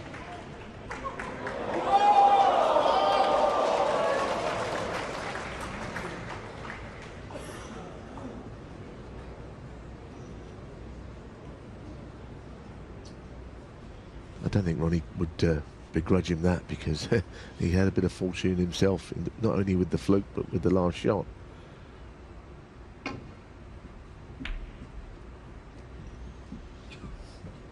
So Luca must have been wondering if he wasn't going to get another shot. Now he's got a chance. I think the crowd would like to see this match continue. I mean, it's got the makings of a few more twists if he can win this frame.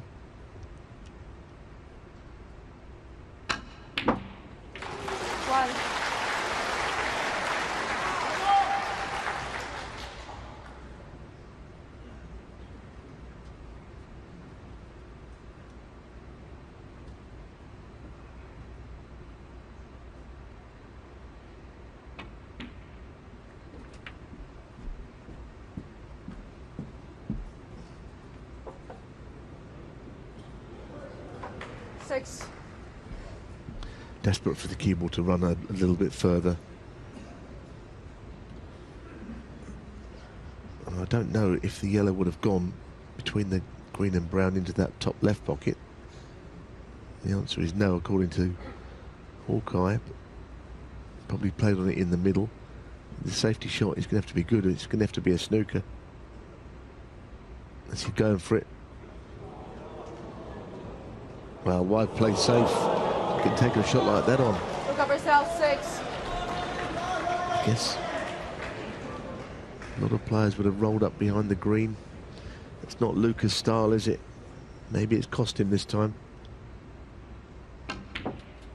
Well, it's kind of not been the fashion this evening, has it, to play like that way for either of them? But this is his chance now to get it won.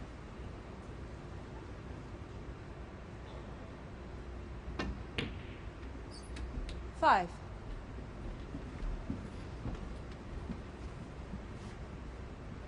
The most extraordinary player we've ever seen, and what's particularly extraordinary is that 9. here he is, his 32nd season on tour, and he's still the man to beat. Luca Brecel is the world champion, but Ronnie O'Sullivan, world number 1, completely dominant in this tournament. Just got one more thing to do here, and that's get some sort of an angle on the pink to make it possible to get over on the black. 14. No, he's certainly got an angle here. Swinging the cue ball round.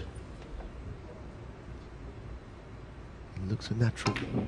Oh, it was a natural, but he forgot the most important part. Well, you heard the groan from the crowd.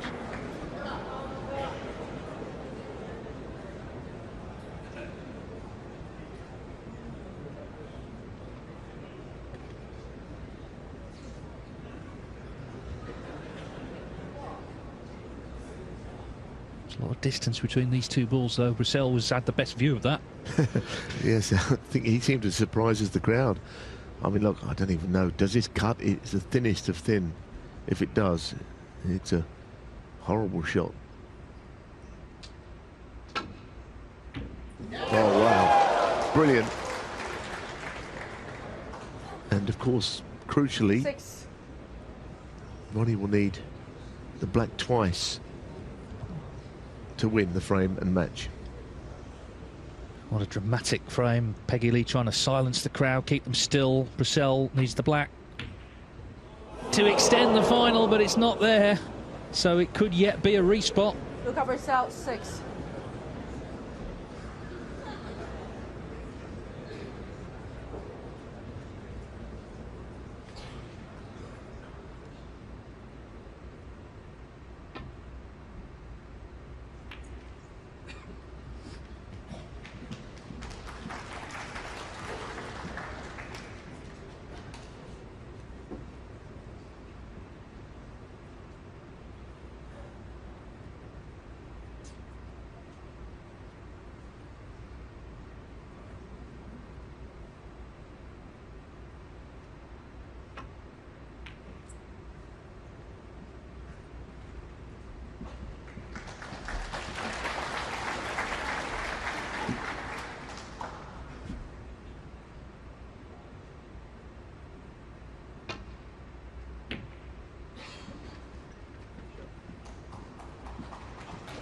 It's well played. In fact, very well played. The object ball was obviously always going to be complete priority there.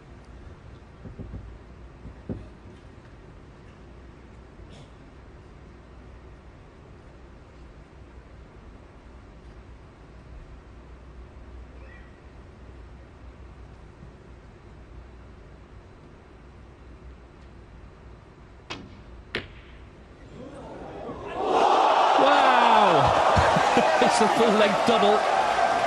What a frame. The final looked over. Ronnie O'Sullivan had the chance to clear. But this black flying into the yellow pocket has extended it. Extraordinary 10-8. You just get the feeling there could be some more drama to come.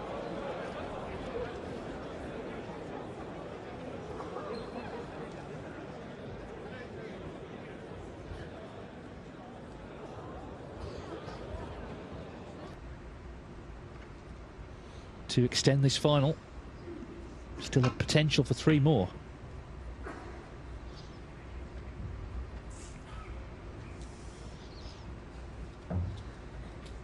I suppose O'Sullivan, despite his brilliance and despite the fact that he is still in front by 2, must be thinking about that pink,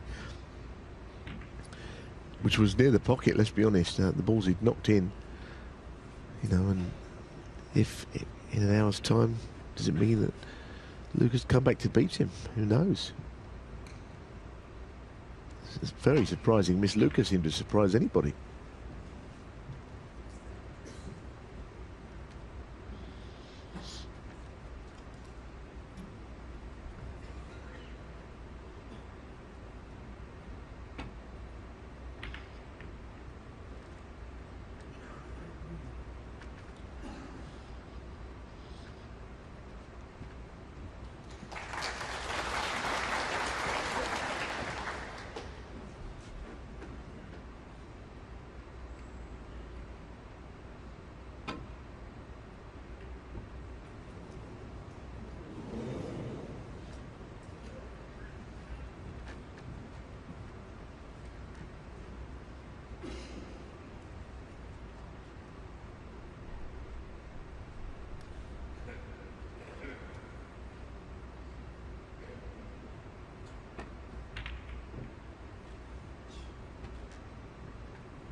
That's quite a poor safety shot.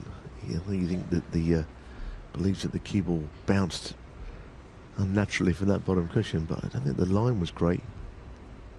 He played down. And this is a long red which could offer plenty, but by no means is it easy, this range.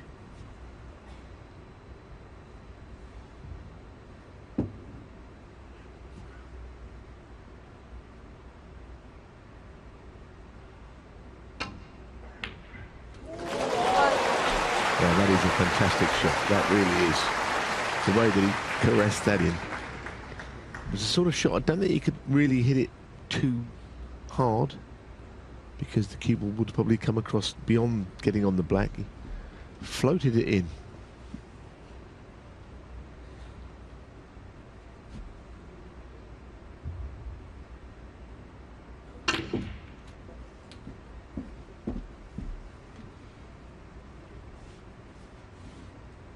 Well, if he's on that red up into the green pocket, that's very handy indeed.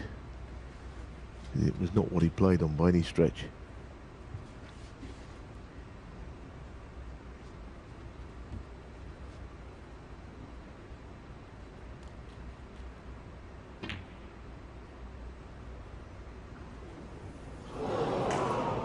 Ronnie O'Sullivan, 8. He knows that was potential to be the key shot, actually, if he was going to make a match-winning break. He's nicely on the black, but the red is not in.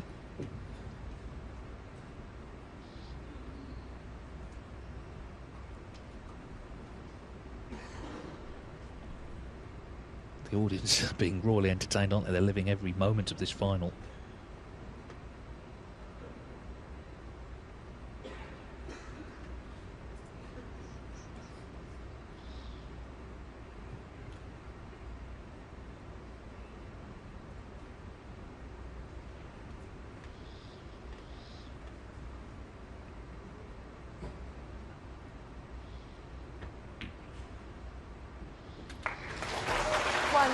Yeah, excellent pot. He was always going to take one on anyway, I think, but with the red in bulk, he kind of was forced into it. So let's see, after that thrilling conclusion to the last frame, if he can now start to produce that little burst like he did in the first session, where he reeled off 3 frames in no time at all.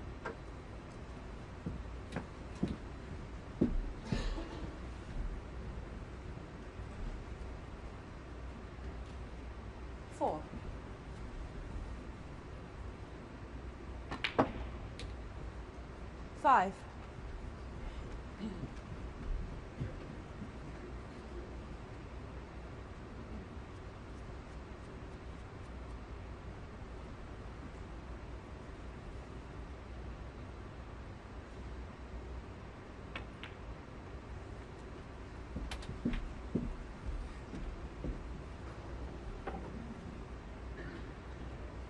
Ten.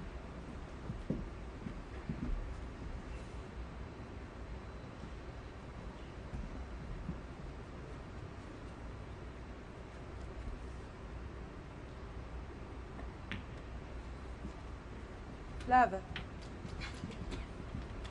So he's got to take full advantage, knowing that the way O'Sullivan has started to play, then maybe one chance like this, a frame could be all you do get. Can't assume that others are going to come your way. That'll do him, I think. Shifting that red like that. 18. Yeah, for all the sort of glamour stuff we've seen in the final, this is where the sort of boring break could actually be nice for him. Just try and 19. make enough here. Keep him nice to control to take us into another frame.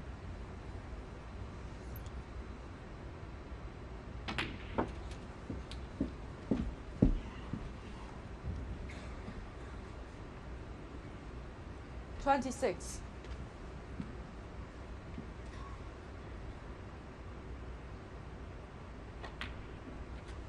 27.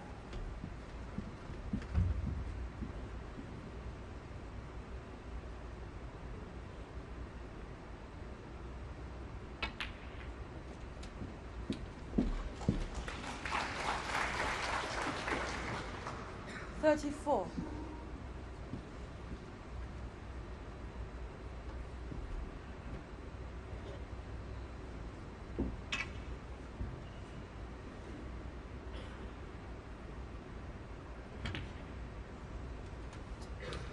35.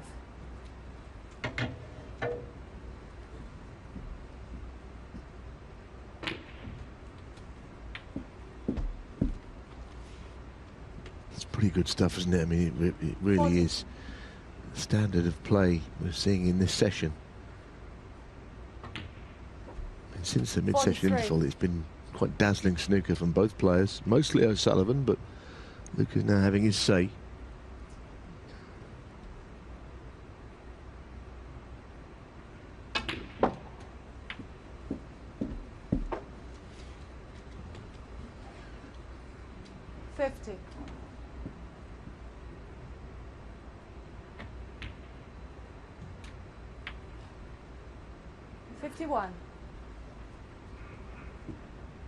Could play to just nudge the reds.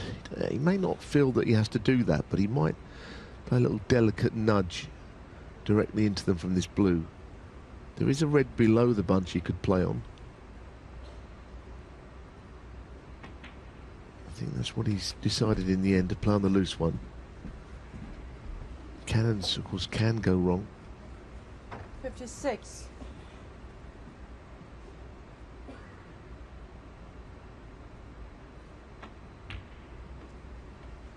57. Well, he's looked cool here, and he's crucially just kept control. He hasn't been visiting parts of the table he didn't want to see.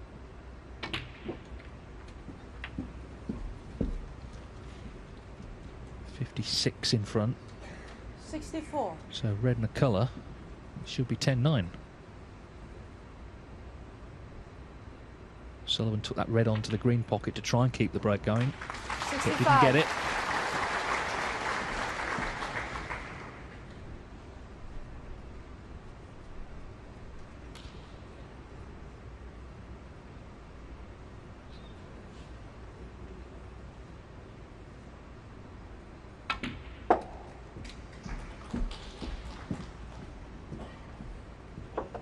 So one snooker required.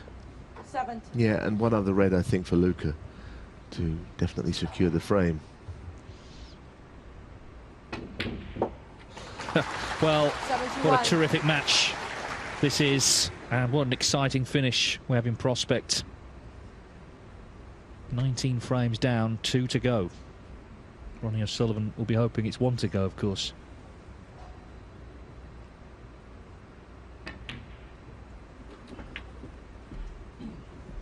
Well, I think we've already said it, but I'll say it again. You must never underestimate Luca Brecel. Always known as a talent, but what he's achieved this year makes us know that there's a lot more to it than that. The talent is one thing. He can do things which have surprised a lot of snooker people when he won that world title. The manner in all those victories, the comebacks, everything. He's not out of this match by any means. Yeah, and of course O'Sullivan had a ringside seat 83. in Sheffield for that in the quarter-final. A lot happened after that, of course. cue balls having the nerve to go in the pocket, so it's not a century. But a fine 83 from Luca Brecel to extend the match further. There's a potential for 2 more. O'Sullivan 10, Brecel 9. From 20. Luca Brecel to break.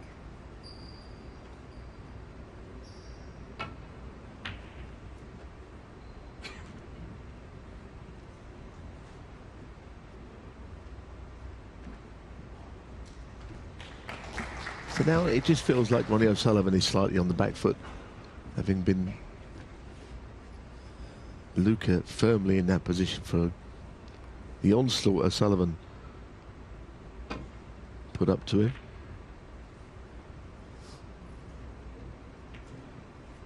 I mean, wouldn't it be something if it did go all the way to 10-all?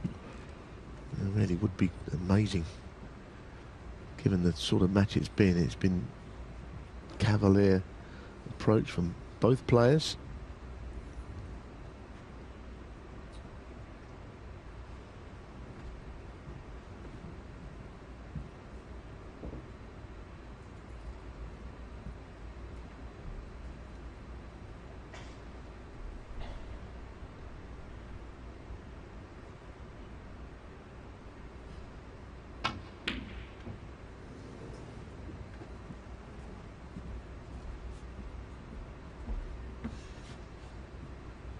The 2 invitation finals O'Sullivan's won here were both 11-9 actually, against Hawkins and Murphy. He'd love that right now, of course.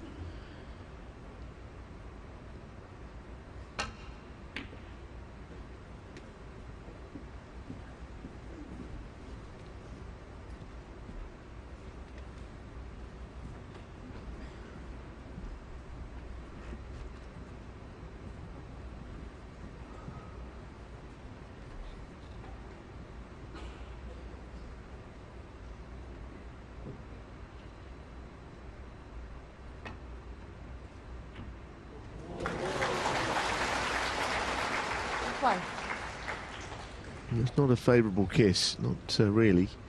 Goodness, he's looking at the blue here. Well, this is a massive shot to be playing.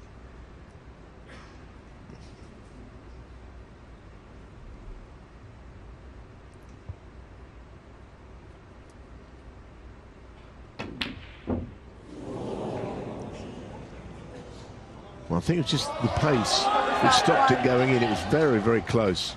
Played any slower, I think it would have just gone in. He knows how close.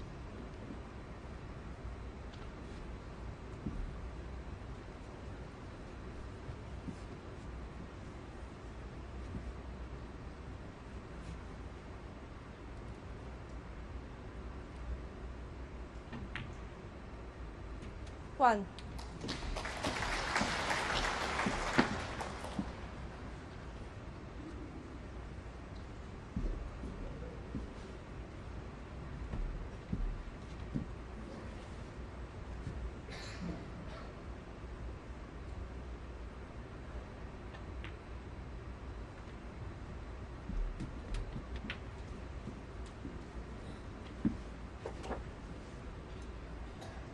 Eight.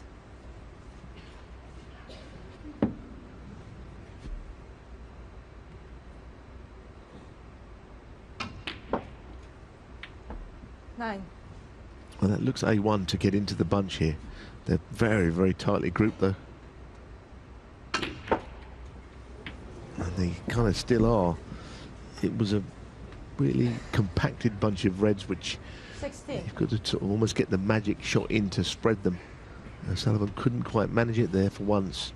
Usually he does it.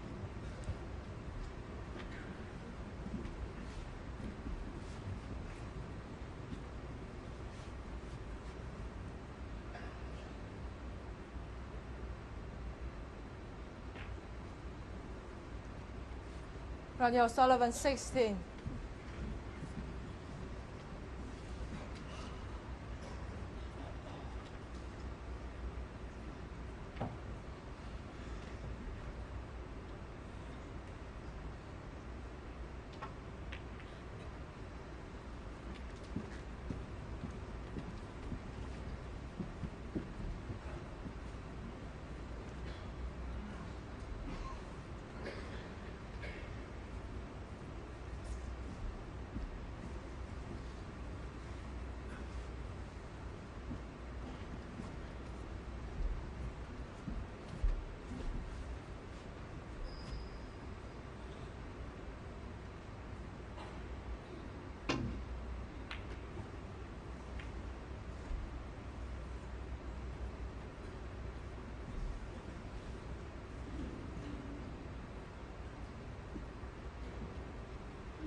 We've not seen that much safety, I suppose, this evening, but some good stuff being played here.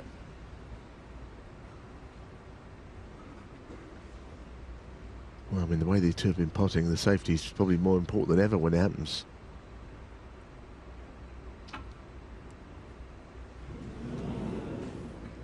Foul. And a miss. Ronnie O'Sullivan, 4. Thinness of edges is what he was hoping for. Yeah. He might get a chance to play it better because the balls are being replaced. Of course, he has got a clear shot at Reds, but he doesn't want to play anything else.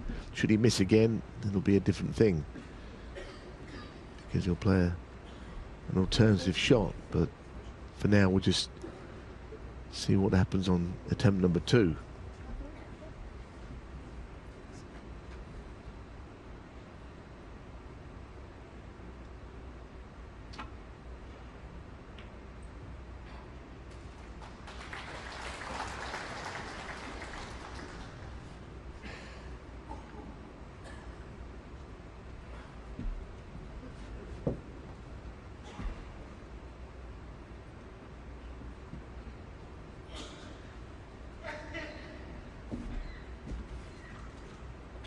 Looks like he's playing a safety shot with a view to maybe nudging the red to the left of the blue in off of another red. Well, the safety shot was priority. Yeah, the world's loudest sneeze didn't put him off either.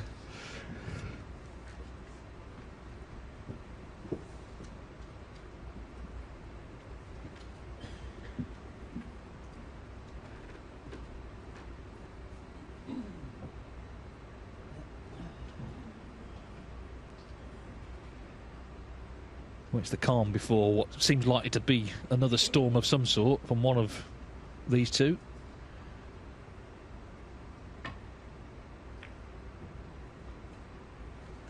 They played at the Masters, didn't they, at the start of the year, and Brecel was well beaten there, 6-1. But of course, having won the World Championship is just a completely different feel to him, and feel, I'm sure, to playing him as well. Everyone having seen firsthand what he's capable of.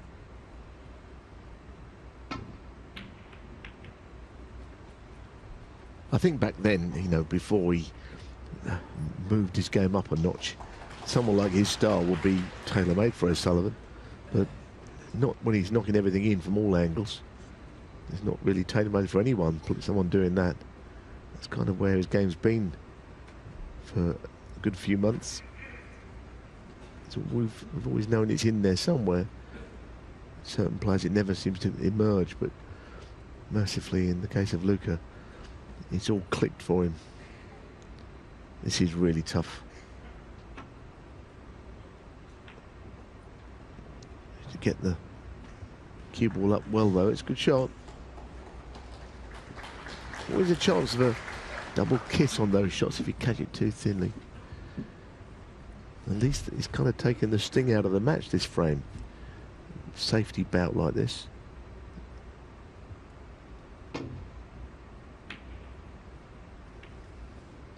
Sort of brought both players down to earth with a bit of a bump, this exchange.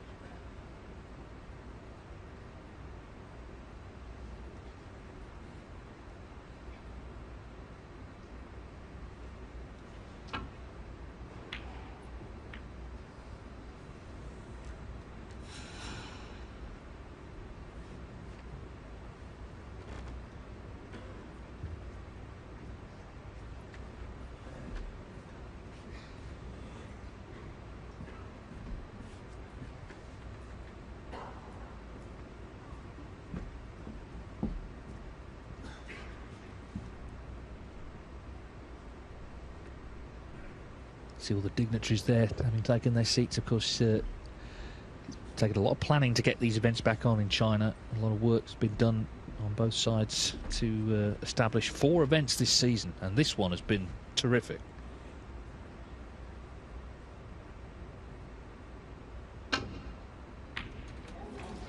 One.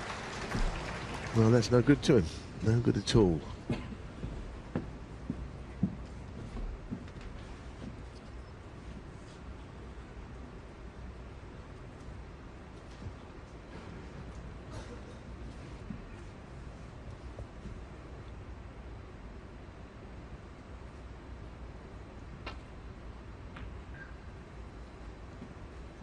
Ronnie No, O'Sullivan ever since he 1. missed that pink to, well, he landed on the black, so it was potentially to kill the match off. 11-7. Things haven't quite gone for him.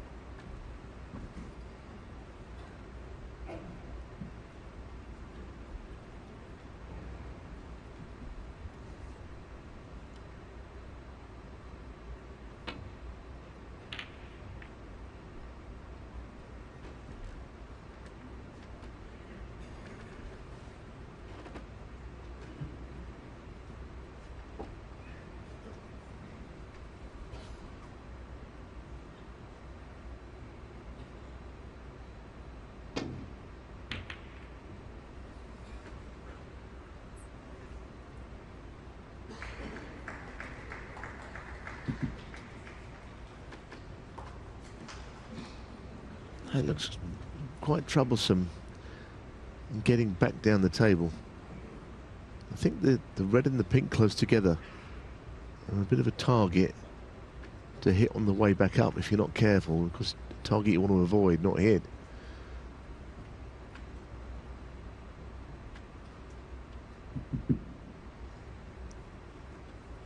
So this is not the most straightforward of safety shots.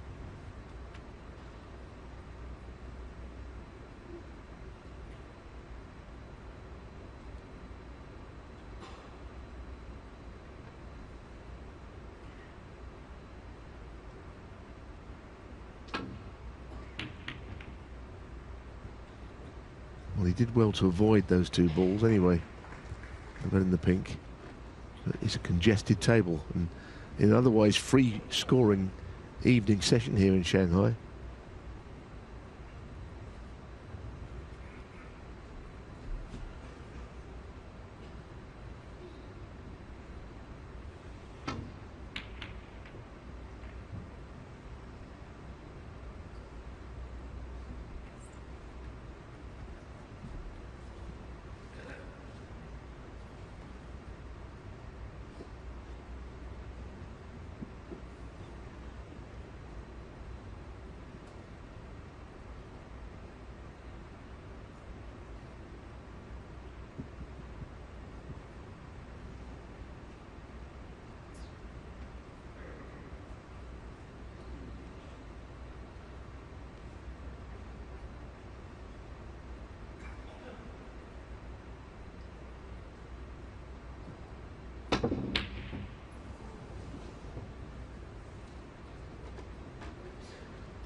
That was very sweet. Very sweet. And then after all those breaks, that little spell where he hit back-to-back hundreds, including the highest break of the Shanghai Masters, here be looking for about a 50 break, I think. And that would be quite something where the balls are. Get a big kick there. Cue ball didn't really move very far. 5.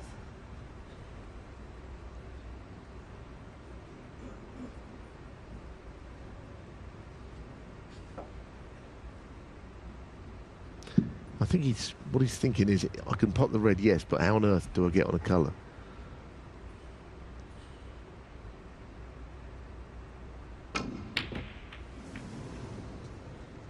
Been quite lucky there. He has left a red. Ronnie O'Sullivan 5. But the red that he's left is not easy. This wasn't particularly close. I think his mind was on what the cue ball was going to do. If Luca takes on this red, I think it pretty much has to go in.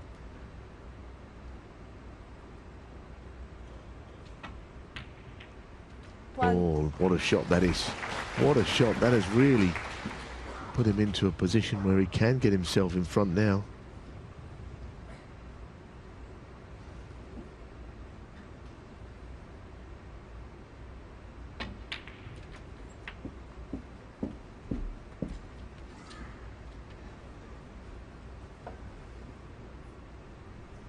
6.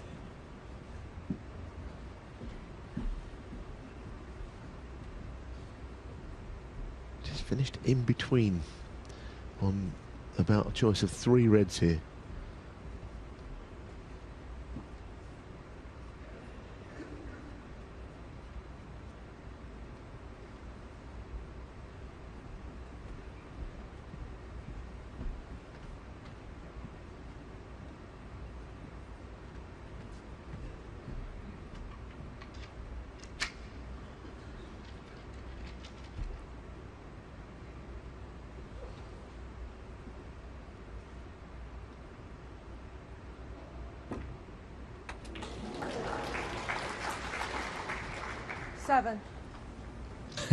Well, straight away it's turned into another adventure, this.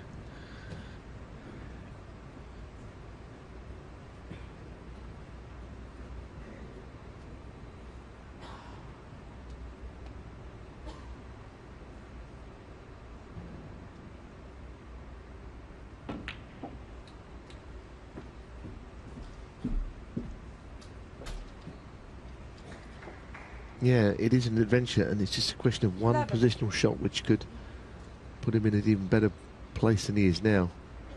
At the moment, he's just chasing this break a little bit to make it happen.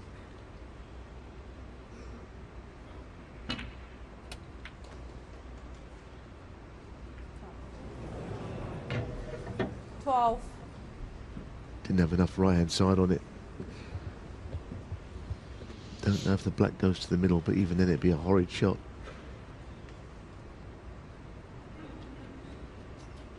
I think he surely has to play a safety shot here.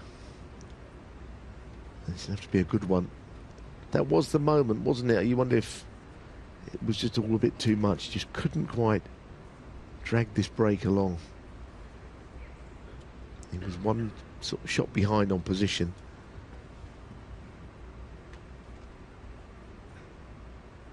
It's not the easiest safety shot, in fact. How do you get up the table? Can you see the wrong edge of pink and black? Neither of which take him for easy safety.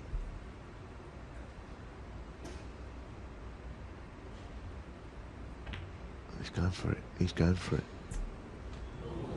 Luca Brecel, 12. That was horrid, but let's be honest, he didn't have many options. Maybe he kind of half went for it and hoped that O'Sullivan might have difficulty with this.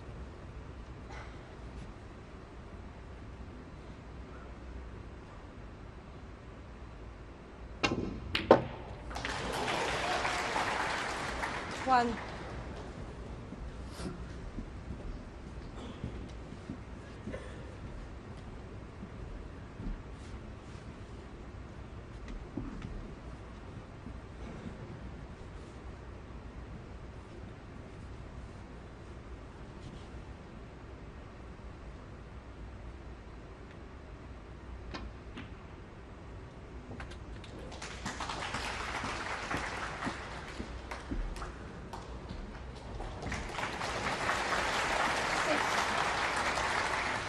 Well, there's a lot of work to do yet, but he can certainly take it to a point where he won't need the yellow with enough reds here.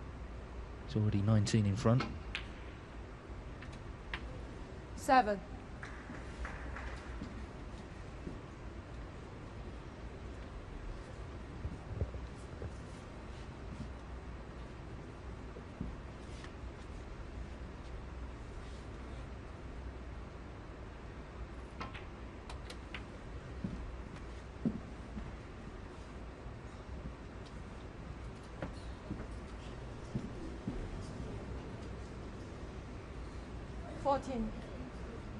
Yeah, that cue ball just went on, didn't it? A little too far.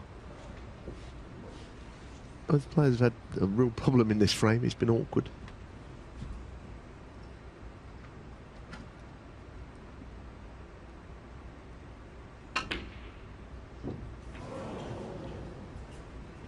Ronnie O'Sullivan, 14. A handy lead, though, isn't it? 27 points in the context of a frame where, you know, the balls are everywhere, basically. Yeah, I mean, it would be ironic, really, if this was the frame that won him the whole tournament, because it's been not at all representative of the match overall, which has been very free-flowing.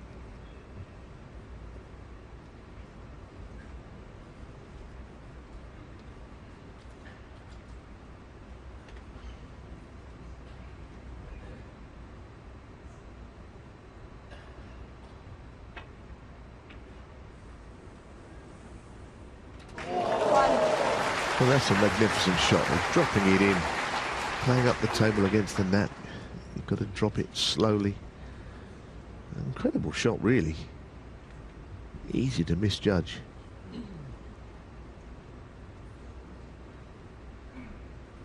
So what is his aims here? I think just got to just try and get somewhere near Ronnie O'Sullivan's point score in this frame.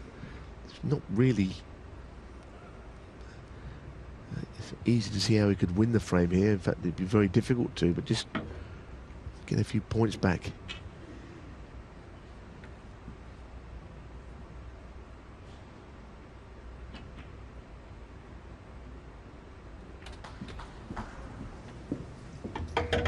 Yeah, caught the green, so it's a real swimming through glue stuff, this frame. It's a real trudge, but obviously so important. At 10-9.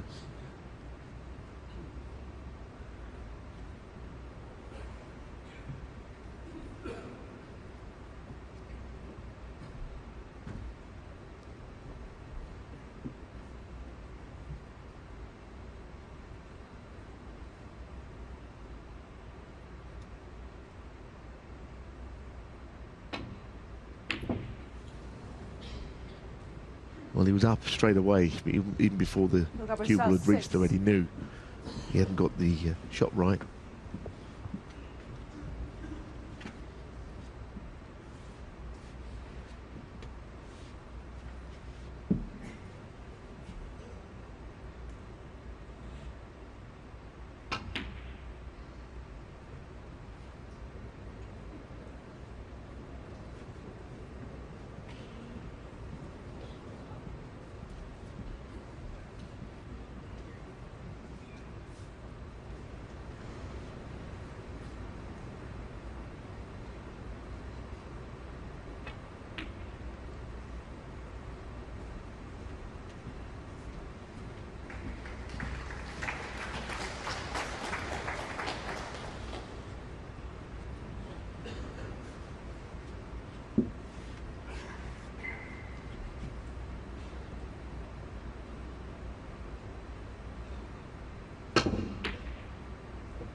Amazing.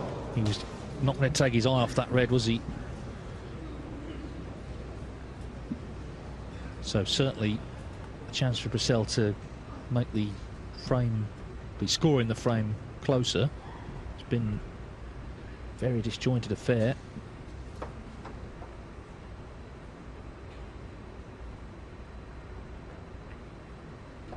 One. Well, this is a better chance than some of the ones that have gone before, isn't it? With the balls up the table now looking more promising.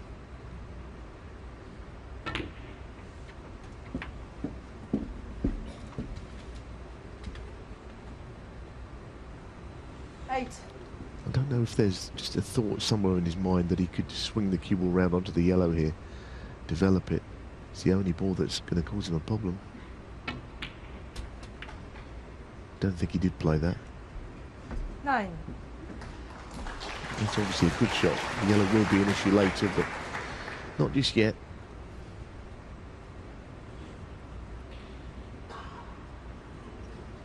It's getting very tense. It's a different atmosphere. It's been a terrific day. Wonderful break building, both players. Now, the tension's crept in, and it's kind of how you almost want these matches to end, with a bit of a nail biter, and we could be on for one. 15. Just a slight issue with getting on that red up by the green. If he could have been perhaps on the green itself or the brown, it'd be easy. But if he's on the blue, And he leaves all those balls up there. Getting on the red's not easy.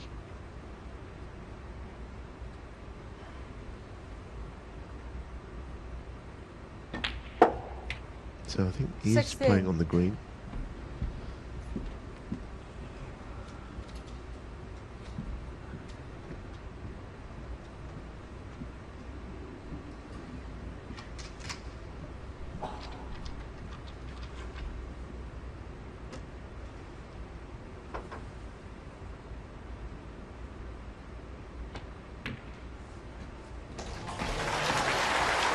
Very nice.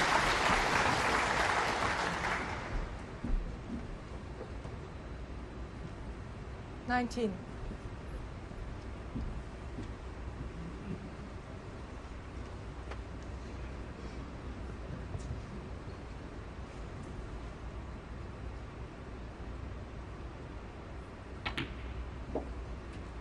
$20.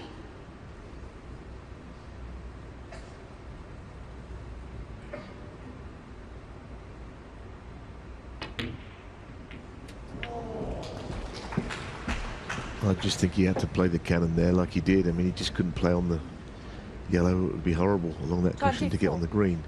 It's not worked.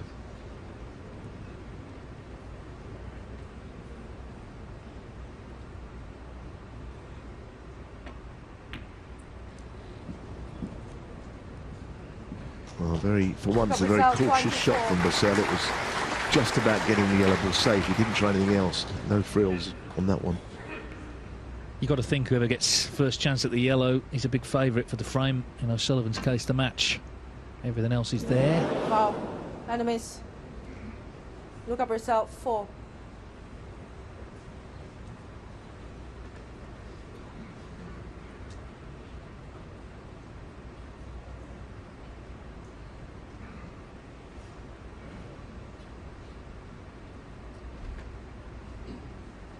From here? He's putting him in from where the cue ball is. Interesting. I can't see much difference really between the two places. If anything, it could be easier from here.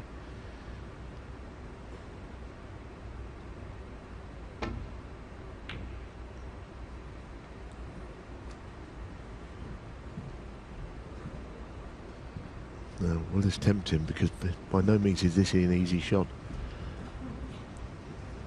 Doesn't like to refuse much, Brecel.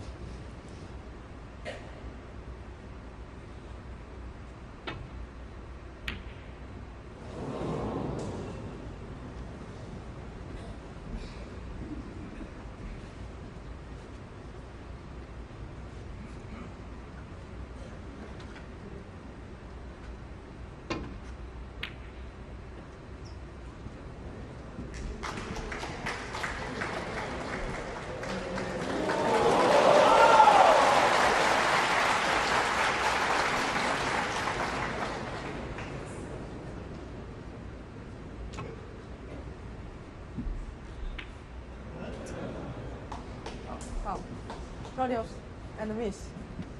Ronnie O'Sullivan, 7.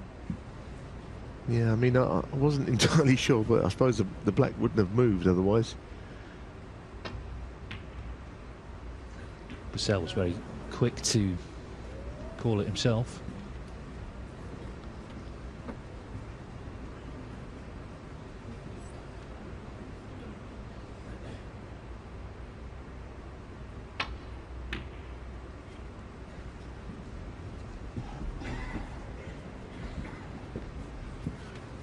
Well, that is not one of his best. He walks away rather despondently. Well, yes, Dave. I mean, it could be end of match, but this is not easy.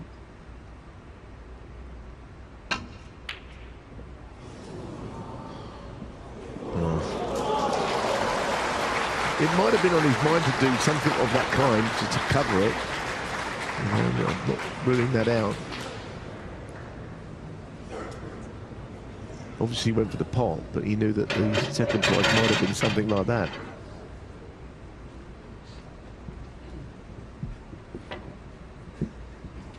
Oh, this looks vile, doesn't it? Playing with the spider into the cushion, looking away from the ball you're trying to hit. I mean, this is pretty evil business, this one. What a shot. What a shot. You think of players who might have been there 10 minutes trying to hit that. Me, one of them. Well, this is by far the longest frame of the match, 31 minutes.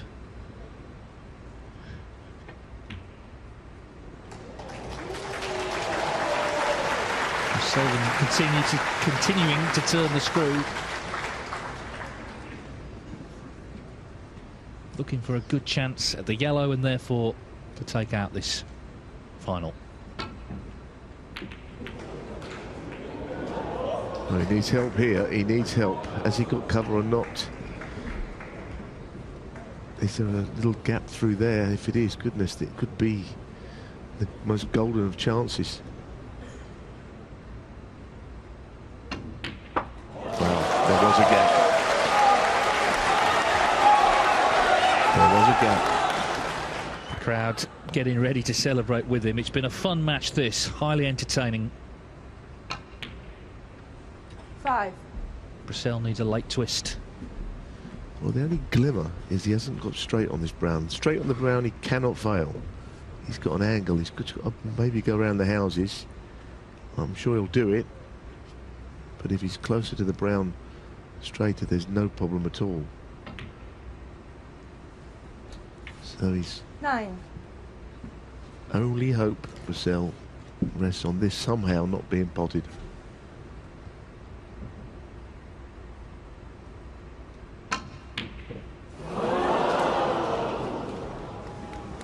Well, it's been a frame of Ronnie twists. O'Sullivan, 9. He could have left himself, of course, a much easier blue than that, and he hasn't potted it. That was match ball, tournament ball. I'll say one thing, the amount of time I watch snooker with Jimmy White and we watch and marvel over O'Sullivan, and we've said one thing about him: just to pot a ball without any position like that, he occasionally misses them. You know, it's almost you're doing nothing but trying to pot it, and that has caused him problems before, and it's done it again. Massive miss.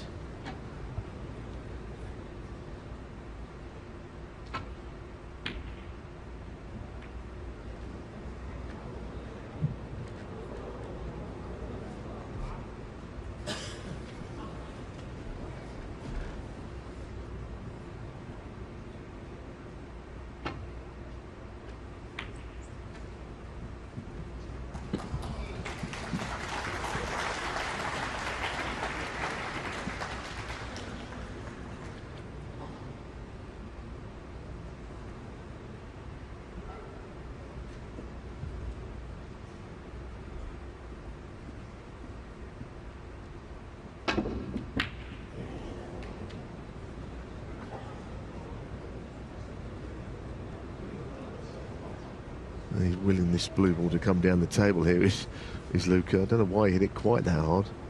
There had to be a controlled pace about it that was a little slower than that.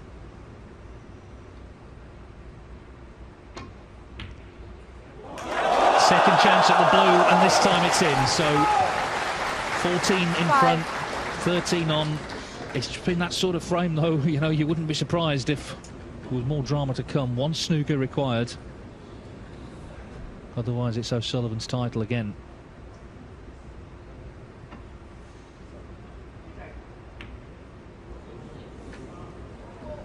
Ronnie O'Sullivan, 5.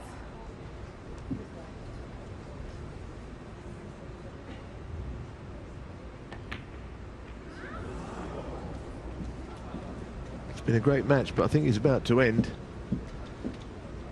A very nervy frame, not in keeping with what we've seen before, but brilliant all the same. In it goes. Relief in the end. Ronnie O'Sullivan reigns supreme in Shanghai once more. His 4th success in a row in the Shanghai Masters.